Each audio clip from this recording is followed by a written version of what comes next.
Hello, everybody. Here we are, the GOAT Tournament Qualifier. I'm here with my co-host, Jeff Katz. Say hello, Jeff Katz. Hey, everybody. It's good to be back. It's been a while, man. I think it's been like 2 years since we did one of these. Yeah, a really long time. I think it has actually been 2 years, which is kind of crazy to think about. But yeah, I mean, hey, at least we get to do this again, right? Yeah. We have this like admin group of me, Kenny, and Jeffrey for these tournaments, and it hadn't had a message in 2 years. So yeah. True Maybe story. today Yeah. you should be Jeff Goat instead of Jeff Cat. I should absolutely be Jeff Goat. You're right. Yeah, I think that's the play. I love your background, by the way. Thank you. Yeah. It was a little tough getting the stream to work out here, but I got it all working, and I'm glad to be out here with real goats. You know, it's awesome. Are those live goats in the background? Absolutely. They're stationary because they don't move much, right? Yeah. So they look like they're not moving, but trust me, yeah, they're real.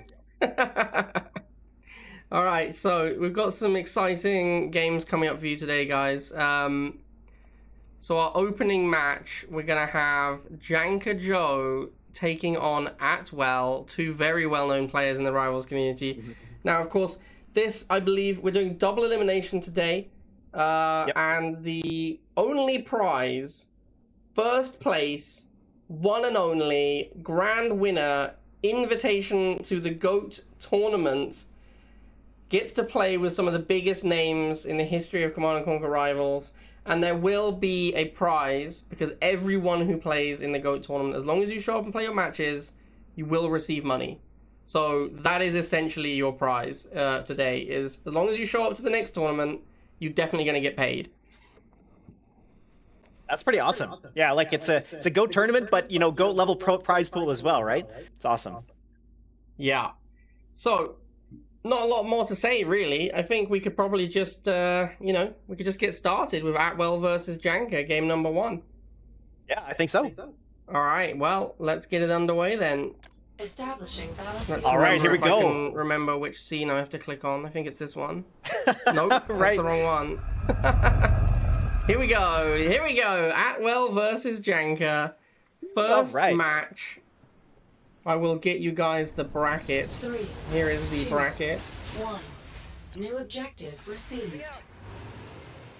Okay, well, we got a GDI versus Nod matchup, and Janka running, well, this seems to be like bog standard Nod these days, I guess. I mean, running no 10 cost unit is a little risky, but then the buggy is such a good opener unit anyways that it seems to fill that role pretty well. But then Atwell running Talon and Orca, I find that a bit unusual. I mean, Talon is decent, but not that great, right? So I guess it's there to protect the Orca, but then, I don't know, I think the buggy's just going to have a field day with it.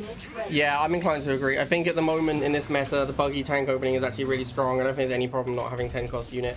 You can see that it gives him a little bit of tempo loss, because Atwell with the dogs, he's already on the field, he's already all over the place. But Janka has this tank. This is what you want to do when you're the buggy tank opener. You want your opponent to open with a cheap War Factory unit that the tank dominates. And I think you're right, Talon is very unusual. Really surprised to see Talon here. Now here we come to the first missile. Who's going to take it? I mean, Janka is going to get on the right pad. We're going to see a bit of a stall, but boosted missiles get onto the bottom left. The buggies have fastest movement speed, but not going to be able to stop the missiles here in time. And there it is. First missile goes to Atwell. Yeah, and I think that was a direct result of that tempo of the 10 cost unit. You see Atwell just had better map control at the start of the game, and he was able to leverage that into a victory on the first missile. I do think Janka was a little slow to respond. You know the missile's coming. He had the buggies. He could have gotten to that bottom left pad, I think. And there was just a missile down there. If he's on that pad, the buggy wins. He wins that missile instead of Atwell. Absolutely. The other thing I thought that was unusual is Atwell did stall a little bit. Like he was on the pad and then he moved his pitbull off the pad. Probably a little bit of a miss micro there, but either way, yeah, Atwell did allow him to come back too. But I agree, Janka needs to charge a little bit more aggressively. Yeah, and Janka there with a pretty big misplay. It just kind of runs everything into that Orca. The Orca cleans up the tank. It cleans up 2 low hit point buggies. It's possible Janka didn't want the low hit point buggers anymore and was trying to eat the Orca missiles, but he definitely still wanted that tank. Absolutely. Yeah, Janka Joe here maintaining map positioning so far on the top and bottom. The bottom's going to be secure, but this Pitbull's going to defeat the buggy and the bike, so it's going to flip over here in just a moment. We got a Talon going to the bottom left and a tank coming in with a boost. Nice move there from Janka. Gets right up onto that pad. He should be able to clear the Pitbull in time. He gets onto the pad as well, and there it is. Very nice. But we see the dogs did make it on the bottom right. That is why the missile didn't stall. The Orca's going to get rid of the tank here. The bikes are going to hold steady, but the missiles coming in from behind are going to be enough. And it looks like this is going to be Atwell's missile. Can the Talon hold on? That's going to be the question, but oh, the nice block there with the missiles on top. Nice move by Janka. Yeah, I thought the half pull was really nice from Atwell. I thought he had it as well. I thought that was Atwell's missile, but Janka manages to clean up bottom and block on top at the same time, and then that's it. He also gets the flamers on the bottom. The harvester didn't block them, and yeah, Janka keeps himself in this game. Yeah, nice moves, nice moves. We do see one Harvester go down, and Janka tickling the Harvester on the left, but not really going to make too much of a difference to see the economy between the two players. They both have about the same amount of cash, so not a big deal there. Yeah, and I mean, Janka with a little bit of misplay there. Doesn't shoot that one hit point pull for too long. Almost kills his Banshee. He does finally do it and keep the Banshee alive, but then the new Pitbull comes in and cleans it up. Ooh, a little bit of misplay from Atwell there, letting the Orca take some shots from the Banshees. It takes it down. It's going to hold the bottom right, but we got lasers coming in from behind. Nice switch up from the dogs there, making sure that he gets a favorable matchup as much as he can. But we got the bikes coming in on the bottom right, but we got the block on the top. That's going to be the winning pad, it looks like. We can see that flame is going to go down eventually. There it does. He just needs to block out these bikes. Can he do it? The bikes need one more volley, but oh, they nearly sneak on there. Banshee coming in from behind, and hold on. Oh. Janka, boost! Why aren't you boosting? You're putting Oksana. Oh, he just needed to boost and he could have got that stall. I don't know if he wins, but at least with the boost, close. There's some stall, you know, like. Yeah, shocking. Yeah, absolutely. Totally, it was so close. That was a great game, but yeah, Janka Joe definitely could have had it there. The Banshee was going to be enough, but ooh, tough game, tough game. Yeah, I mean, I think that there was a few misplays from both sides there. We can definitely say. For sure. Yeah. I think the biggest one there is no boost at the end, right? Like that. He had it available. You were right. He also he snuck the bike onto the bottom left at the end there, which he shouldn't really have been able to do, but he did. If he's boosted the Banshee at the top, there's like a reasonable chance that bike just lives long enough to flip. I think so. It was definitely by a hair because. For sure, you could see there was mistakes going from both sides, you know, missed blocks and things like that. And that's the thing about a map like that when you have it so spread apart. Also, I think some of it comes down to just nerves and trying to manage the situation going on because it's very chaotic. So you're just trying your best to micro in two places at once. But and that's probably what ended up happening there. So it just became really close as both sides were making mistakes. Yeah, and you know, the thing is, you're not gonna play with the goats if you're making those amount of misplays, you know. That's true. That's true. Yeah, I mean, I have to say, like, it was really close, right? Atwell squeaked through that game. I think. I feel like it was more Janka's game to lose in the end, but still, like, it was close enough that it could have gone either way. So, but you're right. Like, these guys have got to step their game up a little bit more here. So we'll see. Maybe game 2 that's gonna happen. If you wanna be a goat, you gotta play like a goat, you know. Absolutely. I think, yeah, like the start with the buggy not getting on the bottom left, that was super awkward. And then, like, because he just waited too long, and then he doesn't boost at the end. He played the second missile well, Janka did. Atwell played the first missile better. Third missile, I mean, Atwell played better, so that's the way it goes. Player who played better won each missile, generally speaking. It's crazy how that works, you know, the better player winning. But that's the thing about Rivals is, and I think one of the reasons we come back to it all the time is that it does reward skill more than anything else, so. Yeah, so of course these are going to be best of 3. So we are waiting for Janka and Atwell to play the next game. I don't know yet what our plan is for the finals. I don't know if we're doing a best of 5 finals. I have to discuss that with the team. Normally that's what we do though, right? Normally we do best of 3 up until sort of the last couple of matches. It is also double elimination, so we will very likely do our standard practice of loser bracket starts 0-1 down. Right.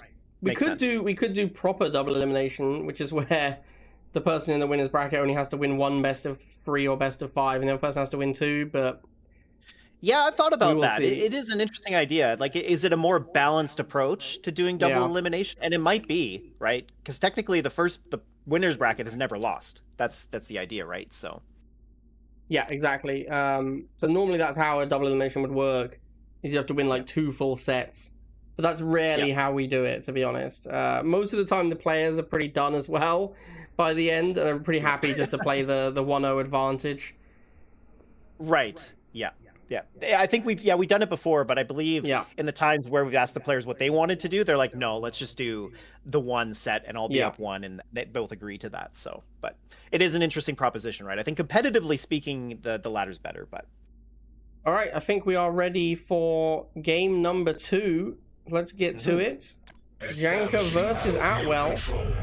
Game number 2. Yeah, let's get the show on the frozen road. Am I right?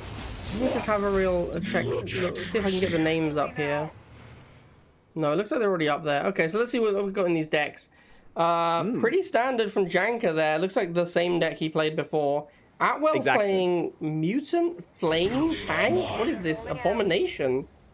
It's I guess like a mini version of Beefwall, like instead of flame, or sorry, instead of chems, you got flames. Yeah. Very unusual, I guess. Well, I suppose with the buggy opener, you're okay to save to go into your what is it, hand Benod, I think they call it. But still, you don't have a cheap unit to go into, right? So that's the thing about the buggy deck with Jade, is that normally you have Rifleman and then you have Chems. So you have an opener that you can switch into should you need to. In this case, you don't. So Janka opened bikes, anticipating the buggy opening, but then he didn't attack the buggy. Like, once he saw the buggy, he could have gone double bike, and what's Atwell going to do? If you're in Atwell's spot, you can't save for a tank, because if you wait for a tank, it'll just lose to the 2 bikes. 2v1. Bit of a misplay there from Janka Joe as he targeted the lasers instead of Atwell's tank, causing him to lose that matchup there. Atwell's tank living here is a big deal. We see him now switching into mutants. Janka's best tool against that is going to be flames, and well, the thing is, if it's probably just going to come down to mostly a flame war, flame tank war. Maybe with some mutant splash in there. That said, though, Atwell's looking pretty comfortable. We got Janka throwing the bikes on the far right, but he doesn't have the top left, so it's not going to matter. Oh, almost sneaks on there, though. That was close. Atwell nearly let him on, but nope, he secures that first missile. Yeah, not good play from Janka there. He opened bike, which was good, but then he didn't use his advantage at all. He also had bike tank versus buggy tank, which is a huge advantage for bike tank. Didn't manage to win that either. Completely messed up as soon as the first laser came out. Tried to use buggy to fight the laser, but in a situation where both players are tank mirroring, so the buggy is actually not the best choice. You want to switch into infantry. Just all around, I love Janka, but yeah, just didn't play this one well. No, I agree with that. And also, yeah, I agree with you, like the standoff at the beginning, like what was with the lack of aggression? I mean, usually you want to try to push to get map control, but not in this case. Okay, well, Janka's got a chance here that Banshee does take down the tank on the top left. He might get onto the middle, but doesn't get the block with the lasers there. Does get onto the left pad finally with Banshee, but double tank here could be a huge beating. See the lasers moving over to the left, that's going to beat the Banshee. He's probably going to go onto the pad first. We got the boost, though, finally on the Banshee. Nice move from Janka. That won't clear the Scorpion tank in time, unfortunately, though.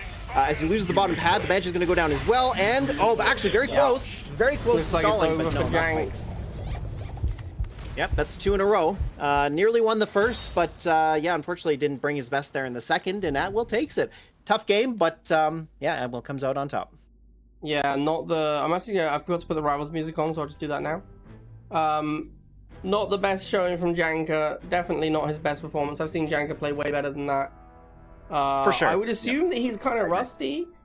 If you look at the bracket, I believe there's like several players who are playing in this qualifier who basically have like come back to play in this qualifier.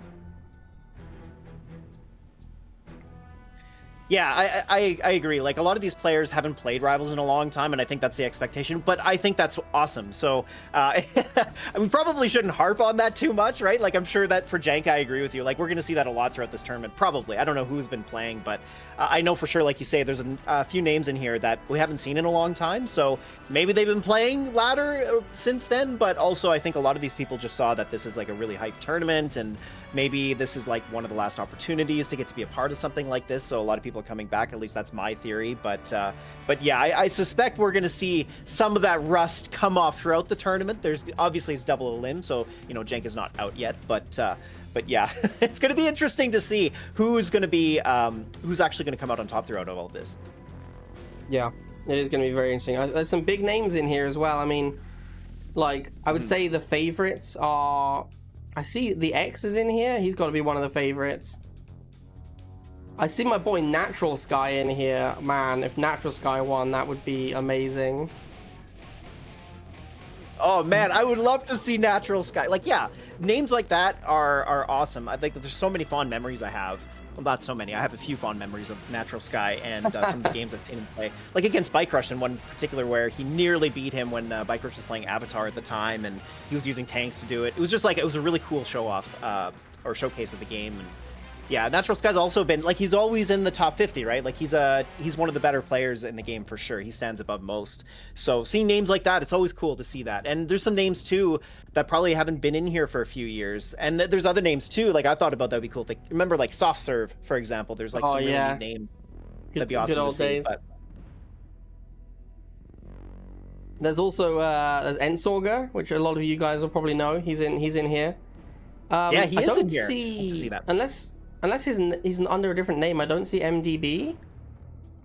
I see him. Maybe on challenge, you mean, or the bot. Yeah, I'm looking on the challenge. I don't know what his challenge name is, so maybe he is here. He's just under a different name. I'm not sure. Well, I do believe that our next feature match does have MDB in it. So there whatever, you go. Okay, yeah. So he's just under a different name. Yeah, must be. So yeah, our next feature match is gonna be MDB. Against Lord Breetai Tull. So this must mean... Okay, so Plagueful Demise is MDB on challenge, then. Oh, okay. Yeah, that makes sense. Okay, cool. Yeah, well, next match is ready to go, so I guess we could just get started. Yeah, let's crack on, shall we? Waiting for Kenny to hit it. I think maybe Kenny has muted the Discord call and can't hear. Oh, maybe. It has been a couple of years, guys, so just give us a little grace while we get through the beginning of this. We'll get things smoothed out, don't worry. You know how we are. Alright, so we're having an issue with Kenny's lobbies. Kenny's lobbies appear to be broken, so he is not seeing the second player in the game, so I am gonna have to make the lobbies, it looks like. So just bear with us, chat, because I am having to do a little bit more than I was expecting, but no problem. Well, do you want me to take care of that, Blade? Because you got the stream to run. So do you want me to do the rooms? It's about the same, honestly. Okay, that's up to you. It's about. I mean, yeah, if you want to do it, we could do that. I've hosted this one. If you want to host the next one, that could work. Sure. Yep. Sounds good to me. Just need to go to. Yeah, it looks like something's wrong with Kenny's game. He can't seem to host lobbies anymore. Yeah, I've seen this bug before. We had it during Legion Live, actually, where custom matches would just break for no reason. Like, you wouldn't see the second player, even though they were in the lobby. There was other weird things going on, so, which is really unfortunate, because yeah, matches are important. They must have just, like, I don't want to be a Debbie Downer, but I think that, like, these random patches they've done, they've just made the game not function as well. Yeah, it's true. Yeah, there's no doubt about that. Ever since we had that movement bug, I'm trying to the pathing bug that we used to have. Ever since then, there's always been some sort of weird issue. Do you see both players in the game, Jeffrey?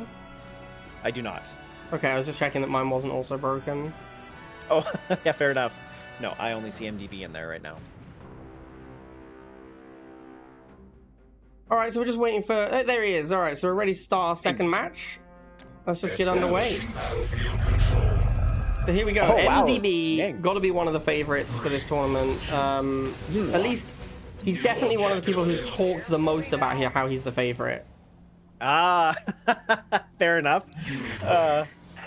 Yeah, I mean, MDB is a good player. He's like when you look at who the best players are currently, it always shifts around based on who's playing the game a lot. And MDB still plays the game a lot, so he plays the naturally. Game a lot.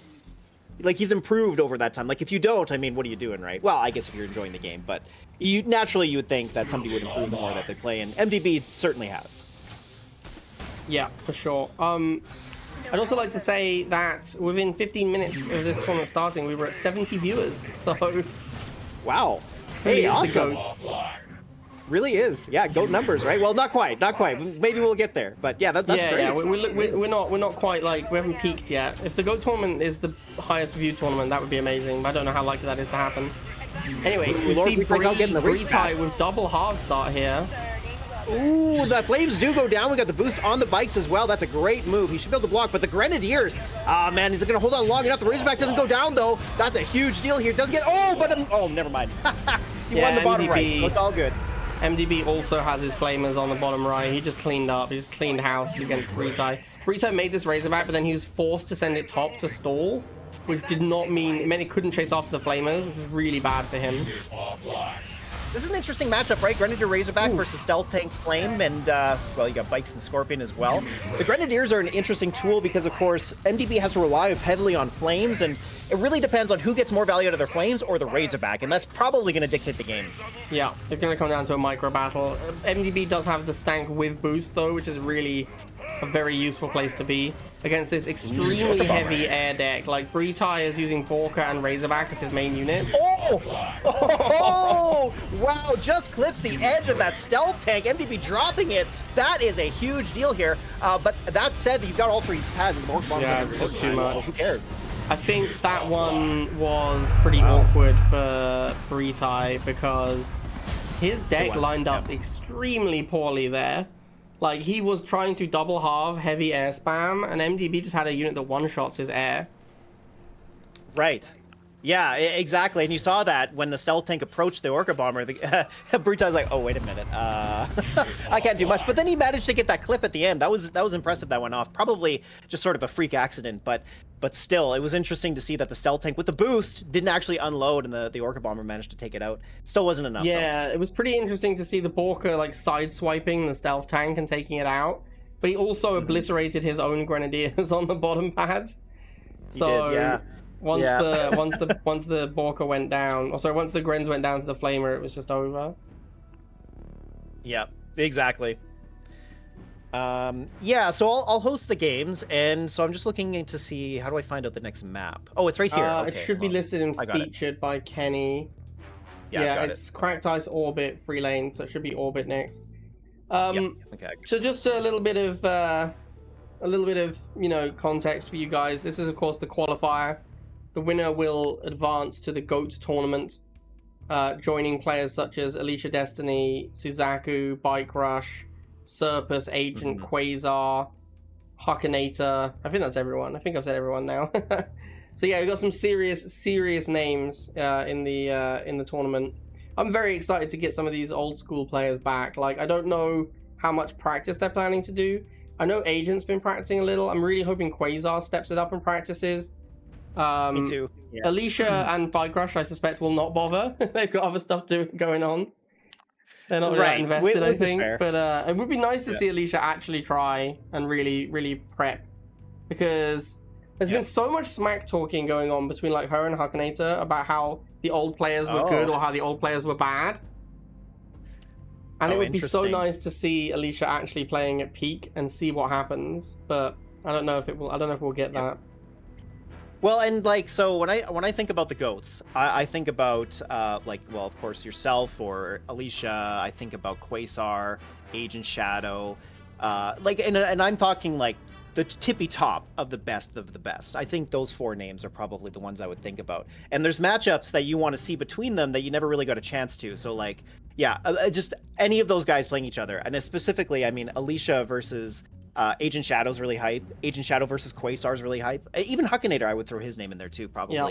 Just to have them all play against each other is really interesting. And I agree with you. I hope that some of them have been practicing to get their rust kicked off a little bit. But having said that, I mean, they haven't played in a tournament in so long, so it's hard to say what's going to happen. But still, I hope so, because yeah, like Quasar versus Agent Shadow, we never really got a chance to see that. And Quasar's a beast. That kid's amazing, and Agent Shadow is too. So it's like, what happens when you throw those two together, right? That's what we're hoping for.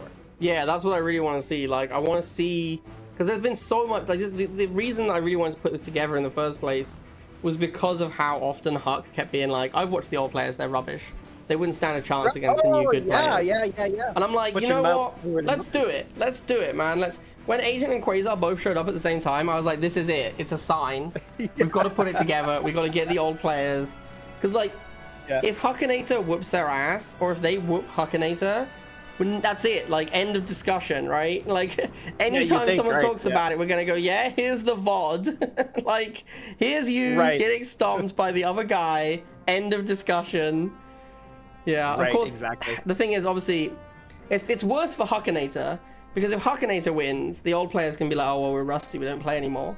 But if he loses, Right. no leg to stand on, right? Like, he's just done. Exactly. He can't, you have to be like, yeah, fair enough, those old players are pretty good. Like, it's done, it's over. For sure. And in a tournament, it's not like there's any question of skill, right? Like it's Yeah. the most skilled way to play rivals, in my opinion. So when it comes to this game in particular, that is the defining way to say how good somebody is. And that is part of the reason these are the GOATs, especially Yeah. Alicia. Like, she won the most tournaments. So, of course, she's pretty much the GOAT of the GOATs, I would say. But they're all amazing. It's hard to really pick one to see who's the best. But anyways, well, we've got the players in. So shall we jump into game number Yeah, 2? let's do it. All right, here we go. Game 2, MDB versus Breetai. MDB is up 1-0 currently, so if he wins this, it is going to be GG for Breetai. He'll be heading to the losers bracket. I'm liking this change in maps. I think going from Cracked Ice to Orbit is nice. Like, Orbit in particular requires its own way of playing, and that's what I like about this map. It's just different.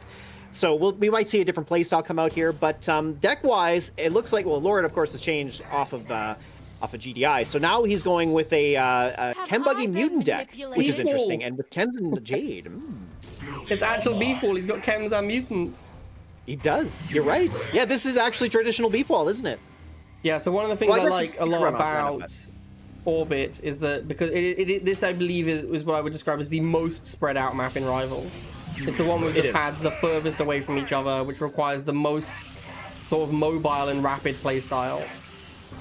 Now, speaking of rapid, we see Lord Breetai kind of got his hand held behind his back because he's playing double harb. So MDB, well, he's just going to take this without any effort at all. That was a pretty comfortable missile there. No rapid gameplay from MDB like we usually have to see. Yeah, it's just a standard. You go blind double harvester, you're going to lose first missile to the 10-cost opener. That's just the way it goes. It's basically impossible for that not to happen. Ooh, a Jade missile doesn't get the flame as MDB too quick on the reactions there. Surprising, right? Because Jade Missile's pretty good, but of course he had to target the tip field if he wanted a big explosion there, which held him back. So it didn't work out. That was 80 tip down the drain. Yeah, if anything, he helped MDB a little bit because the Harvest is injured now. Breetai, he's struggling to get this double halve to pay dividends. Like, he has more money, but look, he's pocket. Like, he has 3 units in the field, he can't make another one because that's what happens when you play 2 Harvester.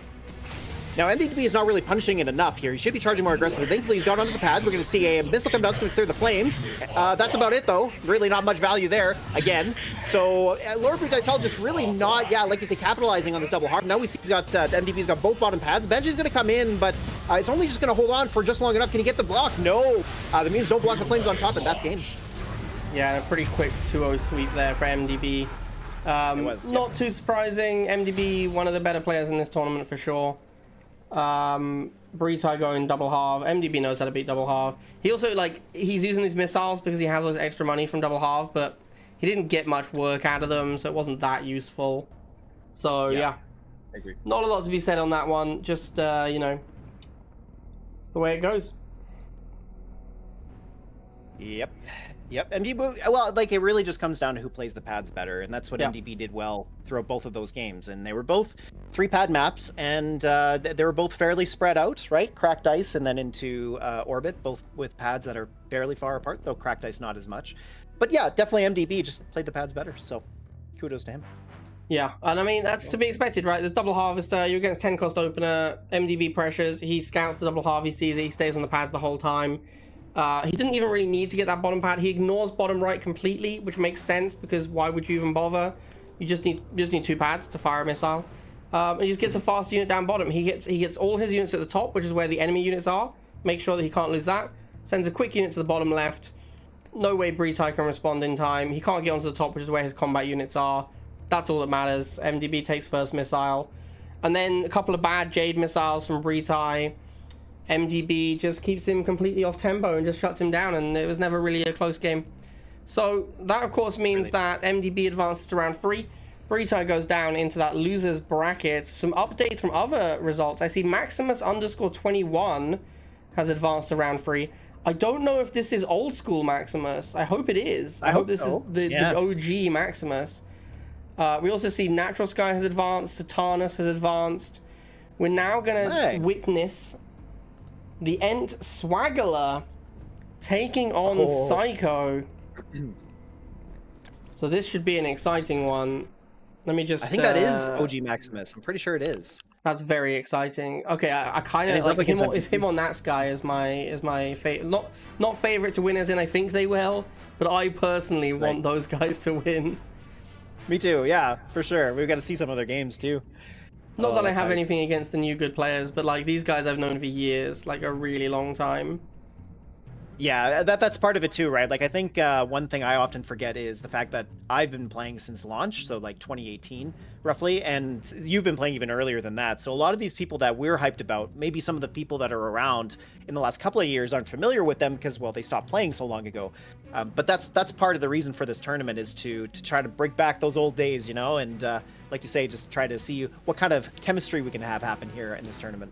Yeah, exactly. So we've got Psycho in the game. We're just waiting on the Swaggler.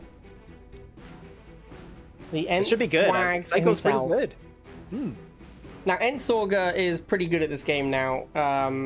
Yes. Like, he's played a lot of rivals, and he has definitely gotten good now. So I'm interested to see how deep he goes in this tournament. I think he's got potential to win this for sure. He does, absolutely. Like he was rank 1, I believe at least once when he tried for it.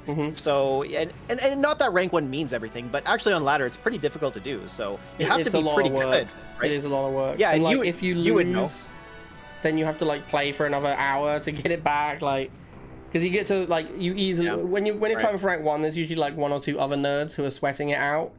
You guys all end up way ahead of everyone else. So you get to a point where you're all like +8 -32s every game. Unless you play each other, which doesn't happen that frequently. So, yeah, it's a sweat. It's a sweat. Like you play against one guy, you take it a little too easy, you lose. Suddenly you got to play 4 games to get back to where you were. For sure. Yeah. The medal loss is brutal. All right. Well, let's get into game 1, shall we? Yeah, for sure. All right, here we go. Swagglers versus Psycho. Boy. All right. Kane versus Strongarm. I like it. Strongarm's pretty good on this map. Especially in the middle.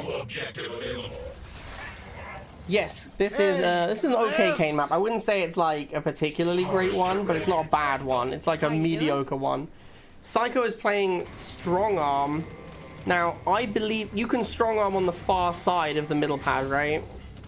Yes, I believe you can. Yeah, so I think this is an okay Strong Arm map. It's not too hard to move your units around the top of the pad, like around the top of the bottom pad, around through that middle lane, avoiding the turret. But you cannot really get onto that middle pad without the turret being a beating. So, turret, I'd say it's mid for both commanders. Both commanders are okay on this map. Neither are amazing. The thing in this matchup, though, is that Kane doesn't have any really good targets. His best target's going to be Pitbull by far. Like that's about it. True. It might take down a squad member occasionally, but really just Pitbull. And then on the other side, Strong Arm could be an important block, but it's going to be good chip damage because, of course, on both sides, Psycho only has talent to deal with infantry. And speaking of infantry, you got the jump jets coming in, the first turret coming down, the flames move on to the bottom right pad, or sorry, the middle pad there. We got the wheels that are going to be in a bit of danger there with Pitbull coming in from behind, and jump jets get there as well. The dogs come in just in time. And that's going to be a missile there for Psycho. Really nice block from Psycho to force the Flamers back into the turret briefly.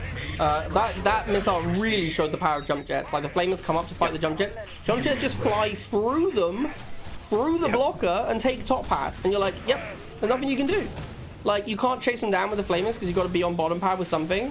You can't fight them because they're too fast. Like yeah, it's just that shows the power of jump jets. Absolutely. I mean, he also got the pip around the top. Just a really, really well played missile from Psycho. It was, yeah. Good pressure, just good control of the pads. Jump jets, like you said, really came in clutch. And now we got Orca coming out as well. So Ensorger now is going to pull out the stealth tank. It's going to be a bit of a mirror matchup between these two units. However, it's not fully unloaded, so fully reloaded. So the stealth tank wins that. That's actually pretty good. Psycho though is a little bit short on cash money, but we're only halfway through this second missile. Low laser from Ensorger as well. He's playing more of an Alicia style deck, so. This Orca is going to be tough, man. Like his best answer to Orca is going to... Oh, huge misplay from Psycho. Colossal misplay driving into that stealth tank. But yeah, his Orca's really good here, but he just has it. He just has it. Even after that huge misplay, he's just on all the pads and it's over. Brilliant. And Psycho just had way better response. He had jump jets. That was a big thing. Like he had a fastest unit that flies. I mean...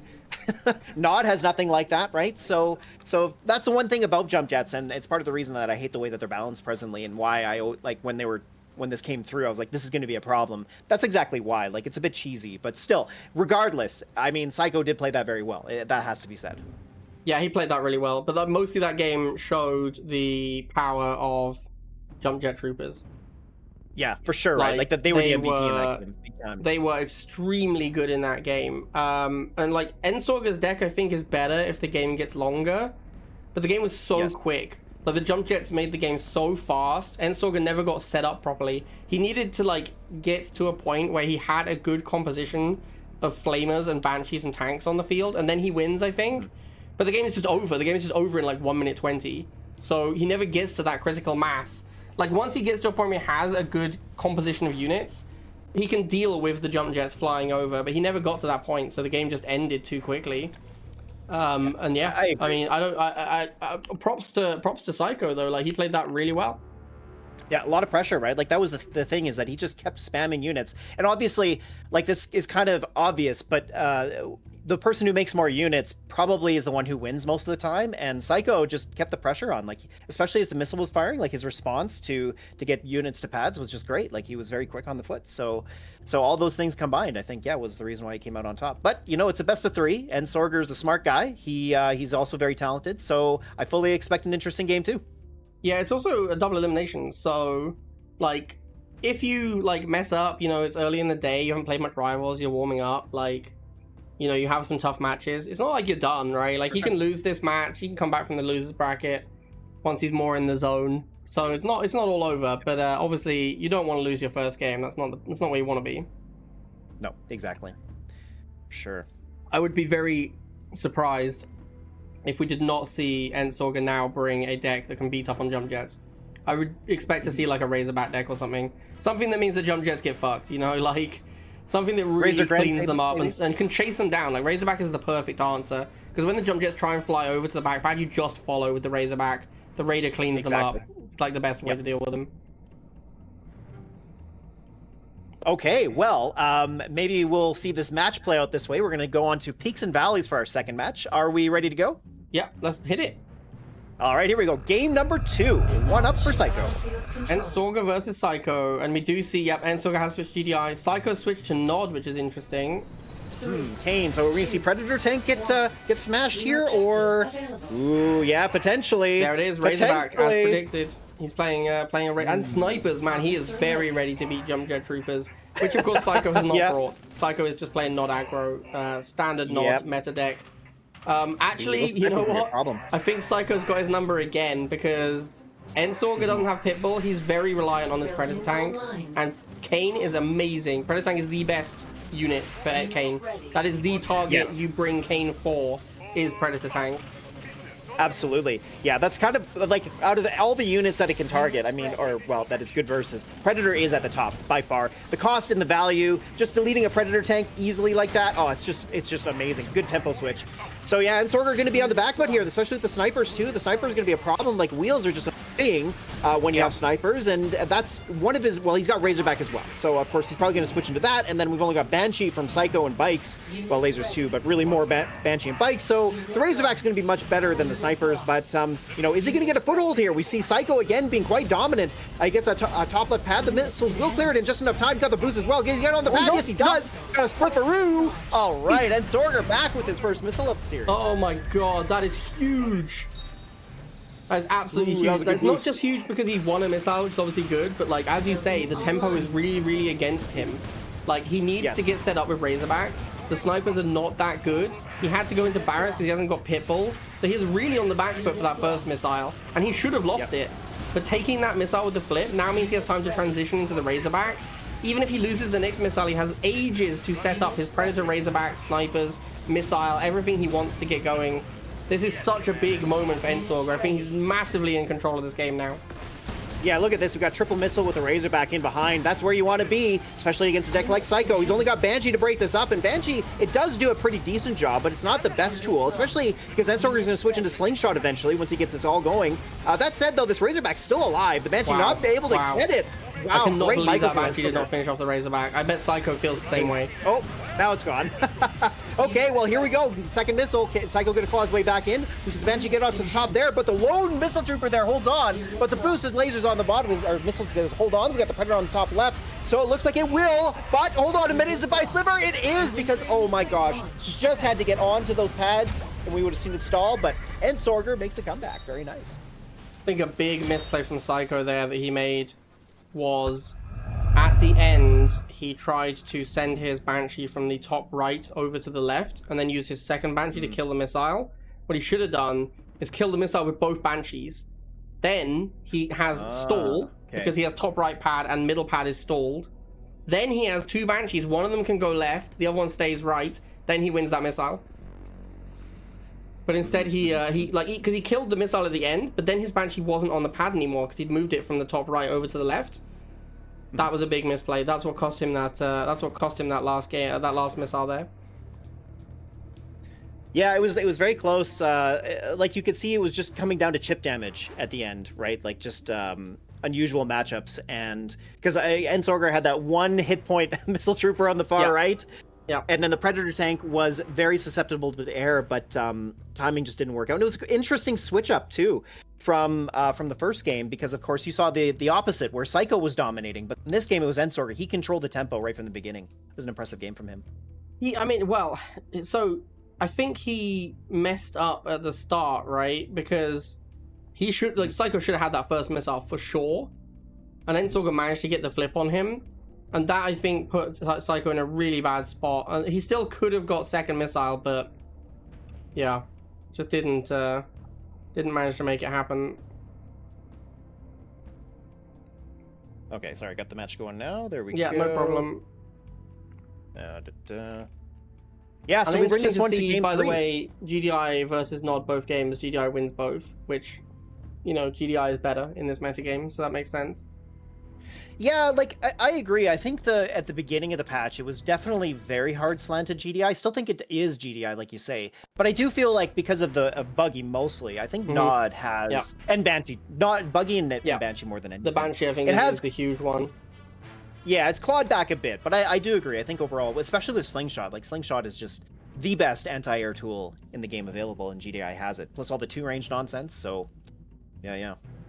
I think a large part of it is that GDI has so many decks you can play, whereas Nod is like, you play Buggy, Tank, Banshee, or your deck sucks. True, so, yeah, deck variety is better on GDI. That's although Nod has like one deck that almost competes with GDI, GDI can play several decks, and some of those decks are really good against the one good Nod deck. Right. Yeah, true. I mean, in a tournament setting, that changes up a bit, right? Because it's all very matchup dependent. There could be Nod decks that are still good in this sort of format, but overall, yeah, you're right. Like in terms of effective decks where they're balanced, like, you know, you try to put together 6 units that all cover your bases, which is very hard to do, but that's what you go for. GDI has it better, absolutely.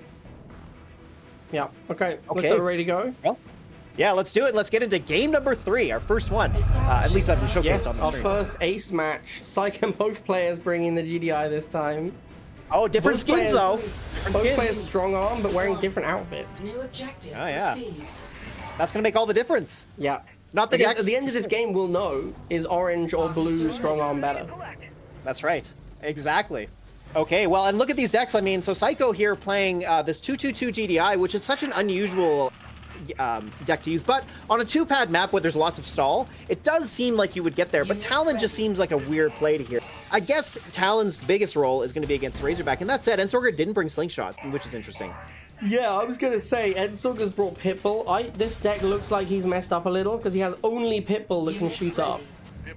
Yeah, I agree. And Psycho has Orca, so beating Orca with only Pitbull is really difficult.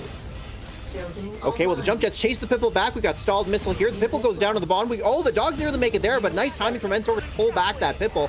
We got a second set of jump jets coming in, though. That should be enough to hold on there. He's going to have to dance over the pads, though, and the shocks can clear them up. And actually, yeah, it looks like Psycho's just not able to hold on to the pads, but there it is. Strong arm turret coming down to block that Pitbull. Nice play from Psycho to hold on there, and but hold on a minute. The shocks do clear it up, and that's going to be missile number 1 for Ensorger. Really surprising play from Ensorger to pull his Pitbull down. I think he could have lived against the jump jets long enough to fire the missile at the start. He decided not to do that and try and go for the shocks. Then Psycho could, like, his jump jets could have just flown over the pad long enough to fire the missile, but he moved off the pad by accident, and that cost him the missile. Because the shocks don't have time to kill both jump jet troopers. Even just one of them moving over the pad would have been enough, I'm pretty sure. If he'd moved both over the pad at the same time, there was no way Ensorger could have cleaned them up. So this is kind of a big deal, right? Tempo-wise, Ensorger's got it once again. He's also ahead on economy. Psycho has dumped a lot of his money here into the and that said, Ensorger doesn't have great tools against. He has no missiles. So Orca should be the way that Psycho comes back in this game. Yeah, I think Ensorger is going to realize real quick, oh no, what have I done? My deck is so bad against Orca.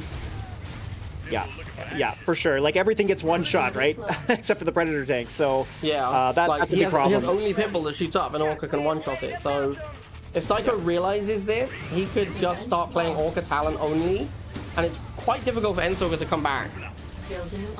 It is. The only way he's going to do it is going to have to absorb shots with, like, shock troopers or even sacrifice dogs and let the Pitbulls live.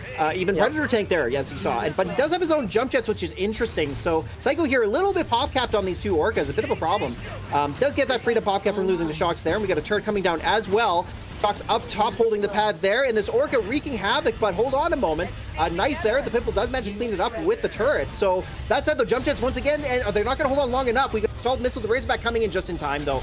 Can he get Orca get there? No. Wow. Ensorger, 2 missiles in a row. In fact, 4 missiles in a row, winning the series 2-1. Well done. Yeah, once Ensorger switched into the GDI, he did not lose a missile, and You're not. I don't know, man. Like, it felt like we had a different Psycho from game 1. Like, he played way better in the first game. Like, I don't know if it's just because Swaggles picked it up, and therefore it was harder for Psycho to look good in comparison, but I feel like he just did not play the second and third games anywhere near as well. Like, especially that last one where we saw the jump jets fly off the pad when he could have just had the missile. All he had to do was keep the jump jets on the pad. He didn't have to micro top because there was nothing there. All he had to do was micro his jump jets over the pad, and he had it covered, and just messed it up. He did. Yeah, but yeah, I agree. Like, the jump jets fell off the pad, and obviously all 3 slots were taken. So he's having to, when you're playing the game, you have to literally constantly micro it over the pad. But it's not that difficult to do. But you're right. Like, had he done that, they had enough hit points and time to sustain the pad. So that definitely would have been his missile there, and that could have changed the whole complexion of the game. Quite possible. I would also like to say we've now broken triple digits. We are over 100 viewers. Whoa, let's go! Oh, that's amazing. Oh, thanks everybody for coming out. Pretty impressive. It's pretty impressive to see this this level of viewership for Rivals still. It's kind of crazy. Yeah, that is crazy. All right, so up next we're going to have Maximus versus MDB. This is going to be an interesting one because, I mean, I got to be honest, I think MDB is probably going to win. If Maximus wins, though, I'm going to, never stop talking about it and be like, look, old player's good. Right, for sure. Well, that's like, if you're voting for somebody, I was going to say, if you're rooting for somebody, I think I agree with Maximus. Yeah. I mean, like, not that I don't like MDB, I think he's a great player, but, like, I like a little bit of underdog story, and I think Maximus is probably the underdog here. Yeah, well, this whole thing is about reliving the old days. So whenever we see one of the older names come up, it's like, all right, let's see the old blood versus the new blood. Let's see what happens, right? And you kind of want to see the old blood do something because, well, the thing about Rivals, and I'm sure this is what you're alluding to, it's, if you don't play it for a long time, it really doesn't matter how good you were. You're still going to be just full of rust, and that counts for a lot. Playtime matters. So MDB, of course, playing a lot recently. You just kind of hope that Maximus has shooken off some of that rust, and he's going to bring some of that old magic back. That's what we're looking for. But still, yeah, it should be interesting either way. I mean, the thing about watching players too is you can see that regardless of how much they've played, like, you can still see some of that old talent there, and that's the most exciting thing for me. Yeah, it's nice to see, like, the new blood versus the old blood, as you say. As a little update on the bracket, we've got Natural Sky playing Satanus right now. Ensorger is waiting for his next opponent, Zytix or Abood. And we've got X. The X is going to play against Atwell, so the X did advance as everyone expected. He is quite good. Yep, he's a good player. Okay, I think we're ready to start the next round. Okay, let's get into it because this one's going to be a spicy one. MDB Here we go, MDB versus Maximus. Very excited to see how this one goes. The thing is, Maximus, I feel like since they nerfed his baby, like his favorite deck, he's really struggled. He's still playing it! What a god.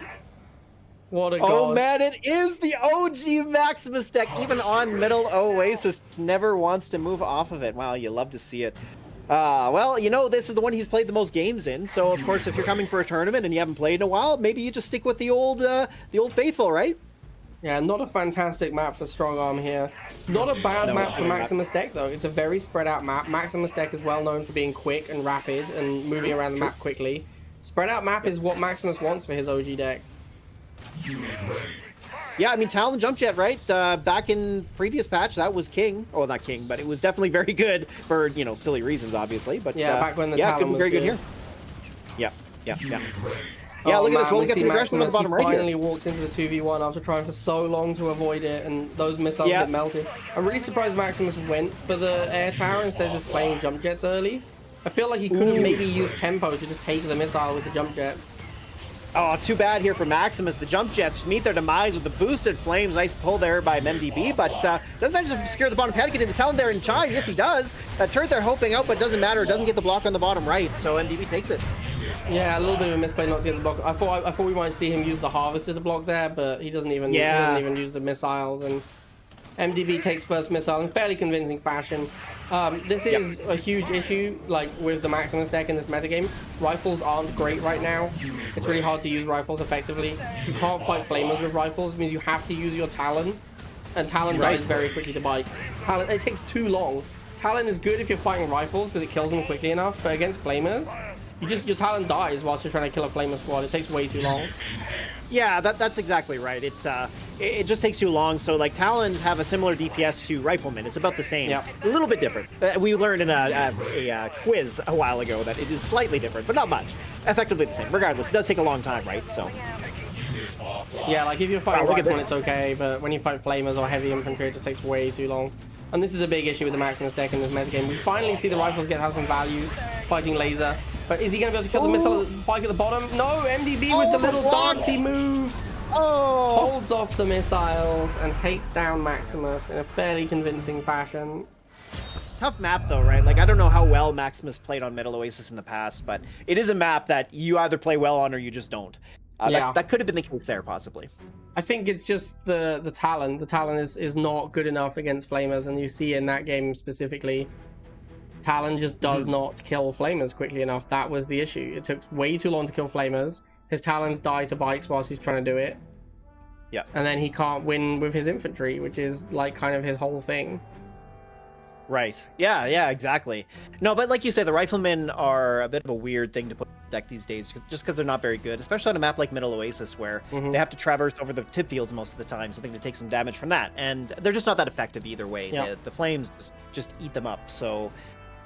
Yeah, a bit of a weird deck for that map, but I'm not surprised why he chose it. Like, I can understand why he picked it, because, of course, that's a deck he's played a lot of, and it's just like, well, I'll just play it on whatever map. I don't care what disadvantages I have. It's what I'm comfortable with.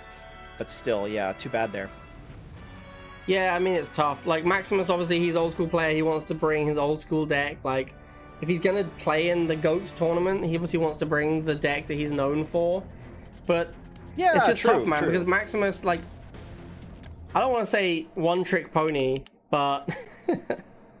some players are, right? He plays, that's okay. Like, he plays one deck. He's like basically never played any other deck. When he hasn't had as much success. Like, it's just tough for him. Like, he loves that deck, and when they nerfed, they nerfed the Talon and the Strong Arm at the same time because of the Bike Rush APC deck, and that just really hurt Maximus's chances. Like the Talon becoming like Talon used to be like the fastest, right? It was fastest.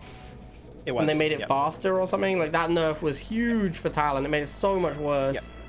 Changed it completely, basically. Well, not completely, but enough that it went from, like you say, very good to, like, somewhat mediocre now.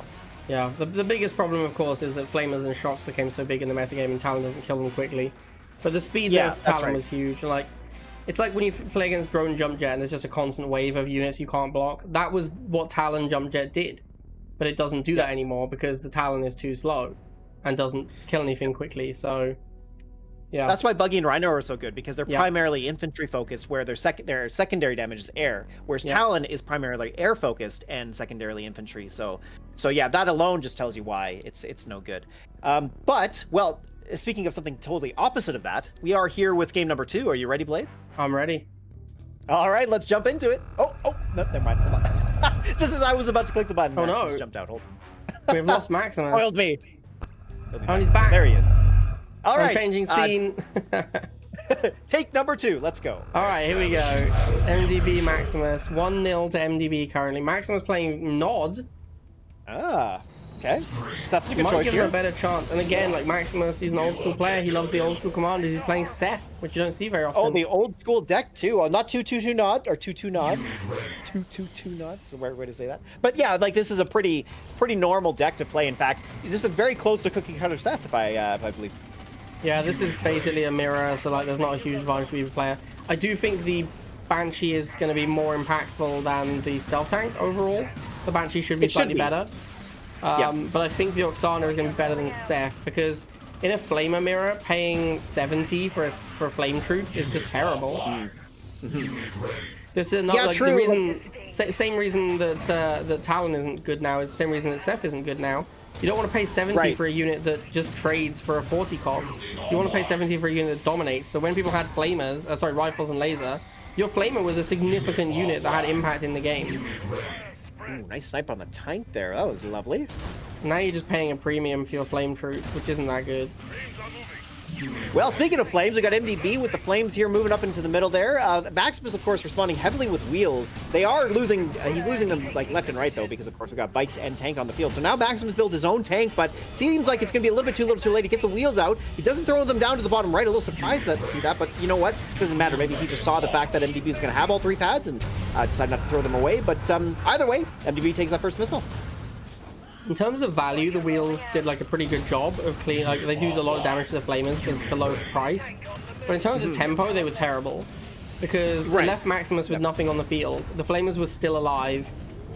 Like it's a good way to chip down flamers if the missile isn't close to firing and give you an advantage when your flamers come out and can beat his flamers. But that isn't what happened. What happened was he just lost the missile because MDB still had some flamers. Right.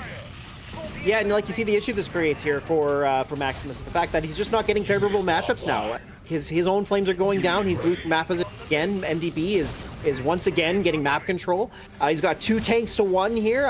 Maximus is climbing a hill. Yeah, I mean, MDB has managed to fairly convincingly maintain the tank advantage, and that is the most important thing in the tank mirror.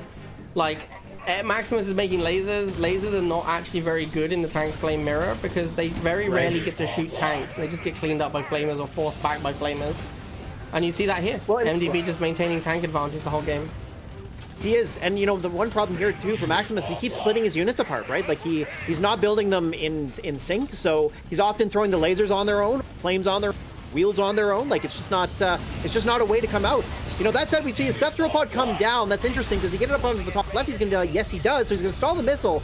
But of course, we see MDB slowly chipping away at the lasers, but they don't do it. He doesn't get the block on the tank though, unfortunately. That was nearly close. That said though, Maximus got the Banshee out, so that's gonna be enough. And he comes back with missile number 2. Huge misplay from Maximus not getting that block on the tank, but it's okay because the Seth gave him the extra pop cap. That's what Seth is good at. You pay a premium basically to have an extra unit on the field for a short amount of time, because the flamer will count towards your pop cap once it comes out, but being pop cap doesn't prevent you from making that flamer. So during the time when the flamer is most relevant, when the missile is about to fire, you're essentially up a unit. Once it starts evening out when people lose units, because obviously when you lose a unit, you don't get another one back because you still have that flamer. Whereas when your opponent loses a unit, they can immediately make a new one. So it evens out pretty quickly. But during that critical moment when the missile's about to fire, that +1 unit, absolutely huge. I gotta say, I'm really liking what I'm seeing from Maximus here. He's slowly making his way back in. That Seth drill pod seems to so far have been a bit of a turning point.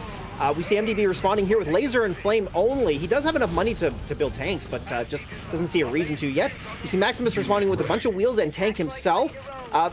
Looking really close. We are coming down and getting close. Another drill pod coming out about 2/3 through this missile. He moves it down away from the boosted flames, trying to maintain their value. Doesn't retarget them to the oncoming flames, but just gets them out of the way, trying to maintain that 70 value. Very expensive. But here we are. We're coming into missile number 3. Can Maximus pull this off?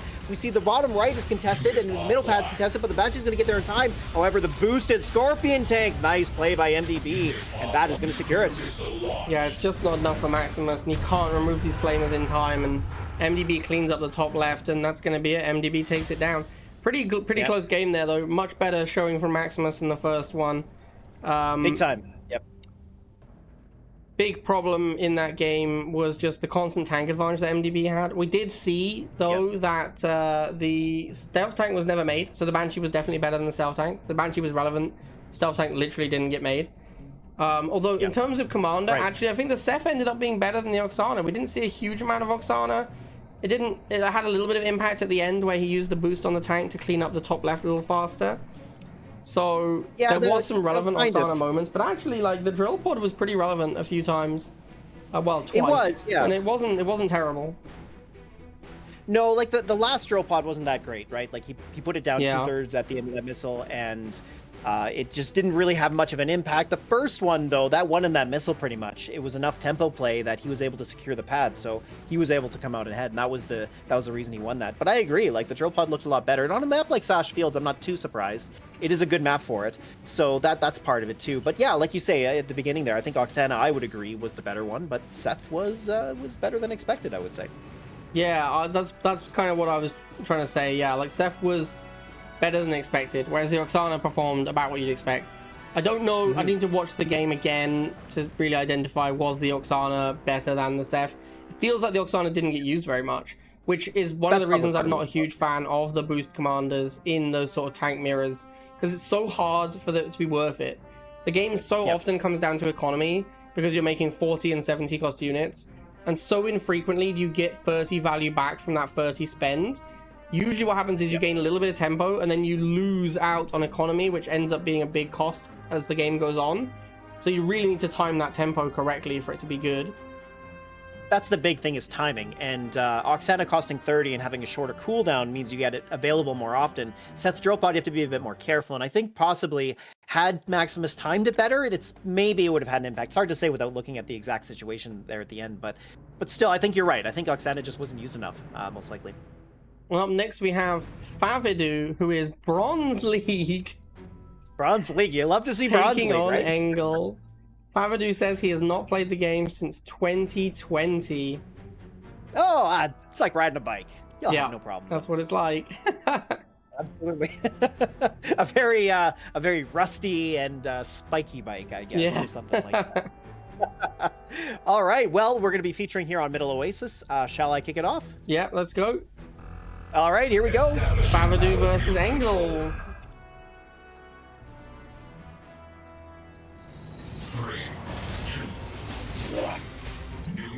Okay, let's take a look here. We got Favadoo playing Inferno. Actually, more or less a standard Inferno deck, but running Rifle Laser, Bike, Stealth Tank, Venom, Inferno. Pretty interesting loadout.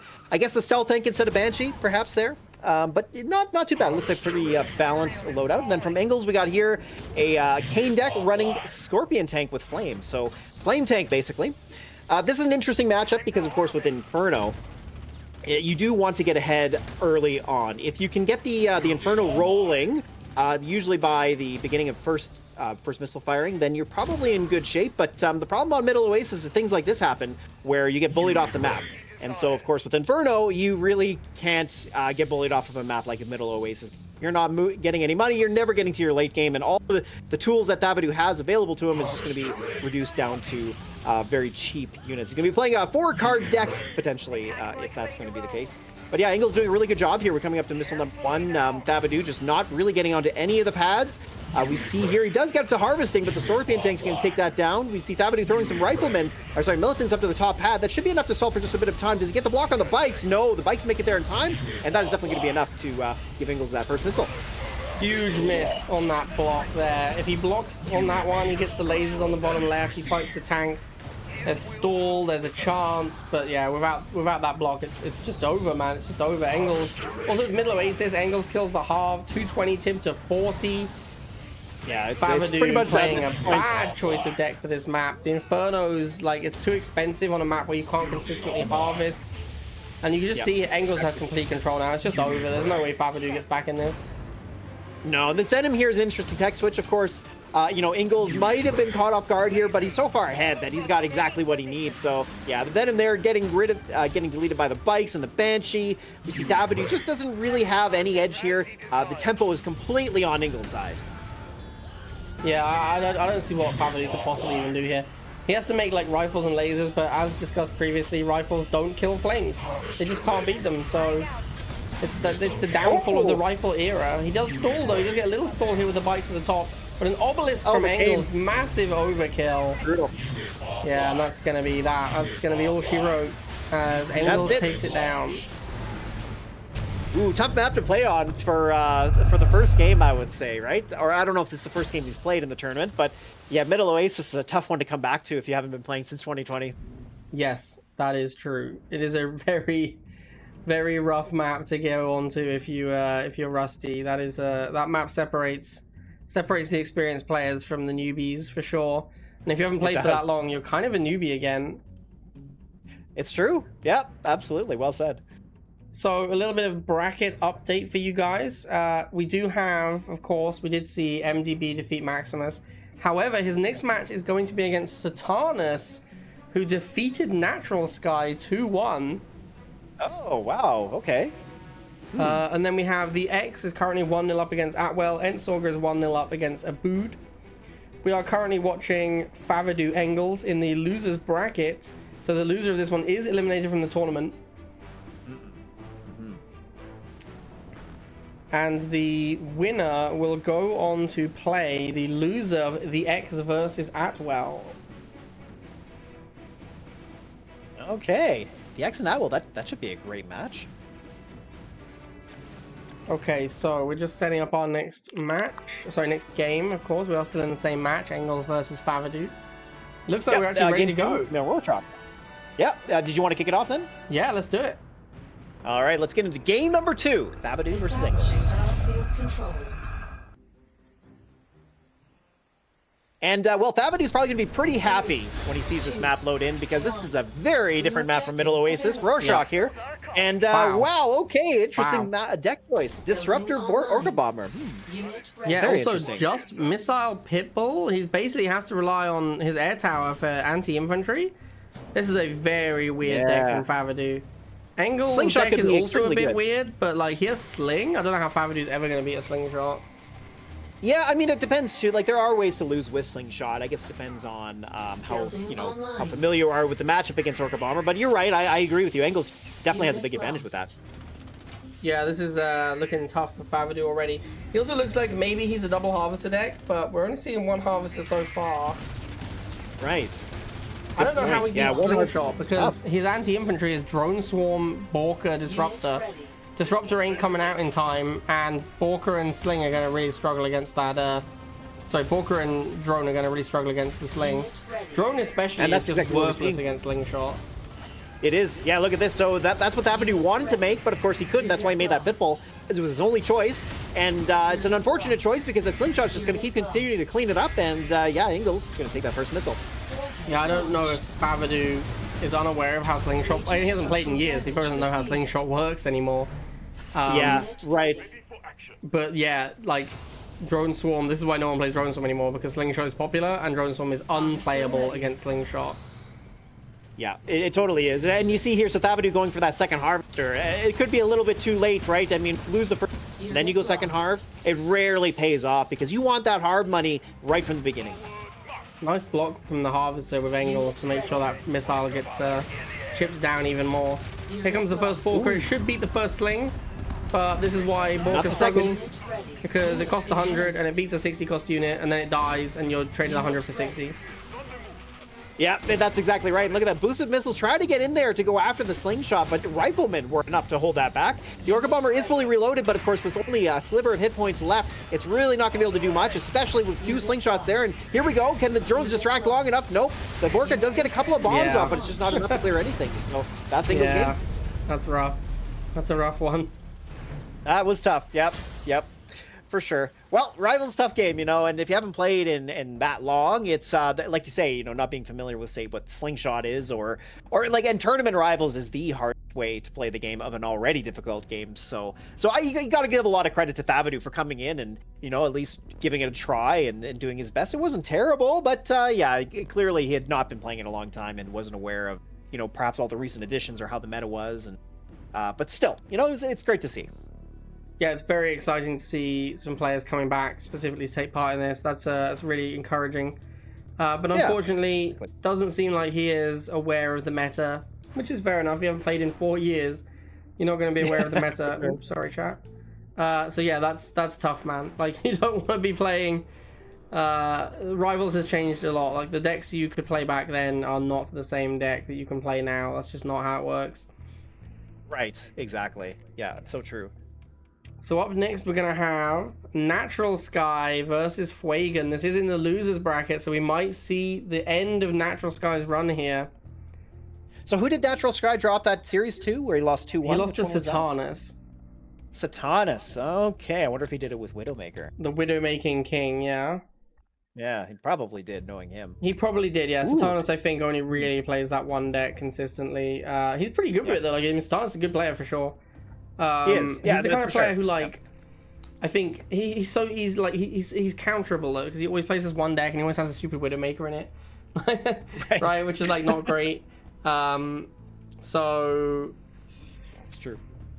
I think he's gonna struggle against the really, really good players. But Satanas is good, man. He can beat almost anyone. I don't think he'll beat MDB, but he definitely can beat a lot of players. I agree with that. Yep. Natural Sky in the Alliance, old timers. Yeah. Seems appropriate. Put. Yeah, exactly. Fuegan, of course, also a fairly well-known player. I suspect a lot of people will know Fuegan. I think so, yeah. His name's definitely come up quite a bit. So just waiting for Fuegan to get in the lobby, and then we'll get the next round started. So game 1 on Fighting Pit 2. We haven't seen Fighting Pit yet, which I'm hyped for. I love Fighting Pit, one of my maps. Although the only thing I don't like about it is the fact that it really favors specific strategies. So in a tournament setting, that changes a lot, right? Because you could play MLRS, you know, you could play, well, I don't think Kane's that great here, but 2-range in general, especially with Slingshot. Slingshot is just disgusting. Yes. But really depends. If you're anticipating that, the one great thing about a tournament is you can bring a counter deck, and that's the thing I see the most. So yes, Kane, as you say, very weak on this map, doesn't have the positioning you need. But 2-range units that can get onto the pad, hide behind the missile, and shoot over it, very, very powerful. Right. Like jump jets, they like to fly over the missile silo. You know, those could be, not that they're 2-range, but, you know, it's a way to jump around. Anyways, well, all right. Should we get into this hype match or what? Let's do it. Natural Sky versus Fuegan. This is their tournament lives on the line here. The loser of this is going to be knocked out. Natural Sky fell to Satanas. Fuegan fell to the X. So fair enough. Two tough opponents there for them. Yep, I wouldn't be ashamed of that. That's for sure. Okay, so Nat Sky bringing up the sniper. Very standard. This is in fact the deck Ensorger was playing last match we saw him play, and Fuegan playing the classic Nod deck. So very, very standard meta decks here. He's playing it with Jackson, which I think is a good choice. There's not a ton of great targets here besides the Predator and Razorback. Like, I don't think you generally want to boost the snipers, but sometimes it can help in a pinch. I think sniper boost is reasonable. Like when you have two flames trying to push you at the same time, the boost is really good in that situation. So here, I wonder why neither player decides to push in, right? Like, you could get some damage in on the attack bikes and, you know, retarget away from the wheels. But that said, I mean, Natural Sky here getting rid of the wheels on his own. A bit up ahead, but hasn't taken any damage from the bikes and the Scorpion tank. But nice little snipe there from the Predator. We see he gets a shot there on the attack, or War Dog, sorry. And yeah, Fuegan started pushing back a little bit, but it looks like Nat Sky's got the advantage so far. Pretty much exact mirror start, which is Nat Sky's favorite in that because his Predator beats up on the Scorpion. You can see, like, the players basically did exactly mirror match starts, except that the snipers beat the flames, the Predator beats the Scorpion, the Pitbull beats the bike, so Nat Sky ends up ahead. All of his units just win their 1v1s. Ooh, awkward there for Natural Sky. The wheels got in behind at the snipers. He loses a model, and we all know what happens. Become way worse. They're still, you know, somewhat useful, but the shots to kill just gets totally wonky. So snipers just lose a lot of value because they can't kill very quickly. And that Predator tank going down at that point in time could be very important as well. We're about 3/4 of the way through. Can that Predator tank get back on the pads and make an impact? Yeah, as you say, the snipers, it requires all 3 snipers shooting to kill a flame model, so it's a huge deal when you lose one of them. Ooh, Natural Sky clearing up the top pad there. The missile's winning against the wheels. We got the bottom right. Can he get there? Oh, Flames don't make it in time, even with that fast movement speed. And Natural Sky takes the first missile. And there we see Jackson was very impactful. Like, you're playing Predator, it's slow. The Jackson allows him to get it into position, take down that first missile, basically just because the Predator managed to get there. The Predator did lose to the Scorpion though, because it took some damage along the way. And then Fuegan is able to convert this tempo that he has from the Scorpion living and the Predator dying into a Harvester kill. So although he loses the missile, he does kill the half, puts Natsky very far behind on economy. Natsky now needs to play a very missile-heavy game plan. He wanted to switch into Razorback here. He doesn't want to keep playing snipers. He wants to switch into Razorback missile like Ensorger did in that match we saw, but he hasn't got the money to do it because he lost his Harvester. Yeah, look at this, a little bit of a misplay as the snipers were targeting the tank instead of the flames, so the snipers there lose a model, unfortunately. We see the bottom two going to get chewed up there, and nice boost there from the Pitbull should stop the Banshee from getting in place. We are very close, though. That Kane Tower coming down at a good time. It should secure that bottom right as the Pitbull goes down. We got a Predator Kane coming in from behind, but Natural Sky still hasn't got to the Razorback, and he can use that right now to secure that top pad, but it doesn't look like that's going to be the case as Fuegan gets his lasers on the bottom left. We've got the Banshee up top securing that. He does flip around the flames with the lasers, but a little bit of a surprise there. I wonder why he didn't hold the Banshee. It must have been bumped out of place, but either way, gets it back onto the top pad, and there it is. Missile number 2 for Fuegan. Yeah, Fuegan's so far ahead in economy, he's able to trade an Obelisk for a Pitbull basically there. This Harvester loss after the first missile, which also a large part comes down to the fact he spent 30 on the boost to get the first missile. It means you're behind on the economy, and Natsky just can't catch up on the economy. It's really bad for him. He desperately needs to switch into Razorback because, as you can see, the snipers are falling apart. There's too many Banshees, there's too many Flamers, there's too many wheels. The snipers are not holding their own, and he just really badly needs to transition, but he can't afford to because Fuegan is keeping him off balance and just dominating the economy game. Now, that said, he is letting Natural Sky in here a little bit as the Pitbull was only 1v1ing that Banshee, but the Scorpion tank comes and cleans that up. We got the boosted missiles coming in from behind as well. Good play there from Natural Sky to push them back. And like you say, he really wants to go to Razorback here, especially with this Kane Tower coming down. Kane Tower is going to be a huge problem if he wants to make a Predator tank, which he does have enough money for, but here we go. We're getting very, very close here, down to the 3rd missile, and that Kane Tower is just wreaking havoc as we see Natural Sky not able to push in. It's only halfway down on that tower, so there's plenty of time left, and Fuegan here in a really good position. We see the Flames push up on the pad. He's to get a block on the War Dogs, and he does. Nice movement there, and of course the Kane Tower just completely dominating. Yeah, and the issue there, as I said, Natsky needed to transition into Razorback, and he just couldn't do it because after the first missile, Fuegan goes and kills Natural Sky's Harvester. Natural Sky has like 40 tib. Natsky had to play pure missile sniper until he could afford the Razorback. In fact, I think Natural Sky should have played pure defend my Harvester. Ignore the pads. Let Fuegan have it, because you're already going to lose that missile anyway. He needs to let Fuegan have that second missile, defend his Harvester until he can transition into Razorback. Then he has a much better chance of winning that game. There was a bit near the end of the missile where he boosted a missile to get onto the pad. That was the moment when he conceded he was never getting to Razorback. Once he spent that 30 on that boost, he was purely on missile sniper for the rest of the game, and there was no way he could win with that. That Obelisk coming down seals the deal because he can't get a Predator in there. I just think, it all came down to that he didn't... After the first missile, he needed to play a much more conservative, cheap strategy, try and get to the Razorback, because he just couldn't win with Sniper there. Yeah, that was the big problem, right? And that's the issue with tech switches, and that's why the Banshee was so good in that game. Like early on, it didn't do much, but then throughout the game, it just continually pushed Natural Sky off of the Razorback plan. Because every time he'd go, well, I need a Razorback, but there's 2 Banshees flying around, so maybe I should just go with Pitbull and Sniper instead, but it still wasn't enough. And like you say, the boost was a bit of a trade-off, right? Like, he traded that instead of going into the Razorback. And I still think, even with the Banshees flying around, the Razorback probably was the way to go, just because of Kane. Kane was the big factor there, I think. But still, yeah, tough matchup for sure overall. And that's one of those neat matchups where it can go either way, but went Fuegan's way that time. All right, so let's get into the next game. All right, game number 2. Let's go. See if Natural Sky can score it back, or if this is going to be it for Natural Sky's tournament record. We see a Solomon mirror here. Very interesting. Ooh, the Fishman. I love it. Objective available. Quagan with the white coat, and that guy with the... I can't remember what it's called, but the other Solomon. Oh, I can't remember either. I know what you're talking about, though.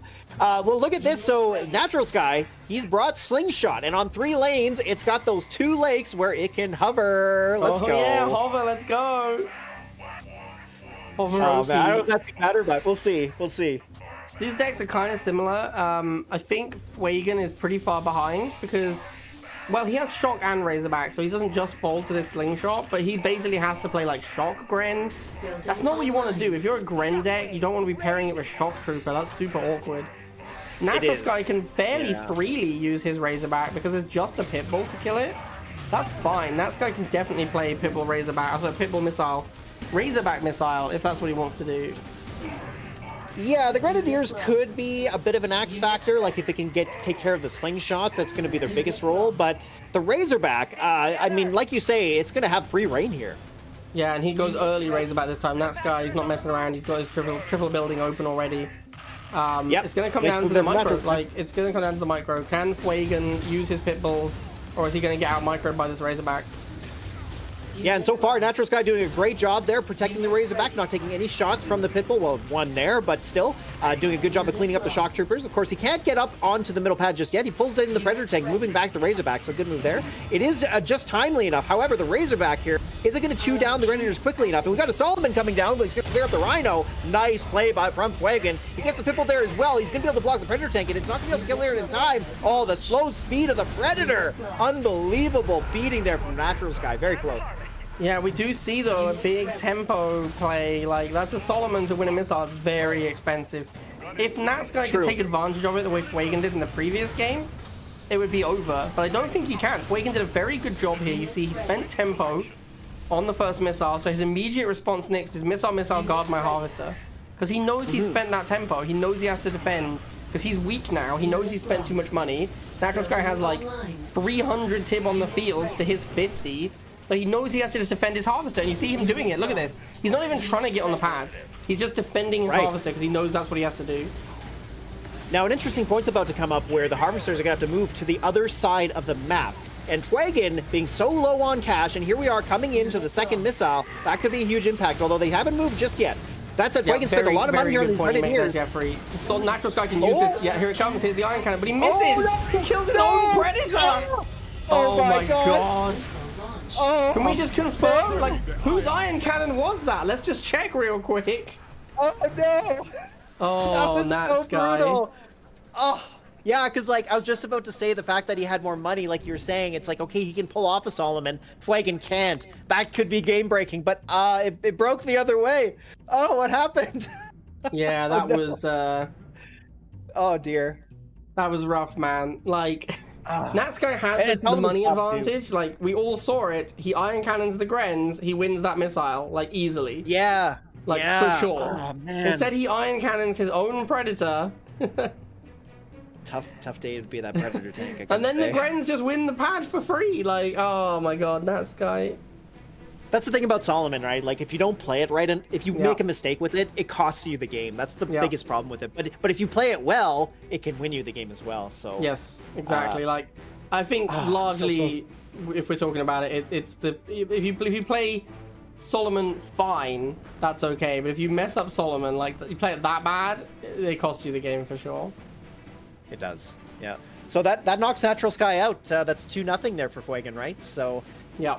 So unfortunate for Natural Sky, but you know what though? Like we've been talking about, it's just great to see these guys come back and play some more. I mean, Natural Sky, obviously it wasn't like the heyday or anything, but still, you could tell the talent was there, right? Like see the deck building knowledge that he still retains, and like he still knows how to play the game. Just he's a little bit out of practice, but it was great to see him. So I'm glad he got to come in. I'm glad we got to see him on stream here.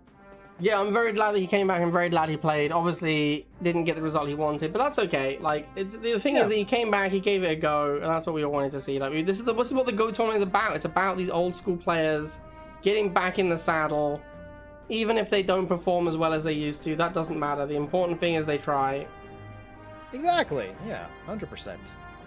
I know it's tough though, right? Like when you play rivals, it always feels bad to lose. It's such a stressful game. It really is. Yep. Plus, I know that Nat Sky, you know, he stresses out about rivals. Like, he definitely is not a guy who can play rivals and be chill. So, yeah, Right. I mean, honestly, sure. you know, I hear it, man. I hear it. That's a large part of why I didn't play anywhere near as many tournaments back in the days, because they are stressful, and it's kind of more fun just to chill out and play some fun games, you know. It is, yeah.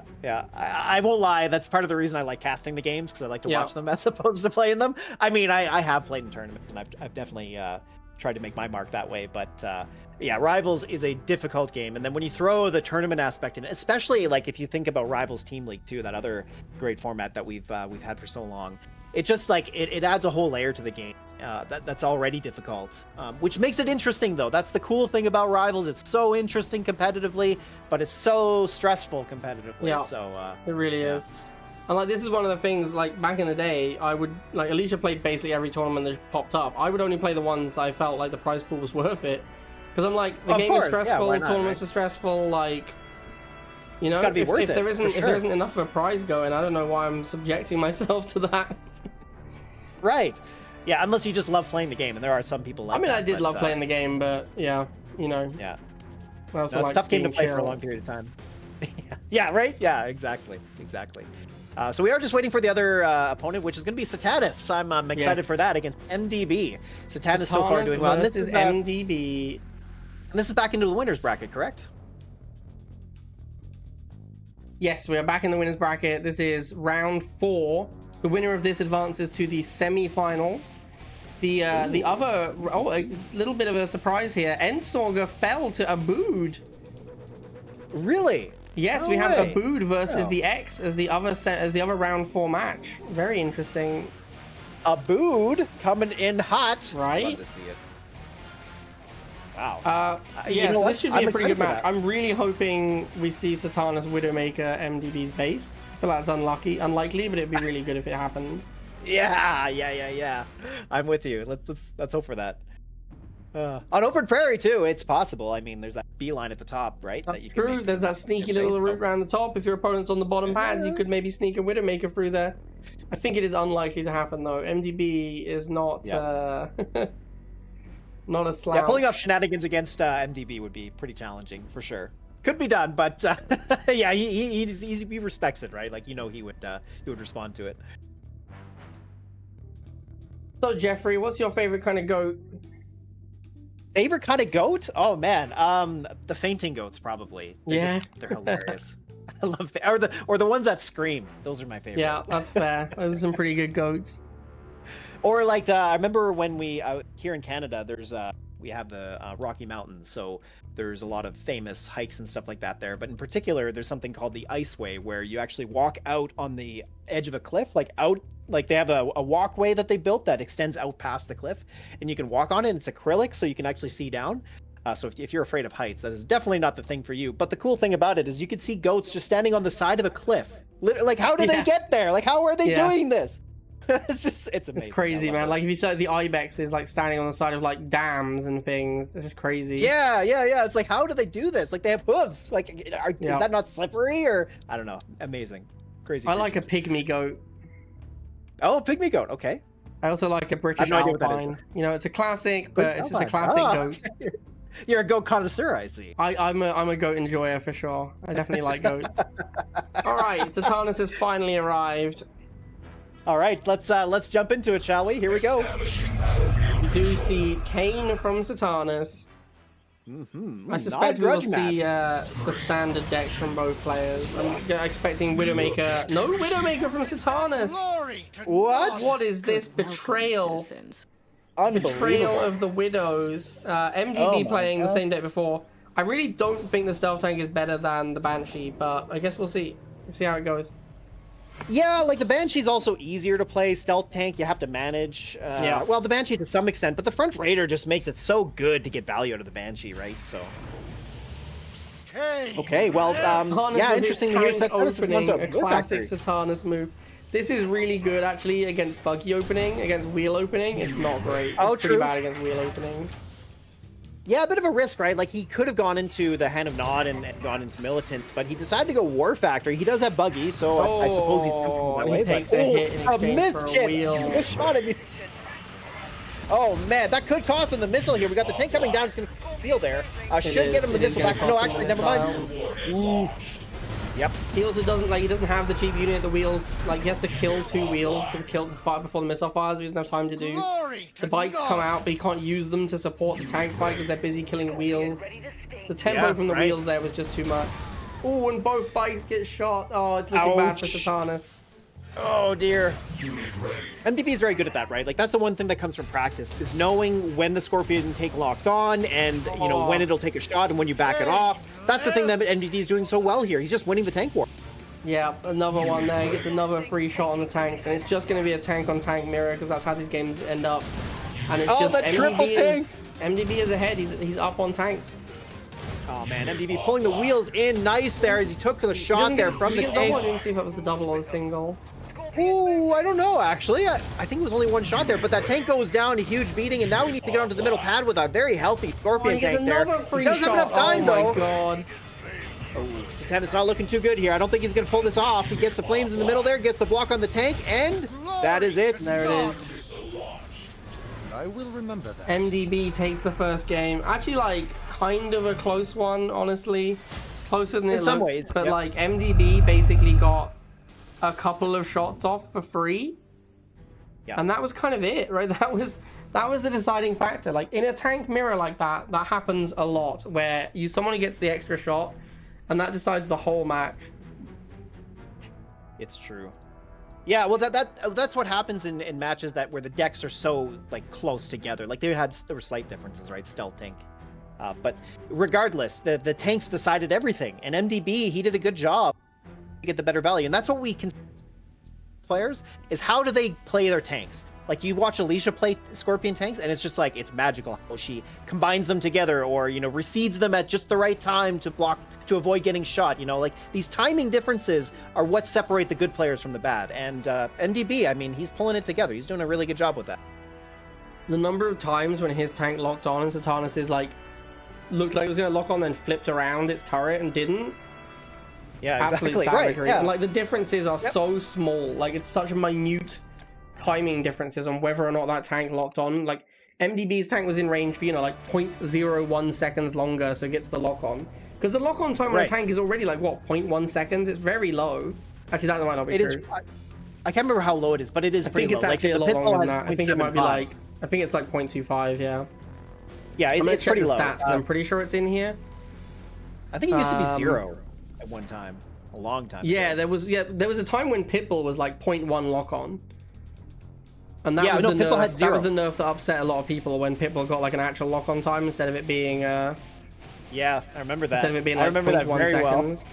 Well. It looks like it's actually a full second lock on for a tank. Is it a full? Oh, you mean so like before it fires, right? Like it. Oh no! Here we go. Here we go. Is that how long? 1 second charge up. So 1 second to fire your first shot, but 0.25 seconds to lock on, at which point your shot is guaranteed. Right. Yeah. So you have a 0.25 window against a tank. Yeah. When it's about to fire, that is.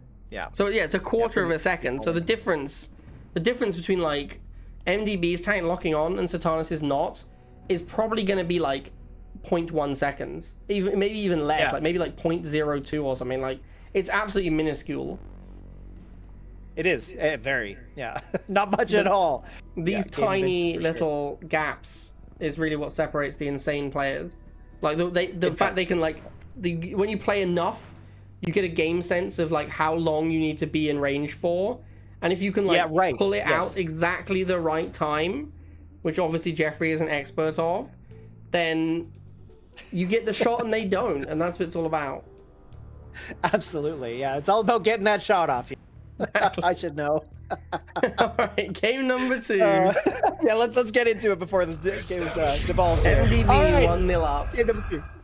Oh man. Oh yeah. Okay, so let's see what Satanas does. Is he gonna bring the Widowmaker or not? That's what we're all asking. And he does. Yeah, let's go. Satanas. All right, my man. Come join us. Yeah, I'm really hoping that we see a Widowmaker base kill. I think it's unlikely, but it would be a goated moment It would be worthy of a can't ghost kill tournament this if we see Satanas get a Widowmaker base kill. A primitive strategy. Absolutely. Yeah, this kind of reminds me when Omni got the Disruptor base kill against Surface in a tournament ages ago. Yes, that was great. That was such a good time. So once again, we see the tank opening. I think the tank opening is actually pretty good because he knows his opponent is opening War Factory. He doesn't want to open Buggy into an enemy tank. He doesn't want to open rifles into wheels. I think it's pretty reasonable to go tank first. But it does put him at a disadvantage because MDB has a 10 cost unit that can absorb shots, and that is huge. It is huge. Although, that said, we see that MDB left his tank a bit exposed. Both tanks trade shots equally. Yeah. The Cyber Wheels did absorb some shots, but at this point, it's just going to pop cap him a little bit. That said, we are on orbit here. However, Satan is making a smart move to go up to the top. Such good play by MDB. Can the Buggy clear out the lasers here? Oh man, the boost on the Scorpion tank clears the top though. Brilliant play from MDB. Really good. MDB brought those lasers in, retargeted the tank that was about to kill his tank. So he used his tank to get a shot on the Buggy, then used his laser to finish off the tank, which meant the Buggy was injured and the tank escapes. Really nice play by MDB. Then he uses the tempo of the Oksana to win the top missile by having 1v1 tank, and his tank wins it because of the tempo. Huge. Yeah, I think Satanas making Buggy instead of rifle to fight laser though is a big misplay. Yeah, especially when you got tanks out. I mean, yeah, the Buggy can win 1v1 on its own, but not when you got tanks flying around. That changes it up quite a bit. And like the main advantage that he has by playing these rifles is he has a cheap counter to laser, which he didn't use. Yeah, exactly. Okay, well, Satanas here has a little bit of time to claw his way back into this game. We see MDB just getting better map control. The tanks here just being really dominant. Satanas not getting the shots back, as we see there. He moved the tank out, letting the shot hit the flame, so he gets better value out of the tank. We see Flame moving up to the top, and MDB just securing all 3 pads, like he always does. MDB with a slightly better deck. He actually didn't use the better deck to much advantage because he didn't, like, his wheels didn't do anything at the start. They didn't absorb any relevant shots. He was like trading tank evenly, and that was Satanas' best chance to win there because he actually had a small advantage. If he had managed to kill those lasers, he like switch into rifles or whatever, but MDB with the boost at the top was huge. Like that tempo play meant that he won the missile, and nothing Satanas can do about it there either. Like, it's not like Satanas played that badly. He had to send his tank top to hold the missile. He always loses to the boosted tank. There's nothing you can do. The only advantage there is that MDB spent 30 to win that missile, and that's a pretty cheap price for a missile. It is. Yeah, definitely, right? Yeah, exactly. Yeah, that boost was just a great play. Like, it was just the icing on the cake on top of all the other great plays he made up until that point. So it was just a masterclass at the end there. Yeah. So MDB looking very strong at the moment. He was one of the favorites to win going into this. I do believe the other favorite to win is probably the X, who... Yeah, the X, for sure. We have not seen play yet. He has not been featured. We've been featuring MDB's run the whole way through. We haven't seen the X yet at all. But I suspect we will see MDB versus... Well, I mean, the X has to get past Abood first. But if he does, then I think we're going to see MDB playing against Abood. We're going to go back to Ensorger now in the losers bracket. Oh. Yeah, Ensorger here against... I don't know what his name is, the Russian player. I think that's Russian. I could be misspeaking there. But I don't know what his name is. He's listed as 84468888 on challenge. Oh, we'll just go by that. That's much easier. So, I'm going to Google Translate real quick his name on Discord and see what it says. Apparently, it could be Rospadin. It says Maybe it's that's Mr. what it is. Mr. That's what Google Translate says. I don't think that's accurate necessarily. Google Translate is saying his Discord name is Mr., but I don't know. That's a mystery to me too. Yeah.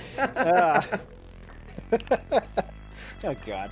All right, well, speaking of all that, we do have our players in the game, and look at this, ranked 13 versus ranked 21. So they've both been playing for sure. Ooh, shall we kick it serious off? Players here. Absolutely. Well, shall we get into game number 1? Yeah, let's do it. All right, here we go. Kenny says he believes his name is Rospadin, but we do not have confirmation on this. 3, 2, 1. New objective received. Oh, what the heck is going on here? A bike rush. What is happening? Ensorger has immediately countered with a militant, so there's just no harvester. No Wow, so I think Ensorger must be familiar with this guy because he must like to do this. That said, though, I'm surprised that Ensorger went for the Harvester right away. Yeah, I mean, usually you want to clear it out first. Huge misplay. Like, he is going to the bikes, though. I think what happened was he saw the buggy and he was like, I don't want to fight laser versus buggy. But actually, on a no-hard mirror, because the lasers cost 10 fewer, you just end up with more lasers than buggies and you end up winning. True, that could be right. Okay. Well, either way, yeah, I mean, Ensorger pushes this back. The rush is unsuccessful, and all it was to delay the start of the game. So here we Yeah, oh, and, the little bad thing there, the buggy, nice. Interesting that, we're going to call him Rospadin? Sure. Yeah, let's call him interesting that Rospadin immediately gives up, right? He sees what happened, he's like, my bikes are dead, I'm giving up, I'm going Harvester. So we're kind of back to a normal game. Ensorger has a little bit of an advantage, though. He already has his barracks open, a little bit of head economy. That said, though, we got Tick Tank with Kane and then Tick Tank with Seth Drill Pod. And I got to say, Kane here should be the better tool in the box, I would think. Yes, Kane will be a lot better in this Tick Mirror. Having said that, Ensorger getting absolutely dominant performance against this Tick. Wow. Absolutely devastated. Man, that could be first missile right there. Wow. And Ensorger here getting the Chuggy Tick Tank plan going. I mean, it's a pretty classic combination, but of course, it was much more classic before the nerfs to Chuggy, where its Chem Cloud timing got changed. But still, I mean, it can be fairly effective. That said, though, you know what? It's not like Ensorger really has any big, heavy infantry targets. He's only got to deal with Fanatics. So, and look at this, the Tick Tank here going down to the bottom. Oh, what an embarrassing day to be a Tick Tank. Yeah, kind of interesting that, I wonder if, as you say, maybe Ensorger knows what this guy likes to do. He knows he likes to bike rush. He knows he likes to play Tick. And Ensorger's just gone, fine, I'm just going to Tick Mirror. That's what I'm going to do here. Yep, deck countering is very big in tournaments, and this is one of the reasons why this way of playing Rivals is so interesting, because you see stuff like this potentially happen, where one player, sniffs another out and goes, oh, well, I know exactly what to bring. And sometimes the lesser skilled player might just be the smarter one, bringing the better deck in that. Yeah, absolutely. We have confirmation from Dice that it reads as Gospodine. That is his name. Okay, all right, good to know. But yeah, I think Ensorger knew what he likes to do. Like, he clearly is very, very keen on getting a Tick Tank onto the Harvester as well. Ensorger's basically just played his own game against him. Totally, right? Although this Banshee being a bit of an issue, we do see the lasers get locked onto it. Getting a block there from the Chuggy. The Chuggy here actually being very dominant throughout this whole match. But you know what? It was really just Ensorger pushing Gospodin off the map. That's really what it came down to. And when it comes to Tick Tank, that's really what matters the most, and especially in a Tick Tank mirror, which is a bit unusual to say the least. But well, it was a good pick by Ensorger for sure. Yeah, I mean, knowing exactly what your opponent is likely to do is a pretty big advantage, as you say, in tournament Rivals. And it kind of seems like Ensorger knew exactly what he was going to do and was very ready for it, and just kind of shut him down right from the get-go. And that's what happens, man. That's why, as you say, tournament Rivals is so interesting. If you play on ladder, you pick whatever ladder deck, which is usually just going to be something that isn't have big weaknesses, something you can win almost all your games with. You load in, you don't know what map you're going to get, you play against a random guy. Maybe you know roughly what they're going to do, but you're not prepped for it because you're just playing your random deck. When it's a tournament, you're like, I know what this guy's going to do, I know what he likes to do. I know what he's going to play, I know what his strategy is, I'm going to play something exactly to beat that. And when people do that, when good players do that, they just absolutely dominate. Yeah, and that like I mentioned about how like a lesser skilled player could win in that situation. I wasn't trying to suggest Ensorger is the lesser skilled player. I think probably Ensorger is the higher skilled player.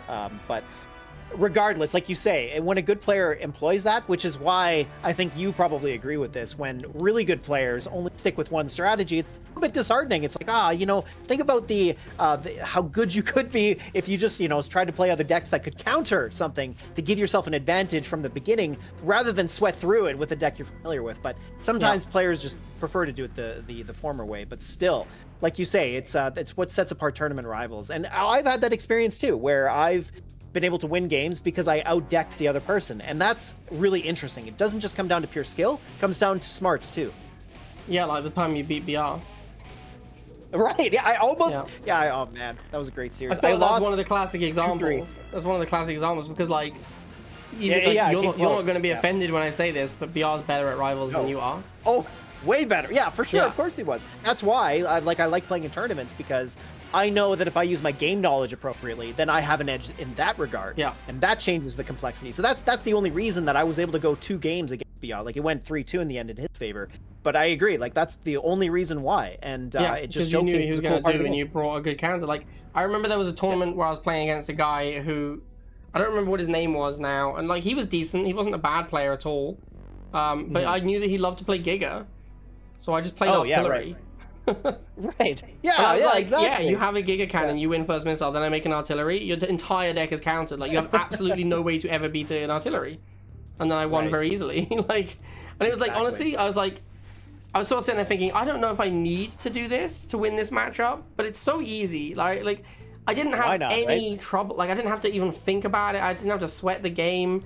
I just didn't even play well. I played quite poorly in that game because I didn't have to play well. I was just going to make an artillery and surround it with lasers, and he literally cannot win, and he didn't. Yep, exactly. Yep. All right, looks like we're ready for the next game. Let's get into it. Here we go. Waggles versus Gospodin, game number 2. We're on Slash Fields once again. Love this map. I've always enjoyed this one. Yes, Ooh, this a is bit of a good map switch up for too. sure. So yeah, Gospodin are continuing on with Tic Tac, the exact same deck here, but Ensorger switching over to a more standard deck, although he's got Chems and Jade. Although this is definitely not the classic Hucky deck. We don't have Buggy and Militants. We got Wheels and Bikes instead of that. So a bit of an interesting switch up. I guess it's a little bit more balanced in some ways, but I mean, maybe the Buggy wasn't a good choice with the Tic Tac. It's possible that Ensorger has gone. I know that Gospodin likes to play Fanatics, and Chem Warriors absolutely dunk on Fanatics, so I'm going to play Chem Warriors. They do. That's true. They absolutely do. Ooh, wow. Jade Gospodin not getting the gives retarget him- on the tank there. Jade Missile won't outright kill a Tic Tank, but it's like a pretty good way to deal with Tic Tank. Wow, quite a sleepy missile there from Gospodin as he just did not respond at all. It seemed like he just wasn't at the wheel there as his Tic Tank didn't retarget against the tank, and Ensorger just really walked in and took the missile like it was nothing. Yeah, I mean, that's the tough thing about Tic Tank. When you play Tic Tank against really good players, they will tank the Tic Tank with something else and weave the Scorpion or Predator through. And retargeting is not easy to do because the Scorpion doesn't stay in range long enough. If you wait until the Tic Tank fires at your random unit, you can go in and shoot and get out before the Tic Tank is reloaded. So there's no way for the Tic Tank player to hit you. Right. Yep. Yeah, and it's pretty awkward too this because is why you a lot of accidentally players don't rate Tic Tank in top level play. Good point. Good point. Well, we see a Drill Claw coming down too a little bit early, I have to say, and we're not really sure the point of that. I guess they go against the Chems, but you know, for 70, and especially for a tempo play like that, seemed awfully expensive, especially with Ensorger here getting way more value out of the Chems. Plus, it doesn't even beat the Chems, so you're spending 70 on a unit that still loses 1v1 to the 60 cost Chem. Yeah, and that's going to put him behind here. Is Gospodin here trying to inch his way back into the game. We got that second missile he's got to win, so, but Ensorger getting a little bit pop cap from these lasers and Chems. We do see a Jade missile coming down to clean everything up, even his own tank, and the Bikes before the Banshee gets there. No, we're going to see a bit of a stall, but the Bikes make it in time, and bit of a flip here. Can the Banshee get on the bottom right and get the lasers? No, it doesn't look that way. The Bikes here are going to get there in time, but it's a bit of an awkward game here as we see Ensorger trying to win against the Banshees, losing it up on the top left. Bit of a bit of an equal matchup between these two units, and now the lasers coming in as well with the drill pod. The drill pod here could be the missile, and it looks like that's going to be the case. Yep. Wow, that drill pod decided everything there. Yeah, well, sort of. So Ensorger, I think, used the Jade Missile intentionally to clean everything up so he had more pop cap to work with. And then he spammed Bikes, and he should have won the missile very easily, but he mismanaged his Bikes horribly. Like, there was a single Banshee on the middle, and he had 2 Bikes going after it, and then he moved one on the top instead of just killing the Banshee. He could have just shot with both squads, killed the Banshee instantly, then moved the full health Bike up to the top and killed that Banshee as well. Instead, he sent the Bike up, split the Bikes up. They both ended up getting 1v1, taking damage. They ended up both losing their fights, which was horrendous for him. And then there were just Banshees everywhere, and he couldn't kill them. So, very big mismanagement from Ensorger there on the Bikes. Big throw, honestly. Like, he should have easily won that missile. Yeah, I mean, the Bikes looked like they were going to seal the deal, but as you said, he just kept splitting them apart, and you're right. Like, and I think he was just trying to fight for the pads more than anything, but it ended up costing him the missile in the end. Yeah, like, he didn't need to go top because he could just kill the Banshee on middle, and that's the same thing as getting onto the top pad. And then he could have sent the full health Bike and still won on the top pad, so there was just no need to do it. And I mean, look at the way the game switched up now. Like, we see Gospin kind of making his way back in, being just instrumental. Ensorger mismanaging his units a little bit too much. He really needs to settle his game down a bit here and just try to get map positioning back and just get back to his good, favorable matchups. Yeah, I mean, in typical Nod fashion, like, Gospin was losing, he spammed a shitload of Banshees, and now it's looking pretty good for him. Right. It is. Well, Ensorger got double Banshee here. We got another drill pod coming down. Big problem for Swaggles. He can't get through it. He still has this single chem though. We might see a Jade missile. Hold on a minute. It's Oh my okay. gosh. It's not bad. It's not a bad Jade missile. It cleans up enough. It buys him enough time. Oh, this is getting insane here. So the Banshee's, of course, holding the middle. We got the Chems coming up from behind, cleaning up the Fanatics. But that Banshee just going to hold, but the Chems are going to hold on forever there. So he just needs to get a hold on the bottom right. But he doesn't get a block on the Banshee. He's going to make it on the pad. But oh, the Banshee cleans it up anyway. Wow. Very nice. What a Very close nice play game. there. Ensorger hugely mismanaged that second missile, but it's okay because he comes back for the third missile. He does a very nice play with the Chem Warrior where he cleans up the entire side of the map, which buys him enough time because actually that drill pod was a big problem. It made it really hard for him to get through back to the pads. But because he did the same thing on the other side, basically, he cleaned up all the incoming units, which meant he bought himself enough time for the wheels to clean up the flames, which then gave him time to get the chems onto the middle, which is what ended up winning him the game. So he should have had it. He should have had it pretty comfortably on second missile. He messed it up, but then he managed to come back on a nice play on the third missile, so that he didn't fall apart. Yeah, it was good. So that drops out Gospin then, right? That was loser's bracket. So Ensorger continues. Bracket. All right. All right. So we're finally going to have the X. First feature match of the X. We're going to have the X playing Abood, who put Ensorger in the loser's bracket. Oh, let's go. Let's go. All right. Okay. On Middle Oasis as well. That is fantastic. Okay.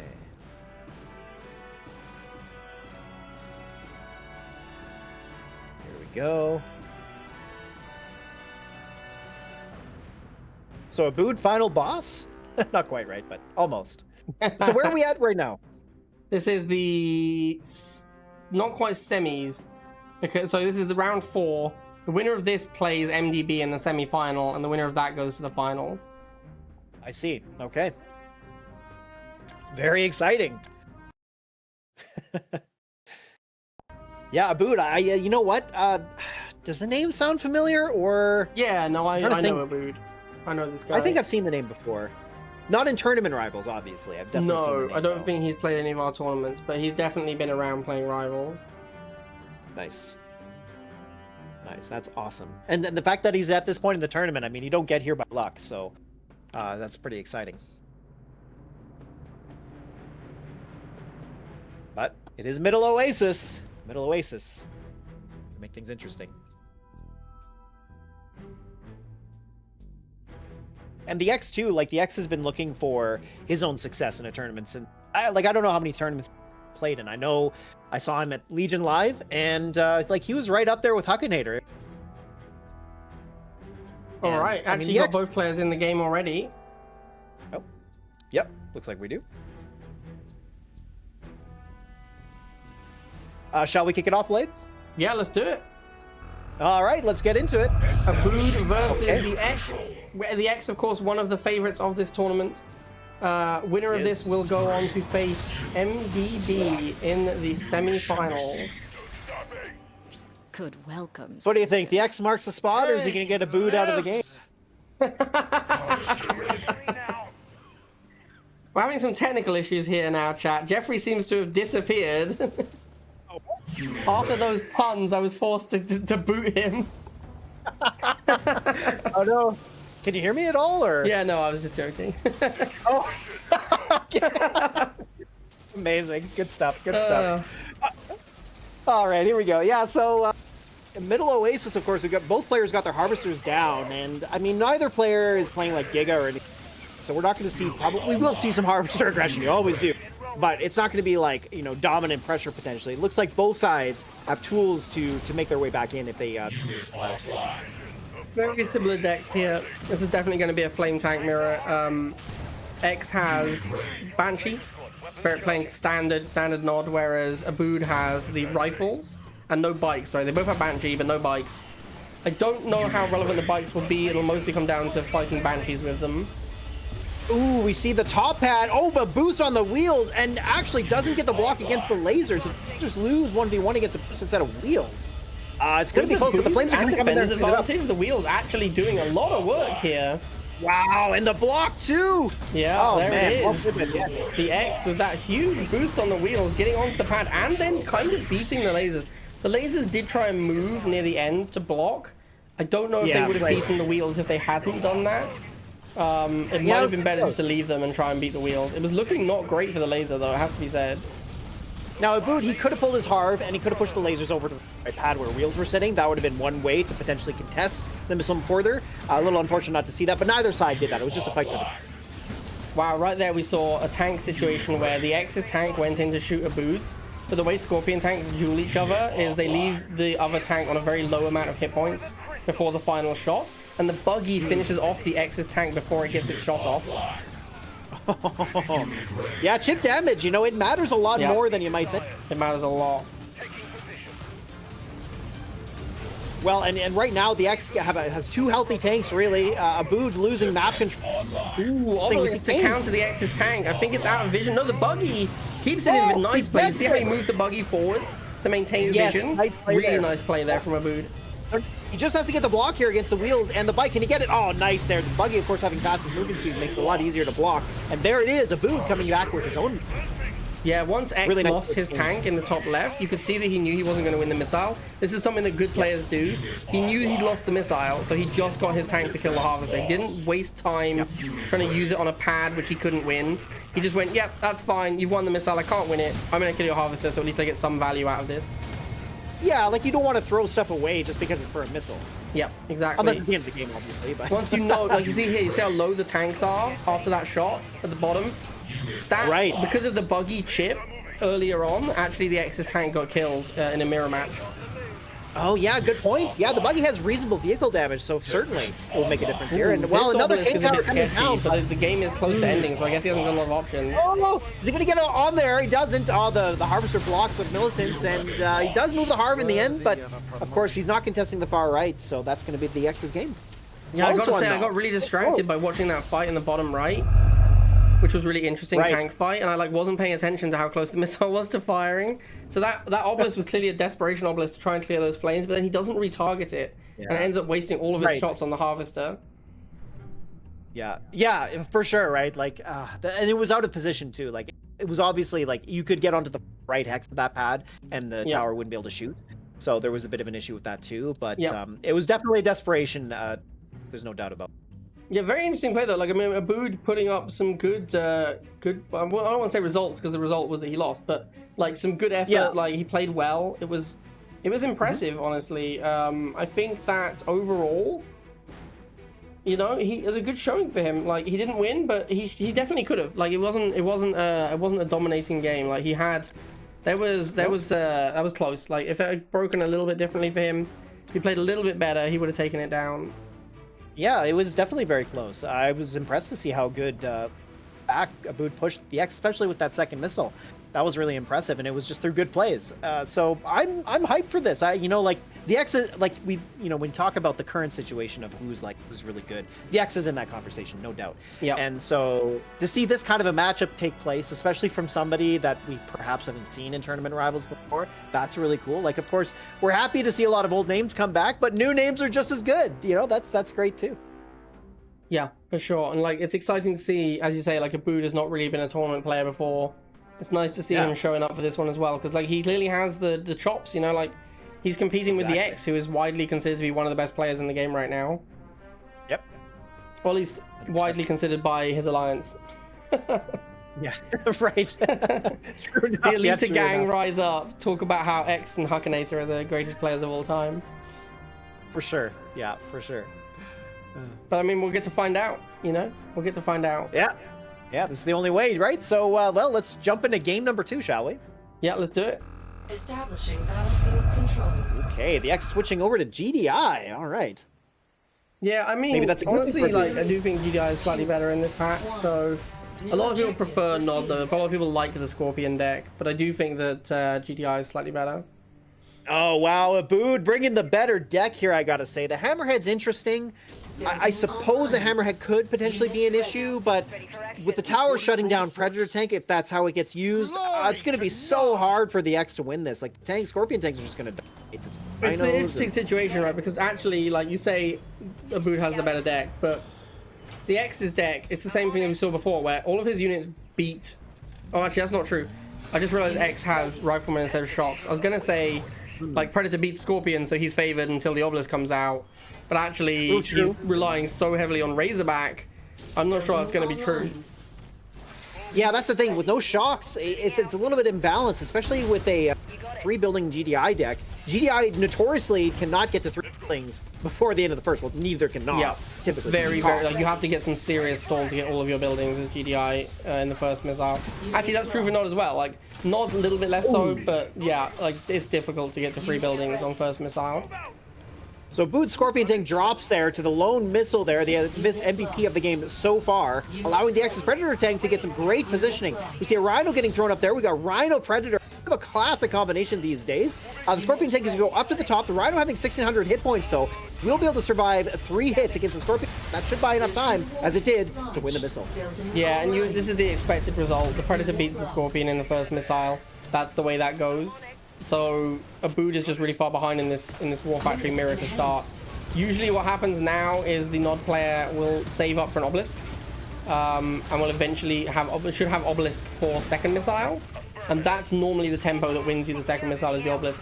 It's kind of an interesting situation where, although the GDI deck is more expensive and looks more of a late game deck, the fact that the Obelisk is so critical means that the later the game goes, the better the Nod deck gets, because you have to use Obelisk to win. Very interestingly here, this Banshee finally takes down that Razorback, but of course was met by missiles as well. So it does trade, but it was at the edge of the map there, close to the X's base, so it's not hard for the X to replenish that, as we see here. And now Abood trying to push back here with Buggy Scorpion, and of course that's a good combination. It's great against Razorback, but you know, it might not be quick enough to take on this Razorback, because you see the Buggy needs to move down. It does, but that's about enough time for the Predator Tank to move in, and now the Predator Tank with a boost. Very good play there, as it's going to clean up the Buggy, it's going to clean up that lone Scorpion Tank, and of course he is going to try to push on here. The Razorback being points, but hold on a minute. Can he get on the pads in time? It might be a flip. Oh, it is! Holy cow. That was so close there. Abood nearly came back, but, well, the X takes it down 2-0. Yeah, and you see at the end of that game there, Abood does not have the money for the Obelisk. If that Predator rolls in and he has the Obelisk money, the Obelisk kills the Predator, he wins the missile, that's it. Yeah, exactly. But he doesn't have the money for it. Sure. And the issue there is that he did a big misplay where his Buggy was shooting the Razorback, not the missile. He had Tank and Buggy fighting Razorback missile, but the Buggy was shooting the Razorback. So the missiles killed the Buggy, then he had to make another Buggy to fight the missiles because he hadn't killed it. Then he didn't finish off the Razorback, which then flew to the top right, so he had to make another Buggy to go and fight that. He also at the end made a Scorpion, which should have been a Banshee because he couldn't get a Scorpion onto the pads in time. But the fact he had to build these extra Buggies is why he couldn't afford the Obelisk, which would have killed the Predator and won him the missile. So that, like, it's the snowball effect. Like, a small misplay of not targeting the missiles means he has to spend an extra 30, then he has to spend an extra 30 again, then he can't afford Obelisk, then he loses to the Predator Tank. And he lost first miss to the Predator Tank as well. So it's just a compounding error that, like, really hurt him. Like, that one misplay, not finishing those missiles, snowballs into the fact that he loses that game. Yeah, like, it's for like you were saying that at the beginning, how his deck was essentially constructed to be hard counters to everything, and kind of that did play out a bit. Sure, like for certain with the Predator Tank, a lot of it did come down to retargeting.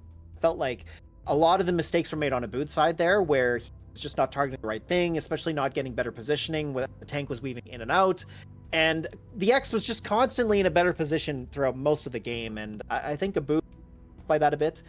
But it also, like you were saying, I mean, GDI it's harder to win against that. Predator Tank, once you start snowballing with it, it's very hard to claw back against hit points. It does more damage. It's the matchup definitely favors the GDI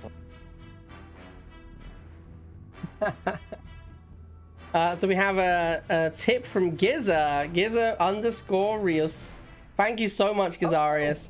Oh, that's amazing. It didn't play the alert though because we are in tournament mode. But if I just real quick go here, I can replay it for everyone. Excellent. I guess you need more people like me and you know who. If you like the show, please guys, give some support. They can't even shave properly. Thank you so much, Kazarius. Although, you know, you are right. We have not shaved. That is true. That's true. You're That's not not wrong our about jam, my guy. Oh, you got the memo, I see. Perfect. All right, so very exciting match coming up next. We have the semi-finals in the winners bracket. The X playing MDB. Currently the two most successful players in the tournament and likely the two favorites to win this tournament. So I think so. I would honestly like, I mean, it's rivals, so quite often what happens is the same people keep winning. I would not be surprised if we see this match be the same match as the finals. Oh yeah, yeah. I was gonna say like either player loses, they're just gonna fight their way up to ground. Yeah, there's like a reasonable There could chance be- they could be just fight their way five, back up and we see them again in the finals. Yeah. Yeah. Excellent. All right. Well, I think we should give the people what they Yeah, want, and let's let's get do into it, it. shall we? All right, here we go. Game number 1. Arguably the two top players in this tournament. The thing is, it's interesting though, because like whoever loses, I mean, it's double elimination. They have another chance, right? They have another chance to come back and sweep it. And if they're close in skill, which I believe they might be, then just because one of them wins here is not the end of the story. In fact, one of the very first Rivals tournaments ever, I beat Alicia in the winners bracket final, and then she beat me in the grand final. Yes. Jade. That's right. Yeah. Which tournament was that? That was That a was while the ago. Merc tournament. Oh, okay. Oh, that was like at the beginning of Rivals. It was really close to the beginning of Rivals. It was ages ago. Like the very first one of all time, if I'm not mistaken. Yeah, oh, not like I think the it first might have ever been Rivals. the first proper like community. community tournament of all time. Man, good old days, eh? Well, you know, so speaking of new days here, we got the X playing the Hucky Buggy Scorpion deck, the same loadout, and MDB just playing what he knows best, the same deck he always likes to play. Yeah, the same deck he's been playing the whole tournament. So, of course, interestingly, we have Chem versus Flames, but we do have Buggy on the X's side. Buggy is not bad against Flamer, but it doesn't clean them up super quickly. So the Chems are obviously going to be a better tech playing that. But, you know, there's Stealth Tank versus Banshee. I don't really see one side being heavily favored. Maybe the Jade's going to make an impact. But, you know, that said, we're coming down to our first missile. We got almost got to get off the pad on the top right there, giving the extra missile. We see a Jade missile coming down and whiffing completely, just to block, I guess, that Hex from anybody getting there. And, well, I suppose the intimidation tactic worked, as the X takes missile number 1. I feel like that Jade missile was way too late. Like, it was obvious the tank wasn't heading towards him anymore by the time he used it. And that tempo cost, like look at how far ahead MDB is. And he knows, we've seen it before, once you lose that first missile to a tempo play, you got to punish it. You got to get the harvester when the getting is good. Like, you have way more value on the field. Now is the time to punish. Man, look at this tank fight going down to the bottom right. We see both players just trying to get in and get those sneaky shots, but we see them trading evenly. Although that said, oh, look at that. MVP wins the tank war and the game possibly. Now we'll see about that. Like, no, you're not wrong, because now his harvester is moving into a dangerous spot. MDB kills it. This is going to be a tank mirror. MDB is miles ahead in economy now. It's really hard for X to come back from this. Man, that was great winning that tank war. It's put MDB so far ahead map position and just overall on economy as well. You look at the money difference too. MDB is miles ahead, and now he's got he's got that bottom pad secured. He's much better position than he was in the first missile. And look at that, he's gotten missile number 2. Yeah, and we're seeing the huge issue with rifles here, just not being able to compete with those flamers. Really difficult for X to fight back because he's struggling so hard against the flamers. A little surprised that MDB was chems, right? Like chems is how he fights the flamers, but he can't afford them. Right. Yeah. Right. Exactly. Oh man, that tank war kind of, it certainly has pivoted the game a bit here. We'll see though. We got a third missile coming in, and MDB pushing up with these flames. We see a little bit more of a tank war going on. MDB coming out ahead, but he does need to be careful that he does 1v2 here as he pulls it back. Very smart there. And the Scorpion tank from the X was targeting the flames. So look at this, MDB once again getting a bit of a matchup advantage as he also boosts the Scorpion. Maybe a little bit egregious there, but like that. No, I think he knows he's got such an economy advantage. He's just trying to convert his money into value in any way he can. And spamming those boosts is a good way to invert that economy lead. Now, oh boy, we got a low hit point tank here. Oh, he does get onto the pad though, but secures the top left with a boosted flame there. Really smart play from MDB. Just a great game overall from him. Maybe not so much the first missile, but boy, after that, MDB cleaned up. Really good stuff. MDB actually in not a great spot on that missile. If that goes on longer, then X wins bottom and top right pad. But it wasn't long enough, right? The bikes live long enough. That's all that matters. Yeah, that's really most times. That's kind of what it comes down to. Is it going to survive another shot? So many games are decided because. But like so much of that game just came down to that whiff Jade missile. Like it was such a waste of money. He whiffed the Jade missile, then he just couldn't fight back against the Flamer tank. If he's in a position where he has an extra 80 tip there, he can just switch into Banshee and kill the tank, ignoring the Flamers, which then protects his Harvester. He can make an extra tank. Yep. He can make like more buggies to fight the Flamers because he has the money to spew. He doesn't care if they die. He can like protect his Harvester, and that whiffed missile. Yeah, that's really what cost him the game, because MDB just pressured him so hard after that because he knew the economy was fucked. Yeah, and I think that's what makes these types of matchups more interesting too, is because when you get decks that are close enough where they have outs to each other in multiple ways, what it creates is a game where the economy actually matters, and it usually does. And sometimes, like you say, it could be a a missed tank war, it could be a bad Jade missile as we saw there, or money that far behind that because the decks are so close together in terms of being able to match up against each other, it really gives a huge advantage to the player that's ahead on economy. And it's usually not the case. Economy doesn't always decide games, but I think in these close ones, it sometimes does, maybe often. Yeah, I think in a tank mirror match, which has become a very common situation in Rivals, the economy is very important because tanks are so expensive. You can't spam them. They're not like bikes or banshees where you can just make infinite. You need a lot of money to keep making tanks, and if you end up tank mirroring, you fall behind one tank. That's 70 tip. It's a long time to get that extra tank back up. And I mean, like the one of the advantages that the X could have had there was using Banshee, right, to split up the tank war. But we didn't see that being too effective, unfortunately. He just never remade them, which I think was an issue. Yeah, for sure, right? MDB's response to them has to be like bikes, which aren't great, or laser, which is slow, or stealth tank, which is really expensive. So yeah, he's not fantastically set up against them. He had the money to do it, right? That may be why it wouldn't have worked, but still, it would have been the way to answer that. Anyway, speaking of answers, let's see what the X has in store for us in game number 2 as we get into Orbit. Let's get into it.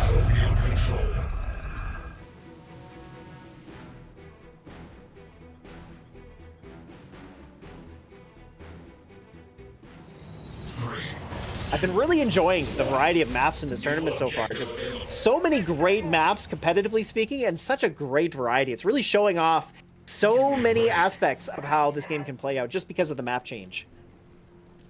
Yeah, for sure. The map spread out is such a big deal. X, interestingly, going laser opening here.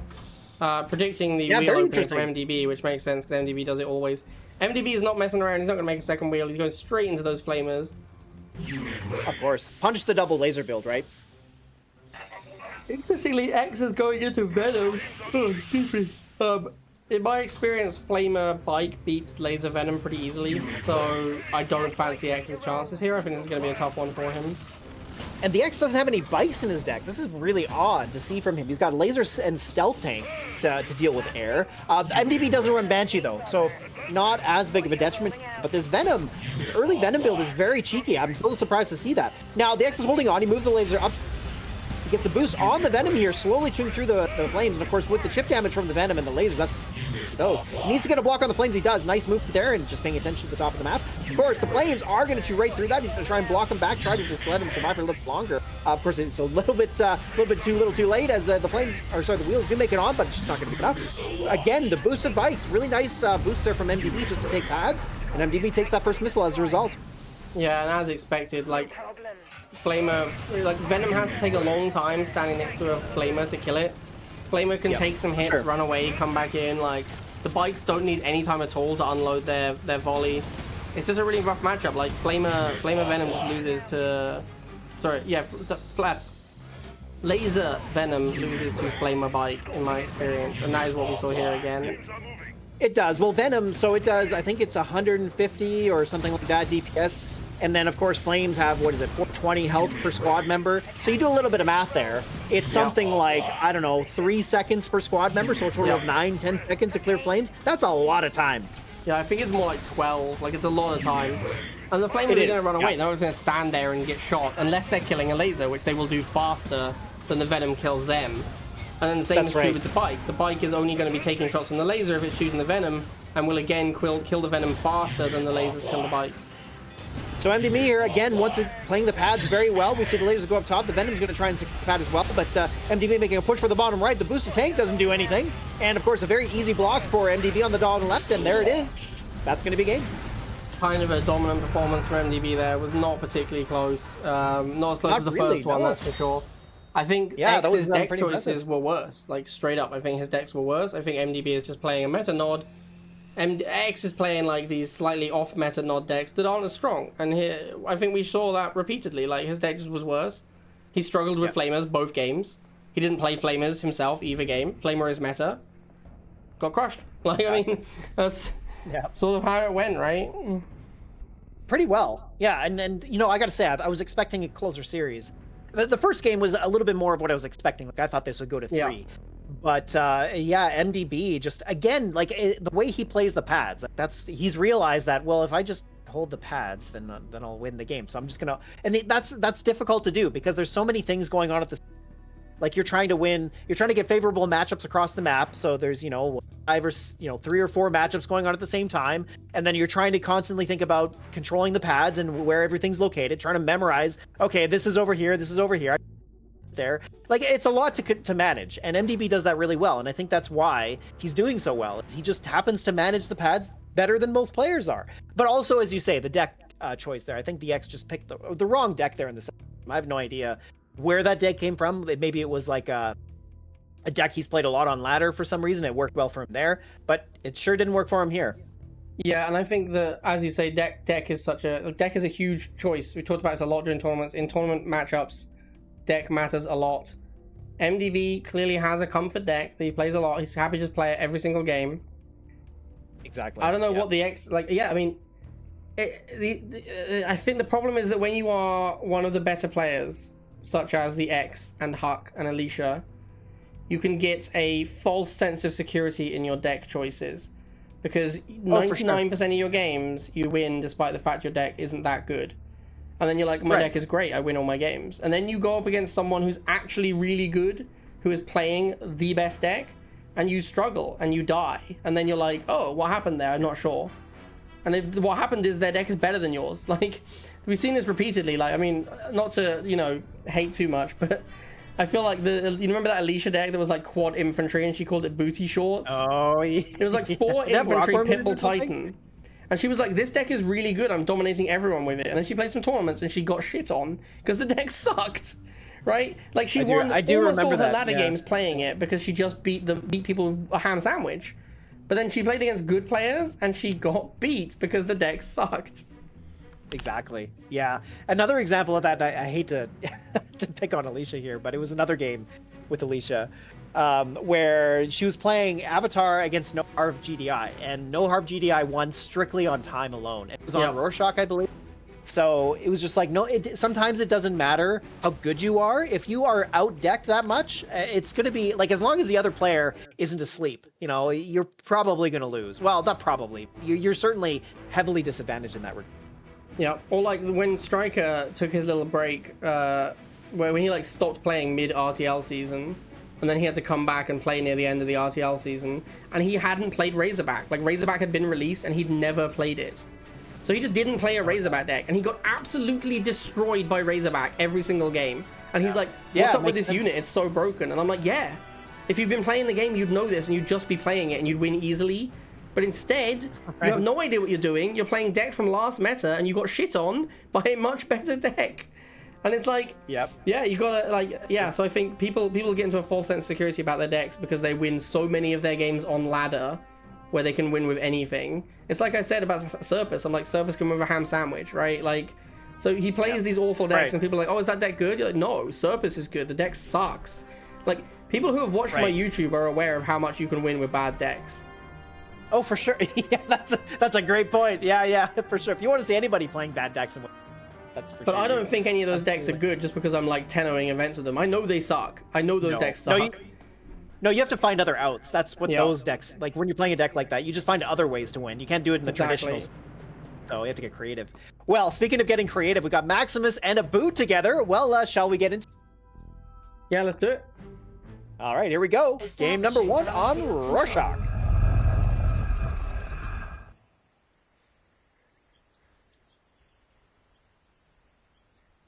So we see a GDI mirror. 3, 2, I think Maximus playing probably the same GDI deck. No, actually quite a bit different. Well, not quite a bit different. It is fairly different. Unit ready. I think this is a bit of a better choice, though. I mean, Wolverine, I love Wolverine. It has the greatest little animation of all time. But as a unit itself, it's not amazing. It can have its place, but I do like to see Maximus switching it up a little bit here. Again, though, Yeah, 3 he's playing building Razorback now. It's a much better choice for sure. Yeah, definitely. I would like to say, someone in chat has asked, what is the counter to MDB's deck? MDB's deck is extremely weak to Predator Tank because he's quad War Factory Nod with no Kane. So he has nothing that beats a Predator Tank. He has no Banshee. He has Scorpion as his best out to Predator, which is horrible. So his deck is really bad against Predator Tank. Man, Maximus here doing a great job. He got that early advantage with the Pitbull winning that 1v1 because he pulled his Pitbull back just in time. Seeing a little bit of that old school magic come in, am I right? All right, well, Maximus here, he's looking pretty good, but he's dog, of course, and that's not going to hold pad anymore. Does he have enough time to get back in? It doesn't look like. Yeah, sadly the Orca is like the second Orca was like half a second too late. If it had gone to that pad, shoots the Predator like that, the Pitbull can come in, fight the enemy Pitbull, gives Orca time to reload, maybe he has a chance. I'm guessing Maximus, after his, you know, ignoble defeat in the first round, was like, you know what, we're not having that again. I'll play slightly better to heck. Yeah, for sure. Make things easier on yourself, you know? Play something good. Oh, he does get the snipe on the Predator Tank. The Orca goes down, though. Nice retargeting there from a boot. And, yeah, it's looking like a pretty even game so far. Other first missile. I mean, Maximus, I think, did play it a little bit better. So we'll see. Can he make a comeback here in a second? Yeah, I mean, I think the Orca is really good in this matchup. A boot is just on Missile Pitbull, so the Orca is very strong. Orca is going to be his best tool. And Maximus loves Orca. He's a good Orca player, so we just need to see him take advantage of that. Yeah, so far, Abood really doing a great job of just pushing Maximus back against the base, maintaining map control with his shocks. Now we see the Razorback come out. Great tech switch from Maximus. The Pitbull does, of course, counter it, but it takes a while for Pitbull to clear. So, of course, this is going to make it a little bit more difficult for Abood to keep spamming out at the missiles and shock. Yeah, the Razorback is definitely really good for him here. The Razorback should be healthy enough still to clean up these missiles, but not the second one. The second one's going to be a problem. Nice turret, though, to help out. Ooh, Orca what a nice turret. Though?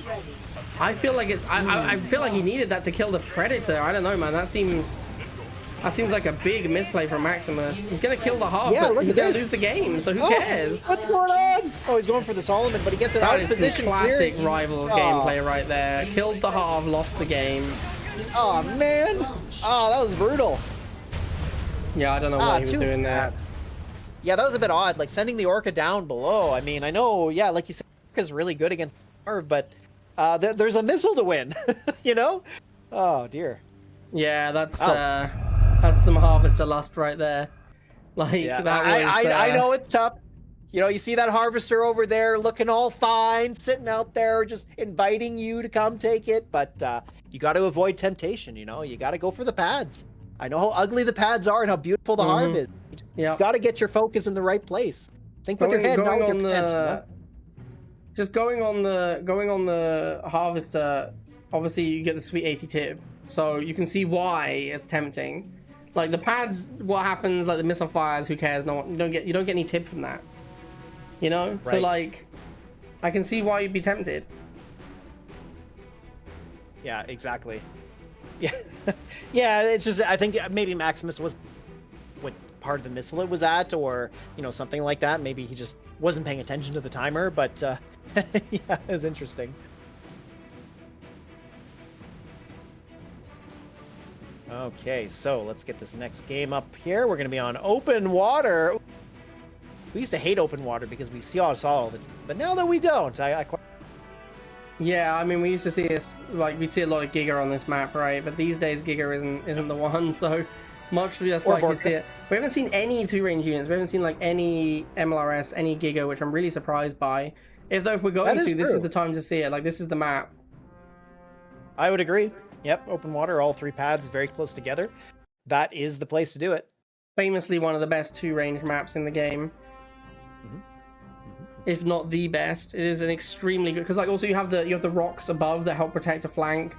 Because of the positioning of the pads, you have the bottom of the map that helps protect a flank.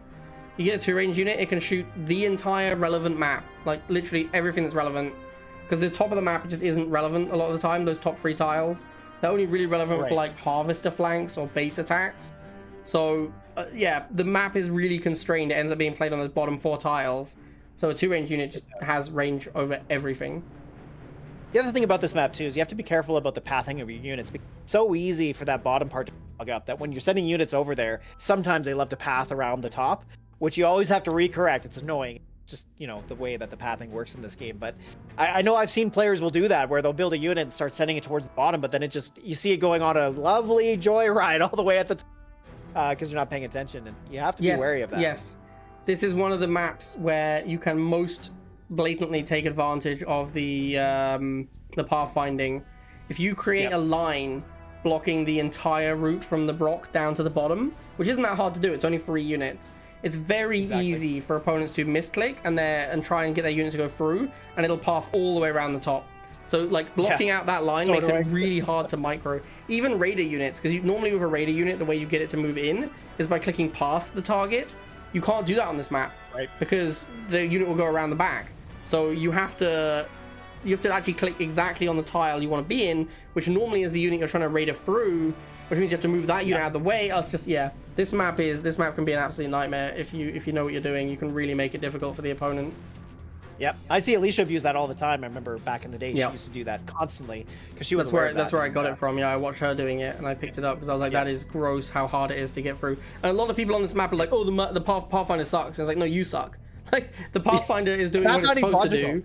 You are the issue, like skill issue, my guy. Like, you don't know what the Pathfinder's doing because you don't understand the game, but it's on you, not on the Pathfinder. Exactly. Yeah, it's just the little details, you know. Yeah. Well, all right. Let's get into game number 2, shall we? Yeah. So here we go. Abood taking on Maximus. Abood is 1-0 up, right? He is. And this, I believe, was still in best of 3. Yep, that's right. So this is it. Match point. Maximus has to take this one, or he's out of the tournament. Objective received. Gotta say though, I mean, he's made it this far. He's done quite well for not seeing his name a lot. But maybe he's been playing. Either way, I'm just happy to see.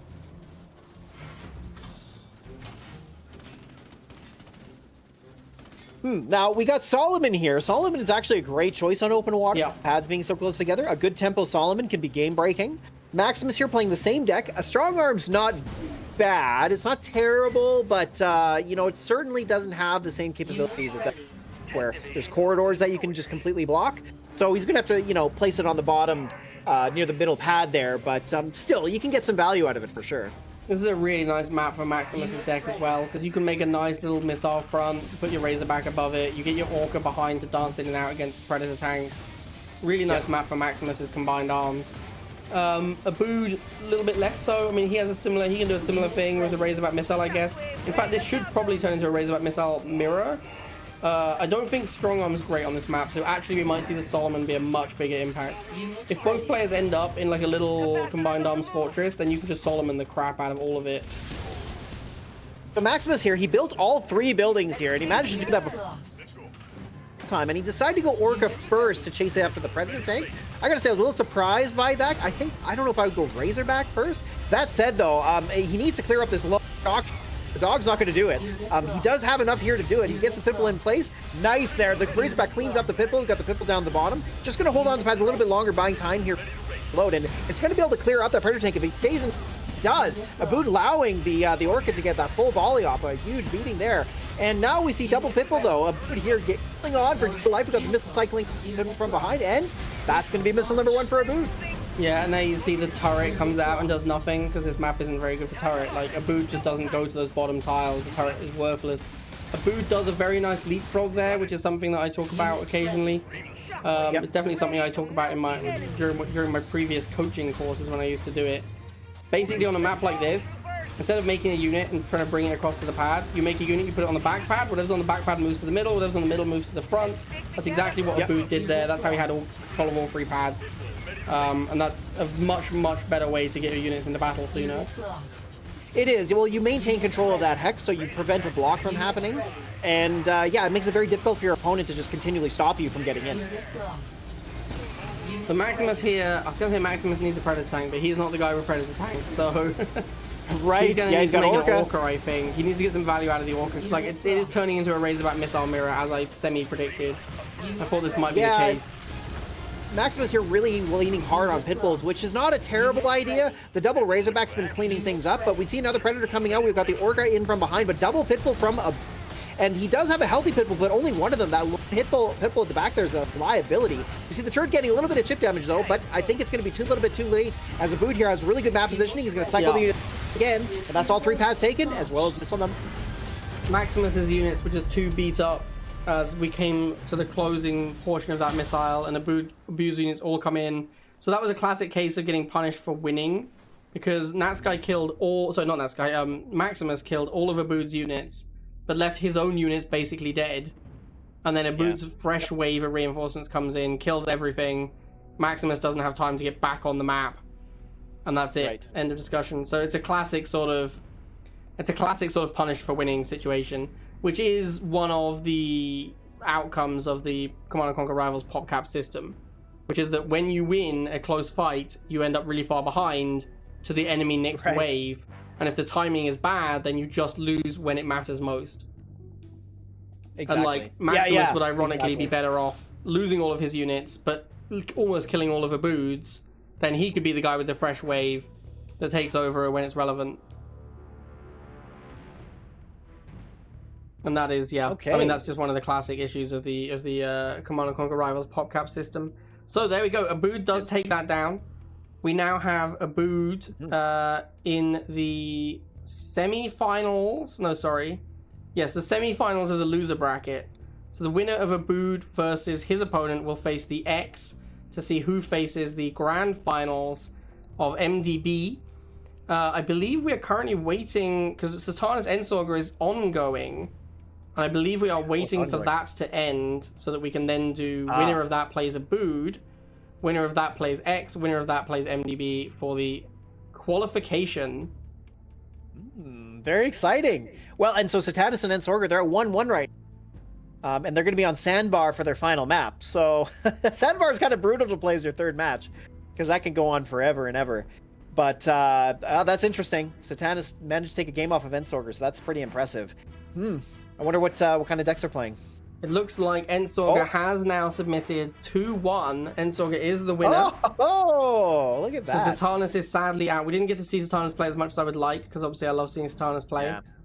Me too. But we are going to have now Abood versus Ensorger, and we can tell you guys that White Suit Solomon dominated the polls 7-4. So White Suit Solomon is the more popular. And I believe we also had which strong arm skin is better, but I cannot find the answer anywhere. I believe Kenny knows. Kenny will hopefully tell me soon which strong arm was the winner. Oh, Chat blue. favored 6-4 in favor of blue strong arm over orange strong arm. That makes sense, because orange strong... Actually, you know what? I'm surprised that isn't more, because I think orange strong arm is one of the worst skins in the game. It is pretty bad. Yeah, I agree. I mean, orange is a nice color, but I'm a little partial to the blue myself.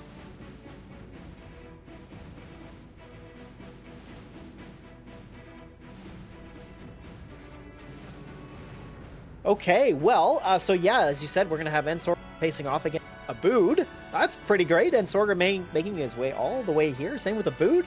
That's fantastic. And we're going to be on Battlefield. All right, Battlefield.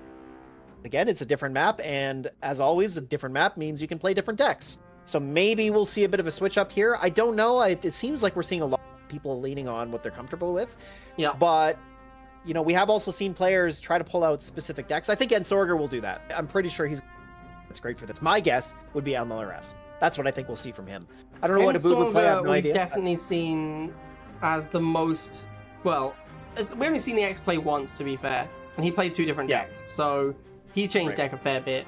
I don't think it worked out in his favor though. I think he was been better off playing the same deck twice or playing a better deck both times. But Ensorger, we've seen him play a lot of different decks already. So I agree with you that I think we're going to see many different decks from Ensorger. Abood, I think, will be playing the same thing he's played. I don't think we're going to see a lot of difference from Abood. No, probably not. We certainly haven't so far. Abood's really been sticking his guns on that, which, I mean, he's gone to this point, so can't really argue with that. So we're just waiting for Ensorger to get in here. Yep. And then we will start the losers bracket semis. Exciting. So we are only a few matches away from declaring a new GOAT to join the current GOATs. Yep, that's what this tournament is for, in case anybody's wondering. We're just trying to find the 8th player in our big GOAT tournament. That's what this is all about. That's these folks sitting behind me, as you can tell. Yep. And yeah, it can be interesting watching a bunch of GOATs play rivals. Am I right? That's the currently qualified players right there behind Jeffrey. They're all there. Basically, we put this together because I wanted to do this GOAT tournament. I thought it would be really interesting to have all the old school players come back. And there was pretty big public sort of desire for newer players who don't have tournament pedigree to have a chance to compete. So that's why we put this invitational together. So that we can have at least one guy from the newbies who gets to compete in the final GOAT tournament. Yeah, I think it's a great idea, running a tournament to see who gets to play in that. As you said, there's a guaranteed prize for it, so... I still kind of think of Huck as a newcomer.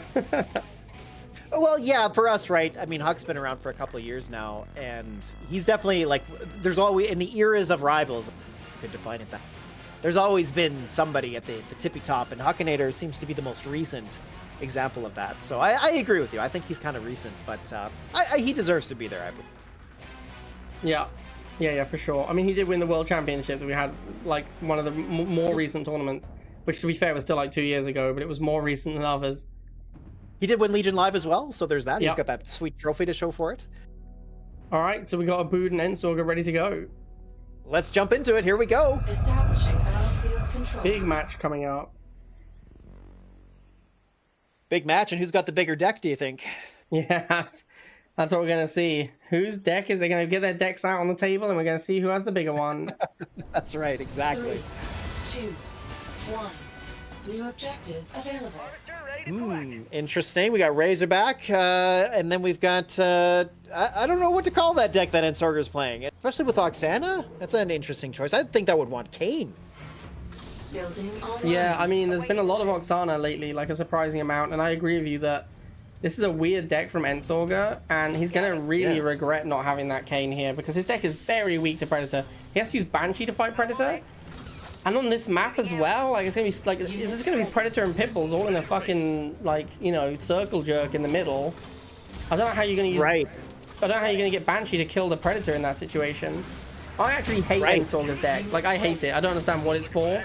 It has to be some kind of a prediction deck, but like. Yeah, that's what I'm thinking too. Hasn't Abood just played like a Predator Razorback pretty much every game? Like, aren't you expecting Predator Razorback? You would think, right? But yeah, Ensorger's the kind of guy he'd want to look at kind of deck seeing and, you know, try to build something custom fit for the situation. And I guess maybe based on what he saw or what he was predicting, but it's not working out for him as we see. Oh, but Abood does go off the top pad there without the Rhino. Wow, I'm a little surprised to see that. He could have had the missile, I think. I think that Rhino just had enough health to go on that top pad and win that missile. I'm really surprised by this. Wow. And Abood is still just trying to Rhino. He's still trying to Rhino Pitbull. He hasn't gone Rhino Predator. He hasn't gone Shocks. Like, he's just trying to Rhino Pitbull that whole first missile, which I think is a really big mistake. Yeah, I'm surprised to see this. Well, you know, part of it too is, like, of course, we can see the deck set in front of us. They don't necessarily know. So maybe Abood's not thinking it's the time for it. But based on what he saw there, I guess he only saw militants and lasers mostly. Bike squad. But still, like, ah, man, once Predator Tank comes out, though, boy, will it take names. Yeah, maybe. I mean, Ensorger is now transitioning into like a air infantry game plan, which is going to make the Predator not that good. Yeah, true enough. Yeah, this Venom's going to cause some problems here. And I mean, Abood, he's only got, well, he's got obviously 3 units to deal with air, but Pitbull's the only one that deals with Venom in a time. Yeah, I think that Shock Pitbull is... Ensorger's deck looks like it's really going to struggle with Shock Pitbull alone. But Yeah. Abu just isn't making that many shocks. Like, Shock is so good for him in this matchup, and he's only made 2 of them so far. Unit lost. Okay, well, here we go. Coming down to missile number 2. We got Abu throwing the shocks onto the middle pad. Here, Ensorger getting the block with the Stealth Tank. The Stealth Tank will live long enough, but a Solomon coming down. Will it get out of the way? He does. Oh my god, gets the boost into the block! Wow. Oh my god. He boosts and dodges and then gets back in for the block? Wow. That was pretty sweet. Wow, oh, man. bro. Good micro from Ensorger there. Wow. Whoa. Absolutely devastated. Just outplay. God. Just outplay. There's no two ways about it. Abood's deck should have won that game very easily. He just got smashed. Like, he just got smashed by Ensorger. Like, there's no... His deck was better. I'm sorry, but his deck, he is favored for sure in that deck. Woo. And he just got smashed. So, I mean, we've seen Abood play really well today, and he's been very impressive. But my god, did he get destroyed in that game. Like, Ensorger just absolutely ruined him. Yeah, there's truly no other way to put that. That is about it. Yeah, that really sums it up. Oh man. Well, and you know what? Like, you're up against a guy like and you're in a tournament, maybe the first one he's played in. There could be nerves going on. Like, you're not going to be 100% consistent most likely, but yeah, like, he definitely Abood brought the right deck. He had Predators with no Kane on the field on Battlefield, so there was definitely a way. But he didn't utilize his advantage. That's the thing. He didn't realize the advantage that. And obviously, you're not going to know that at the start, but throughout the course of the game, you got to be thinking about that, seeing what units are coming up from the opponent, going, "Oh, okay, probably the deck I'm up against." Which means I'm probably, like, you don't see Kane for one thing, so you're like, okay, Predators are now very. Yeah, a little surprised by that, but that's the other aspect of Rivals. Like, you can be very good at the matchup part of the game, the micro, playing on the field well, but then you also have to be thinking about the whole macro part of the game, which is what am I up against? Where are the weaknesses? Where are the strengths that I have? And extort that, right? Which is what Abood didn't do. Yeah, like, I agree. Like, you don't see Kane, you got to think my Predator's going to be decent here. Ensorger made like infantry and bikes. You go Predator Rhino against that. That's what, like, tank Rhino, tank buggy is what you want to play against the War Factory barracks. That's if you're not doing that, you want to play tank shock. Like, he never made a tank. It's crazy. Yeah, exactly. The best unit in his deck in that matchup, really. Yeah. But well, he's got another chance. It's not over yet. So let's get into game number 2, shall we? Yeah, let's do it. All right, here we go. Ensorger up 1-0. Waggles with the Jade now. Interesting. Well, if he's looking for outs, he's found them. 3, 2. Yeah, absolutely. New objective received. Now, this is my favorite map, or at least it used to be. I don't know if I love it as much as I used to, but this was my favorite map for a long time. Harvester ready. Now, one thing is, I thought I was going to see the Hucky deck here, but I guess Ensorger maybe doesn't play that deck very much, because I really feel like Score Buggy Banshee would be a great tool against especially with Kane. But Jade's not bad too. Jade can work. Yeah, so Abood playing the same deck, which again leans into the theory that perhaps Ensorger was not counter-decking. Building online. Yeah, true. That's a good point. Ready. Wow, just really pushing these guys back. Yeah, nobody really wanting to each other. Now splitting up his wheels, though, he might allow to try and get blocks. Doesn't quite get there. And now the missiles move in, and they're going to get some good value here against the attack bike. That said, we got Abood moving the Rhino in. We should see his missiles or Rhino pull back. There it is. But of course, it's very easy for Ensorger to pull back, and he does. Attack bikes, wow, they just live on just with a sliver of health, but it's just enough to give him the first missile. Ensorger basically just denied those missiles for the entire missile by dancing his wheels in front of them. I think Abood has not played against that dancing very frequently because his response to it was not appropriate. He basically tried to move into the tile the wheels were blocking, when what he should have done is go diagonally and get to a point where the wheels cannot block you anymore because you're, facing two ways. So yeah, I think he doesn't have a lot of experience of playing against that dancing style. Right. Yep, very true. It is something you need to understand because the best players, they will do this because, of course, you want to stop them from shooting, and units have to stop and shoot. It works very well. Now we finally see a Predator tank, but Ensorger has so many bites. He's going to clean up this Predator and this Razorback, and Abood has to go Razorback again to back up his lasers, missiles, sorry, but Unit It's not looking good for him. It's looking really tough. We've got the chems now out. There's not that many bikes though. Like this Razorback can get more aggressive. He doesn't have to be this careful against the 2-man bike squad. He could have been more aggressive. Now he goes in against 5 bikes and isn't even. Oh no, Abood. Abood is falling apart here. That Razorback's gonna go down. That's gonna be GG. ready.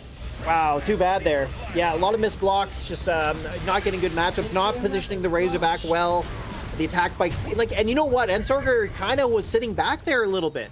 Like he wasn't, like he was a bit pop capped and he wasn't able to really build a lot of units, but then Abood wasn't really taking advantage of that situation. Because you're right, he could have been more aggressive with the Razorback. He could have been, like he was shooting the attack bikes at the end there when he should have been going after the chems. But he just, he left himself open. So that's too bad. We saw some good play from Abood earlier, but it looks like he kind of fell apart a little in this game, this match. Ensorger sort of manhandled him a little bit. Yep, and that's going to happen to you when you get to this point in the tournament, right? You play against players that'll take full advantage of anything like that. So, yeah, that's just how it goes. And if you're going to be one of the GOATs, that's the kind of stuff you have to be wary of. Yep. And it seems like Ensorger, after getting knocked into the loser's bracket, sort of picked his game up. He's like, you know what? Because it was Abood who knocked him down here as well. Abood beat him 2-1 in the winner's bracket. And then he beat Abood 2-0 in the loser's bracket. So, you know, kind of goes to show Ensorger was clearly shaking a little bit of rust off, warming up earlier in the tournament. For sure. And now he's playing a lot better. Like, he played a lot better than we saw earlier. Yeah, this is more what I expect to see from Ensorger. Like you say, we were talking at the beginning of this stream today about how, you know, Ensorger's been one of the best players for a while now. Like he has taken number ladder once that I can remember when he tried for it. And you know, you watch him on stream and you can tell like he makes a lot of really thinking about the strategy of the game, not just, you know, from a micro point of view, but he really does look at decks, tries to counter them. Like he's one of those players you look at and you see that he's trying to most aspects of the game as best he can. I mean, that's part of the reason that he's in this conversation and that he is as far into the tournament. So I agree. I'm glad to see that he's picked his game up. So should make for a really next interesting match, I would say. Yeah, but now we're going to have Ensorger versus the X, who is the partial favorite. X and MDB are definitely the top favorites. Yep. So yeah, it's going to be interesting to see how this one goes. Because this is whoever wins this goes in to face MDB in the grand finals. That's right. It'd be very interesting. I think I like the X, but I think it'd be more interesting if we saw Ensorger play MDB because we haven't had that matchup yet. I agree with that. Yeah, I'd like to see. So I'm kind of rooting for Swaggles on this one. Me too. Even though it's like as a caster you're supposed to remain neutral, but nah. I mean, yeah, who cares, right?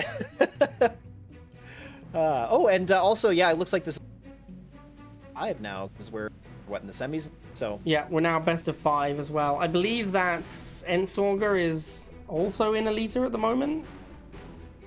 Yes, currently so I think they got the two remaining Elita players playing against each other. I don't think MDB is in Elita. Yeah, I don't think he is. That's a good point. You're right. The X and Ensorger. Apparently MDB is Elita. All right, so all the remaining players are in the Elita Alliance. So should they rename themselves to Elita Army or what? Maybe. I'm here all week. Sadly. Yeah. Don't quit my day job, am I right? Good stuff. Yeah, we're just waiting for Mr. Swaggler himself to join the Swaggle pad, and then we'll get in here and get under. Very close prediction here, Ensorger versus X. We have 5.7k on the X. Oh, hang on, just swung heavily in favor of Ensorger. We're at 16.4k on Ensorger, swinging back though. Very interesting, 59.41 in favor of Ensorger at the moment. Okay. Very interesting. Very interesting prediction. Definitely some points to be made on this one. Well, I suppose we should find out what the result is. So let's get into it. Best of 5, game number 1. The X versus Swagginator. And another GDI grudge match, Jackson versus Strongarm. But Ensorger playing the inferior orange skin Strongarm, so a bit of a problem there for sure. A bit unpopular decision, but we'll see if it pays off. Okay, so the X here, I think this is a bit different than what we've seen from him, but it's pretty similar overall. I'm not sure what to make of this. I mean, no Pitbull using Hammerhead instead. I guess, I mean, the only thing that Ensorger has... Oh, Hawk! Boy, that's interesting, too. What are these... These decks are very unusual, I have to say. Ensorger opting for the Grenadier instead of the classic Predator. Hammerhead is like an Elita favorite unit. I feel like Huckinator keeps trying to tell people that Hammerhead is good, and I guess all his Elita boys believe him. I suppose, yeah. I mean, it's not terrible, but like pretty terrible. It's too expensive is the problem with it, right? Like it's a specialist unit that costs so much, and it's in the air tower on top. It's in one of the worst buildings, so like you pay 90 for a unit that will lose to and is less effective than the 60 cost slingshot is the problem. Now here Ensorger really trying to just find some way onto this pad, so he drops a turret. Of course, he knew he was not going to win this missile. The X just had better positioning from the beginning, and Ensorger really had nothing to do to contest. He did get into shocks, you know, but he just wasn't going to get there in time. So the X so far are having the advantage, but things are going to get interesting. Interesting choice from Ensorger to go for Grens to fight the Rhino instead of using Pipple. I think that's really what cost him the first missile. If he went for Pipple and Shock, that's cheaper. He can still fight the missiles and the Pitbull, but the Grens cost him as much money as a Pitbull and a Shock combined. And they couldn't reach the Rhino because the Rhino just ran away and missiles blocked. And that's really, I think, what decided that first missile. Right, well, and Pitbull is the only generalist unit in Ensorger's deck, so it's his only Swiss Army knife that he's got. The rest of his deck is all specialists, which is a bit of a risky strategy to use, just because if one of them falls down, well, that's a significant portion of your matchup's gone. So, you know, you have to have good positioning throughout this whole thing. You got to hold on to the maps here, and so far, Ensorger is doing that. We see the X doesn't have any. Bobcat to look here. He gets a boost on the Rhino, trying to get onto that sneak right path. Doesn't. Wow. Good blocks there from Ensorger, giving him back that second missile. Does cost Ensorger his sling though, and he's having to make a lot of Grens to fight this many Rhinos. He's in a pretty bad spot economically right now. He is. Yeah, I agree. He needs some more Pitbulls for sure. But the X's problem is that he doesn't have the good hard counters, right? Like, he doesn't, his only unit that can really beat Gren effectively is the Razorback, and the Slingshot shuts that down. So you see here, he's forced to switch into rifles, which, as you said, because Ensorger doesn't have the Swiss Army knives, he's like actually in an awkward spot. He needs the Slingshot to beat the Razorbacks, he needs the Gren to beat the vehicles, now he has to make a Shock to beat the rifles. It's so awkward to have to make expensive units against cheap units. Every 30 cost Rhino, he has to have a 70 cost Gren in play. Every 10 cost rifle, he has to have a 40 cost Shock in play. Right. And look at this. I mean, the booster Razorback, it got some work done there, even despite the Slingshot just chewing it down. A bit of an unusual throwaway there from the X, I have to say, is it has given Ensorger map positioning back here a little bit. These Grenadiers now moving in. They're going to... These two Rhinos, it looks like. Yep, he's got another Grenadier coming. And the Harvester pull going for the left pad. What a play. Oh my this God. might be it. That's going to win him the game. Oh. Wow, what a game of play. The hard pull all the way to the left. Wow. That's crazy. Great play from Ensorger. That was good stuff. Well done. Crazy. And he really just took advantage of the fact that the X was so hyper-focused on the bottom part of the map that he's just like, you know what, I'm just going to throw a cheeky Harv onto the pad that's far away. And he had enough time to do it. Like, the X didn't see it at all. Like, he had no idea because he didn't get into position to block. Nothing. It's just like, wow. That was a good awareness by Ensorger. That is such a wild pull with that Harvester. And the X just doesn't see it coming, and it has such a nice play. Honestly, like, you got to give credit where credit is due. That is a banging play right there. Well, that's GOAT level play if you ask me. Yeah, that was a really nice play. Like, I feel like Ensorger is warmed up. He's like, you know, he's limbered up. He's ready to play some actual games of Rivals. I'd say so. Yeah, he's looking great. That was a good example of what Ensorger can do. And yeah, like the thing I like about him as a player is he's good at trying to think of things that other players wouldn't. So like that Harvester pull is a good example where, you know, he's in the middle of like this really intense firefight. Then he just goes, oh, if I do this, then like I'm sure like it has a high chance of winning. The other player's just so lost in everything that's going on. Because part of the problem too is Ensorger has really high level.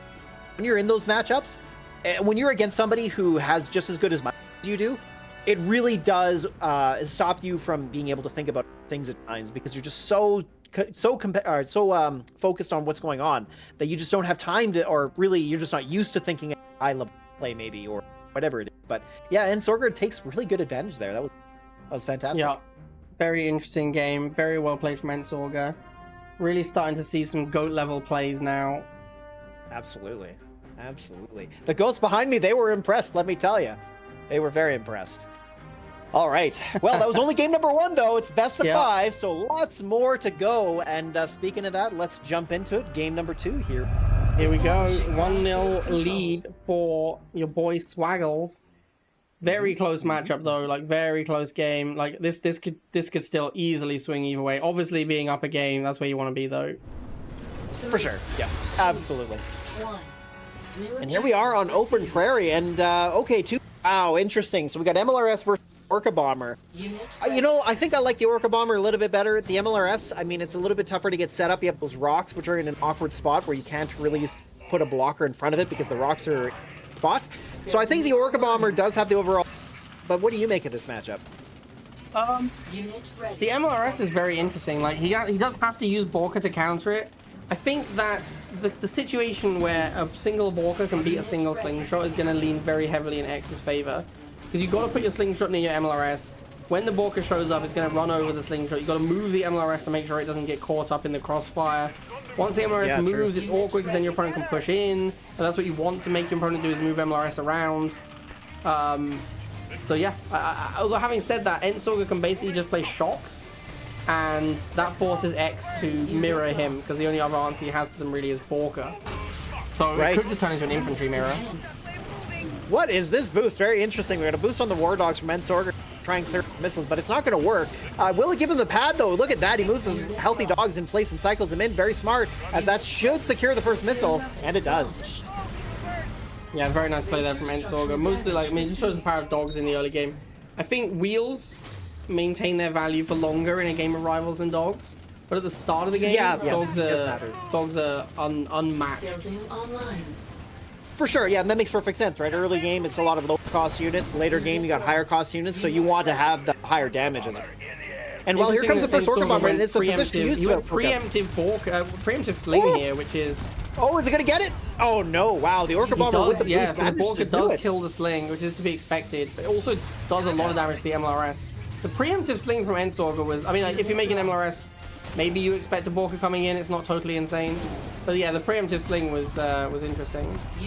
Oh, man. That MLRS is not having a good time. And no. Look at the situation here. It's pushed him completely off the map. This MLRS just doesn't have a good spot to get set up in.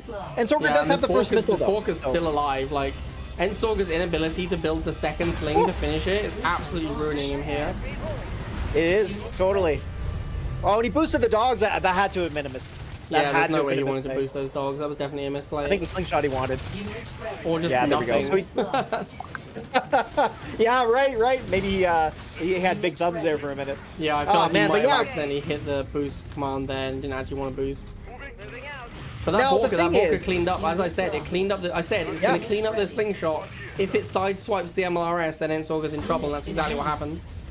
Yeah, totally, right? And look at this, like the Orca Bomber is just still dominating.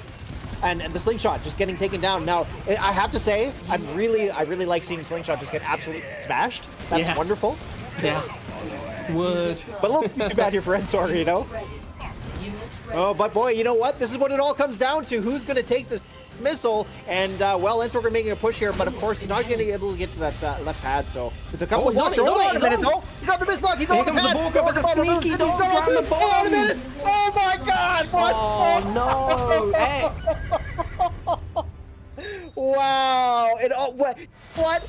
This game, nothing happened up until the last 3 seconds. This whole game got decided in the very last moment. Oh, my gosh. That is a big throw. Like, after the X's first Borka dominated, he was in such a commanding position. And he just messed it up at the end. Like, right at the end, he just completely messed it up. So, Ensorger's up 2-0 now, and he's at match point already in this best of 5. And it's against the X. Against the X, man. This is pretty insane. Pretty insane stuff. I mean, yeah, he just messed it up. Like, he missed the block on the bottom left. He got messed up on the top, like, because he missed the block on the top because he was too focused on that, and then the dogs managed to sneak in, and then he missed the block on the bottom because he was too focused on moving his Borka up to the top right. The Borka didn't move far enough, so it took too long to kill the dogs, which meant the pad didn't clear, which meant Ensorger flipped it. Ah, oh, rough, man. It was rough for the X. Yeah. Yeah, that was, wow, that just kind of shows, see, that's the frustrating part about, is the fact that throughout that whole game, really the X was dominating with the Orca Bomb. And then in just the last moment, a couple of slips cost you the whole thing, right? Man, insane. Yeah. Good on Ensorger though, right? Like he still didn't count himself out. He still, that's the thing in Rivals, right? You always have to be in, even up until the last few seconds. Because you just never know. How many times have you done that? Playing a god-awful deck like we were talking about earlier, but then all of a sudden, you know, the opponent's like, I'm going to win this game, but hold on a minute, wait. Just a second. I'm going to make some mistakes, and now you're going to get back in, and now you're going to win. Rivals just goes that way. That's the design. Rivals was designed to have this intense ending, right? That's something that Dragoon has talked about before. Yeah, a lot of RTSs, when you watch them, because they designed this game to be a competitive RTS, like a spectator sport. That's what they wanted it to be. A lot of RTSs, when you watch them, you're like, someone like you kills a few workers in the early game with a nice push, and you're like, that guy's ahead now. And then you watch 40 minutes of this guy being ahead until he finally wins. And you're like, at no point did the other person really ever come back. They were always losing. Yeah. It just took forever for the game to end. They didn't want that for Rivals. They were like, we want the ability for the other player who is on the back foot to suddenly do something and come back into it and win. Yeah, exactly. Yeah, it's a wild game, but that's what makes it so fun to watch, and I'm sure that's why everybody's here to check that, right? Among other things. All right, well, let's get into match point here. Is Ensorger going to do a sweep? Is he going to win this 3-0, or is the X going to do a reverse sweep and find his way back? Find out. Let's get into it. Here we go. Man, oh man. Unbelievable ending to that last game. Wow. Wow, oh wow. What do we have in store for game 3, boys? 3, We got 2, 1. New objective available. and the X going with the Orca Bomber once again, and Ensorger switching over to a more classic GDI deck. No missiles, but he's got Jump Jets, Talons, and Predator Tank. Doesn't get more classic than that. Yeah, so we do see, of course, as you say, extremely classic deck from Ensorger. He's got the Talon this time, so he isn't just using Pitbull to fight air. I think this is maybe a slight... I want to say a slight meta choice, because, like, the Talon gives him an air-to-air for the Borka, which he was struggling with before. And he gets to play Pred Shock Mirror as well, so... He also has Jump Jets. I think the Jump Jets give him an advantage over the missiles. I think the missiles are not going to be as good as Jump Jets in this matchup. And then the Talon, yeah, well, I think the Borka is good, but the Talon does give him a proper counter to it. Yeah, I actually feel like Talon here could be a decent choice just because he's not relying on it primarily for his anti-air. But the X so far, he's got better map positioning. Yeah, the X won the initial Shock Mirror because Ensorger walked past some dogs. There were some dogs helping out.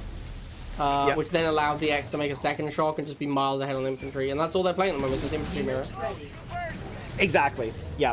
Of course, you know, the thing about these matchups too is first missile doesn't often decide things, so Ensorger's got a lot of room to get back into the game. And the interesting thing too, map, with the pads being in the center of the map, really do make Jump Jets so much better because there's shorter distance to get there and they're fast. Yeah, in a way that's true, but also because there's only 2 pads, it's easier to have an anti-infantry unit on both pads simultaneously.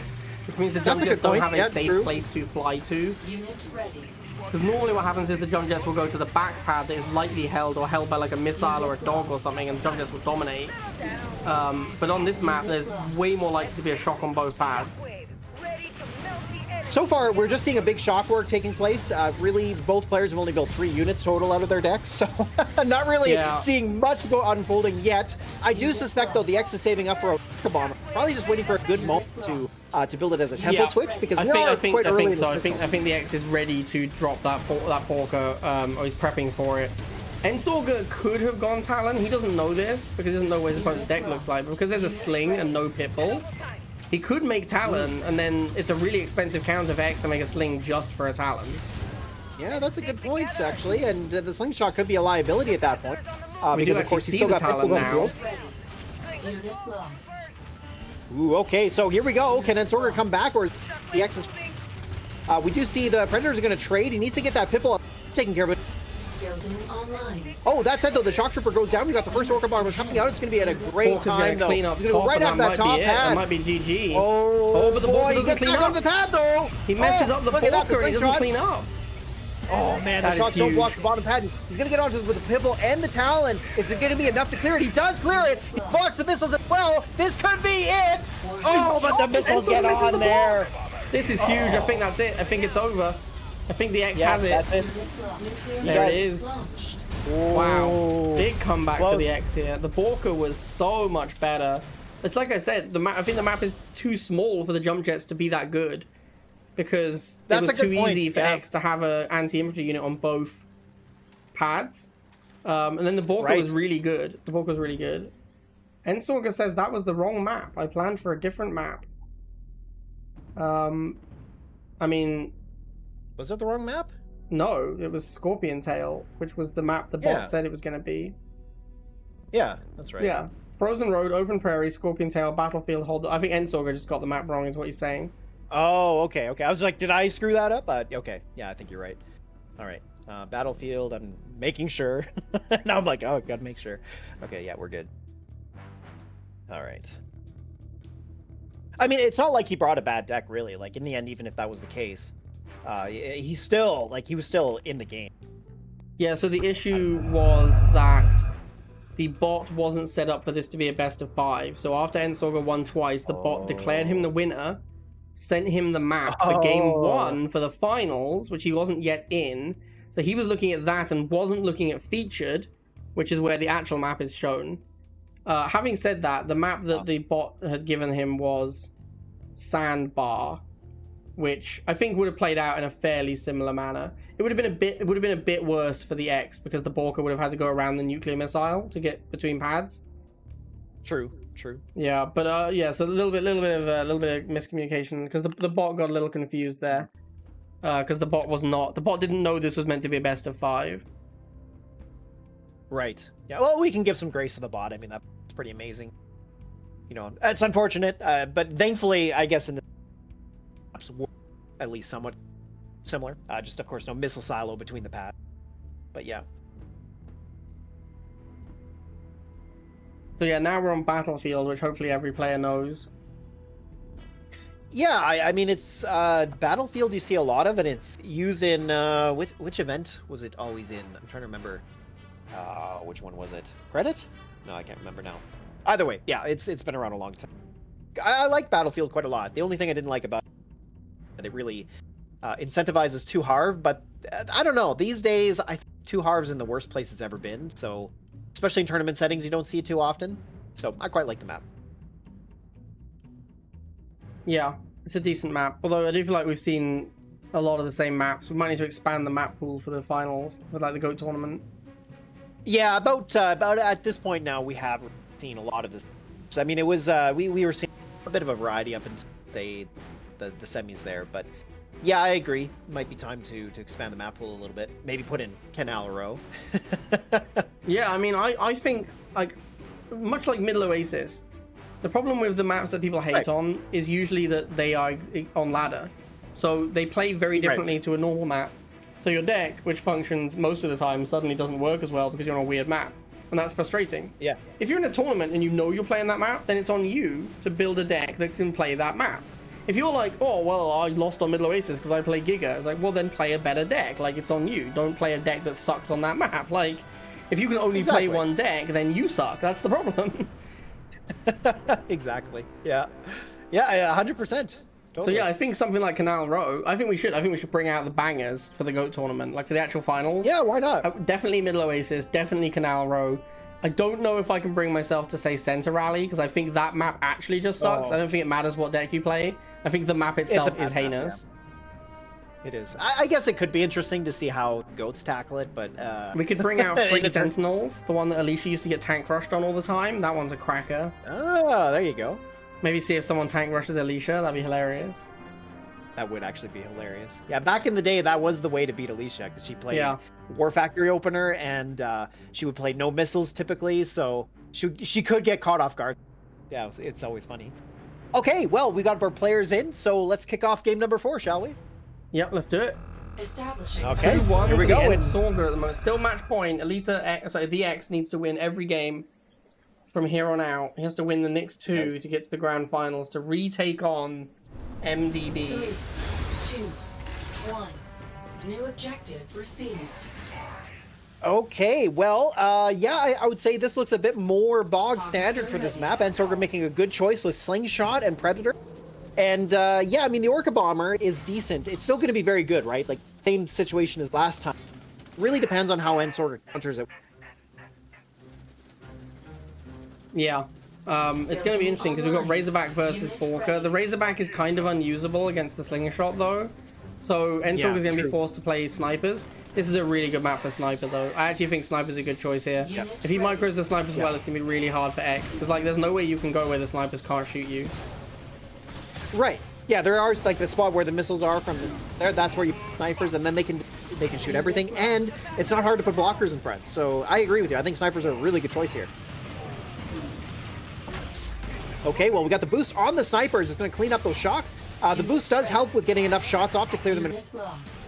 Yeah, it's one moves, volley but per shock trooper, so that boost is actually really relevant in cleaning up shocks. And you can see that, like, close to missile is, he needed to clean those shocks up fast. Like, it's not even looking like, is he gonna have time here? Just. That boost is absolutely critical for him to have had time to clean up both these pads. Although having said that, he's not gonna get top pad. Looking at the War Dogs with boost clean up.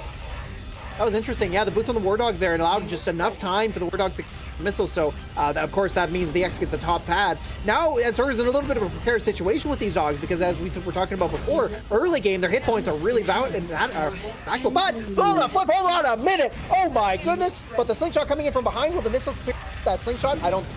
The boosted slingshot should clean it up. He's going to get the block as well, but he has to stop and shoot, so the slingshot just cannot get the block in time. And now we just need to see, does Ensorger get it? He's trying so hard, but the slingshot just manages to get the Hexal occupation there. And now the booster shock's coming in, and here comes a classic two-pad missile, right, where both players are just going back and forth. But wow. I think he's going to do it. He actually does it. The X manages to get there. Very nice play, just holding on with those dogs long enough. Do you see that he built his air tower? He built his air tower with 90 tib left. He obviously wanted to Borka, was like, oh no, I can't afford it. Immediately went shocks instead. I actually think he should have just gone shocks sooner. I think it was a big misplay to wait that long to make the shocks. I think going for the Borka was an error. Making the shocks was better, and he actually won the missile because he made those shocks. I think if he'd made the Borka, he might have actually lost that missile. I'm not sure. Yeah, like the timing might not have been there, right? Like it might just not have gotten to the pads quickly enough. But that said, now he's got the first one coming out. It's good damage against the Predator tank. Gonna clean up most of it there. It looks like actually all of it. And the slingshot cleaning up the Razorback as well. Ensorger back now. Not looking too great. Yeah, this slingshot really denies the Razorback. Makes it super awkward. Makes Ensorger have to play snipers. Sniper's pretty bad against Orca Bomber, because even if you defend your snipers and run them away, they're so fragile, and Orca Bomber has good AoE. It's gonna clean up snipers. Like, it's a good answer to sniper. So this is looking pretty tough for Ensorger here. It is. This Orca Bomber just really getting a third third volley off. To try and get it away. Manages to get the Predator, so at least doesn't completely screw himself, but puts himself in a really bad spot. Hold on. Really bad he's got to move spot. the Orca up, but he's got the block on the bottom pad, and there it is. Ensorger coming back with missile number 2. The X a little bit of pop cap, couldn't respond in time. No, that Borka reloaded at the worst possible time. Those missiles were still alive. The Borka started dropping. He had to boost it to run it away from his own units, and he still basically killed all of his own shocks. I just put him in such a bad spot for that missile, like completely ruined him. Brutal. Yeah, Orca Bomber taketh, and Orca Bomber taketh away. Yeah. And now it's looking like X is in a really bad spot. He's kind of broke. Ensorger has a nice little fortress setup going on. He's got the Razorback, he's got the snipers. He can fight both. He can fight shocks with both of those. He's got missiles everywhere. Good time for the Borka, but there's so much here. I don't know if the Borka's going to clean up enough. Well, yeah, it did. I mean, it does a pretty good job. Pretty well. Yeah, it didn't take that many return shots either, so it's going to have enough time to reload before the second missile. But again, is it going to come down to a bit of a timing problem? Who's come in with the Predator tank, cleaning up that slingshot, the reloaded Orca Bomber coming in from below. The slingshot getting a lot of shots on it, but does it clear it in time? And it's a trade with Ensorger and the Harvester pulled from behind as well. We got the boost on the Harvester from the X, but it can't get there in time because the Ensorger flies it first. He's got the missiles coming in from behind to cycle in, and that is going to be missile number 3 of this exciting game. Wow, the what a game. Harvester pull again. Oh. The Harvester pull again to win the match. Wow. Brilliant Ensorger stuff. pulling Haas 24/7, and that's going to be it. Ensorger takes it 3-1 against the X, Yeah. which I gotta say, I don't know if this is unfair to say, but I feel like that's an upset. I kind of, right? Like, I know that the X is the favorite. I know that in terms of tournament chop, he's the one that I feel like is the one that should really be proving himself, right? Like, he's the one that's looking for that win and to make his name or make his mark. And Sorger, though, I think too, right? I mean, I know he doesn't really play in tournaments a lot, and yeah, obviously he's been successful on ladder too. But yeah, I don't know. I think I have to agree in some way.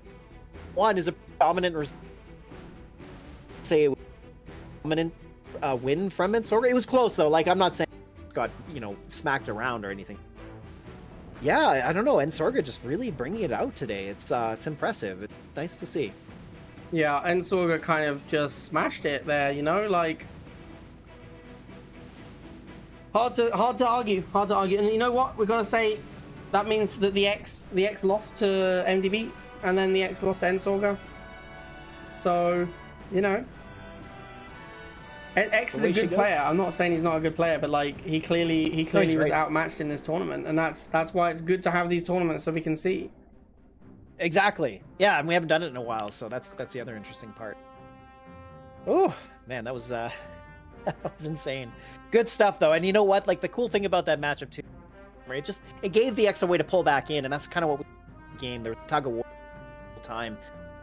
But Ensorger just really, like, and there were moments there where you thought, like, out of position now. How does the X lose from here? But then Ensorger would find ways to back in, and kind of went back and forth that way. And that's the stuff I really enjoyed. Two really good players. That's the kind of stuff you expect to see, and it's really exciting. Yeah. All right. It looks like we're gonna need a little time. Ensorger has to sort something out. Okay.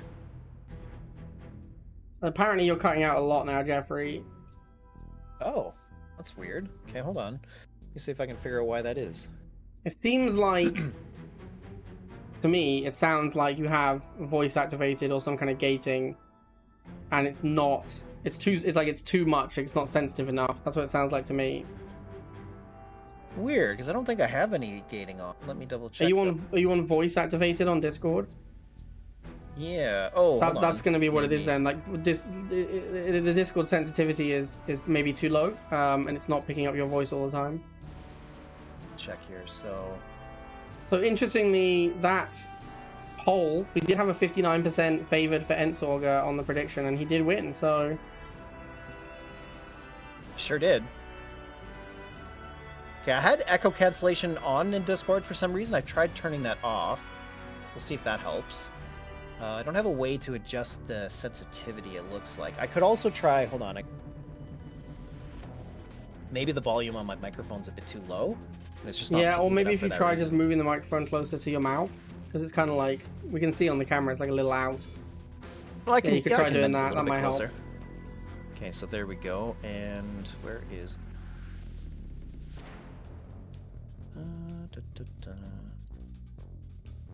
Oh, okay, so let me try this. It might make me a bit louder, so you might need to turn me down, but here. Great. How's this? Am I a bit louder now? Definitely a little bit louder, yeah. We will have to wait and see if it continues giving us good coverage of your voice, though. I'm thinking maybe you're right, it was the sensitivity, so I'll try that. Yeah, that would be the most likely. That's the kind of thing it sounded like anyway. So sandbar. Oh, and we'll go... And is MDB North American? Oh, I think he is, right? Yes, I believe so.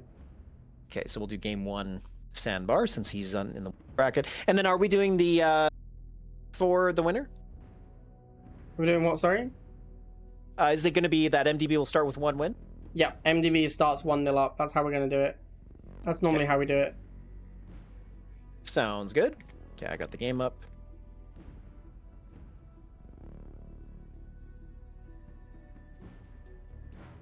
Okay. Alrighty. Hopefully got that all worked out. All right. We have our first lobby up. So, this really begs the question, right? Like, we have MDB in the finals, but his dad's better. So why isn't his dad playing? Yeah, that is the actual question that we need to be asking ourselves. Like where is people need MDB's to dad? know. Now, there has been some discussion in chat that potentially Huckinator is his dad. Oh, Yeah. that would make a lot of sense. Yeah. So that's I why can get Huckinator's behind that. already in the GOAT tournament, because he's MDB's dad. Okay. And MDB is obviously is worse than Huckinator. That's why he has to qualify instead of being invited automatically. Right. That makes sense. Okay. That's currently the logic we're working on. Yeah, I can get behind that. Daddy That's Hucky. an excellent question in chat. Chat wants to know, is Ensorger playing on PC? Oh, I'm sure he is. That's not the way he plays I all the think time. so too. Like as a streamer, like if you play on PC all the time when you're streaming, you just get used to it, and it's very hard to go back. Even though I do still believe mobile is a better device, but if you are It is, yeah. 24/7, if you're always playing 100% of your games on PC, then you will obviously be rusty on mobile. Right. Yeah, well, that's what it is. Like, it's what you're more comfortable with or what you have more experience with, because when you focus on one of them, I think if you had to, mobile is better, like you say, but if you're just more used to playing on PC, then you switch to mobile, it's not like mobile will be immediately better. You're still going to be better on PC. So I Yeah. did confirm, yeah, that makes sense that he's playing on PC. Okay, well, here we are. We're at the finals. We've made it to this point. There's going to be one of these two becoming one of the GOATs for our big GOAT tournament. Who's it going to be? Let's find out, and let's jump into game number 1 of our exciting fun. Here we go, grand final. Ooh, MDB boy, all right. currently 1-0 up. I suspect MDB will play the same deck he always plays. What? No. No way. You think he's gonna play something different? No, definitely not. Yeah, you're right. Yeah, he's played the exact same. Of course he is. Interestingly, even though MDB has played the same deck the whole tournament, and we know he's going to play it, Ensorger still doesn't bring Predator Tank, which MDB's deck does not have an answer to. Yeah, true, right? That's very true. I have to agree. Yeah, why no Predator Tank? Mohawk loses to Stealth Tank, too. Yep, Mohawk is in fact one of the worst options you could possibly bring against MDB because he's playing Stealth Tank. And Mohawk is fully unplayable against Stealth Tank. Yeah, and he's going to have to rely so heavily on shocks to win the Flame War. Oh, man. Jump Jets are going to be his main out to Scorpion Tank. Oh, boy. Yeah, that feels kind of bad. That feels kind of bad. Well, we'll see what Ensorger can do. He's going to have to pull the rabbit out at this point because certainly he's got the disadvantage deck-wise. The Mohawk shouldn't be that impactful. That said, I mean, it really depends on the tempo of the game and, you know, if MDB is able to, maybe for some reason Ensorger prevents MDB from getting to Stealth Tank reliably. That could be one way, but, you know, we're all looking pretty tough here. It costs 110 to make your first Mohawk. Sorry, it costs 100 to make your first Mohawk, which is the same price as the Stealth Tank. I just don't see it happening. Wow. Look at this. I mean, that lone shock managed to beat the boosted flames there. And, of course, MDB being smart there, getting the block with the bikes. He's got Ensorger dancing the dogs at the top. He's got Pimple coming in from behind him. Both players sweat blocking on their respective pads. Yeah, exactly. Yep. We got some synchronous dancing going on there. Oh, there it but is. You know what? The boosted Scorpion's Tank on, so rolls that in, should be it. First missile goes to MDB. It's over. Yeah. Yeah. Tough beats getting a boosted tank in your face. Ensorger also, like, he has to use jump jets to fight Tank because he can't really use Mohawk in this matchup. And then he just loses to Flame Tank. So I really think his deck is a very poor choice in this matchup. I also don't think it's very good for the map because, again, 2-pad map, you don't want to play jump jets. You want to play jump jets on a 3-pad map. Exactly. Yeah, 100%. Well, and so Ensorger's got his helipad up, or air tower, I should say. He's going to be getting him out here. Oh, this is brutal. Look at this, the flame block as well. Now the harvest goes down. Ensorger trying to respond by killing MDB's half, but nothing's happening. There's flamers everywhere. He's so weak in this matchup. And now the half block as well. MDB is just absolutely clapping him. Ooh. Now, surprisingly, MDB hasn't made a Stealth Tank yet. He actually sent that tank to go after the Mohawk. We do see now he's pulled the Harvester. Ensorger's trying to rely on wood tip. Or, no, actually, it looks like, okay, just awkward pathing craft. That said, though, we get the Mohawk up at the top. It's going to hold on. The tip and failing. Wow, why is MDB holding the Stealth Tank here? A little bit of a surprise, and we do see him making his way back in. The Stealth Tank will... Flame Trooper on there goes down, but the Stealth Tank is going to unload on the Mohawk, clearing that. So he has to pull these jump jets back. The jump jets on the bottom pad are going to go down to the Flame Trooper. All MDD has to do is just hold on to the pads here a little bit longer. Can he pull this off? I mean, wow. The booster flames there, now taking down the jump jets. Ensorger, only flying unit here. Try and get on, but it's just not enough. And I really thought MDB had thrown that missile completely, but then he still won it. I thought so too. That was really surprising. Well, that just shows you how advantaged he was, right? Like, to have to do much to try and win that, I don't think.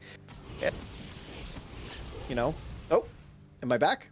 Yeah, so I'm changing the region of our call. I feel like we've had this issue before, so I'm going to change it to a specific US server and see if that helps. Oh, okay. Sure. Am I still cutting out? I think that helped last time we had problems like this. Yeah, sometimes it's the except server it's messed up the connecting camera. to. Hang on. There we go. Yeah, I gotta get the goats I back in believe this score is wrong. MDB starts 1-0 up, so it should in fact be 2-0. If MDB wins the next, this is already match point. If MDB wins the next game, then he is the GOAT invitee. That's true. Yeah, you're right. I'm kind of sad. I kind of want to see more games. Like if MDB just 2-0s, that would be a disappointing finals. Yeah, you're not wrong. You're not wrong. MDB's good though. I mean, unfortunately, sometimes it's the way these tournaments go is you get the best at, well, and then like it's good that we've got the best players in the tournament at the end of the tournament, right? Yeah. But yeah, sometimes one player just can't quite meet the caliber of the other, and we see these tournaments finish off this way. But it's been exciting all the way up until this point, either way.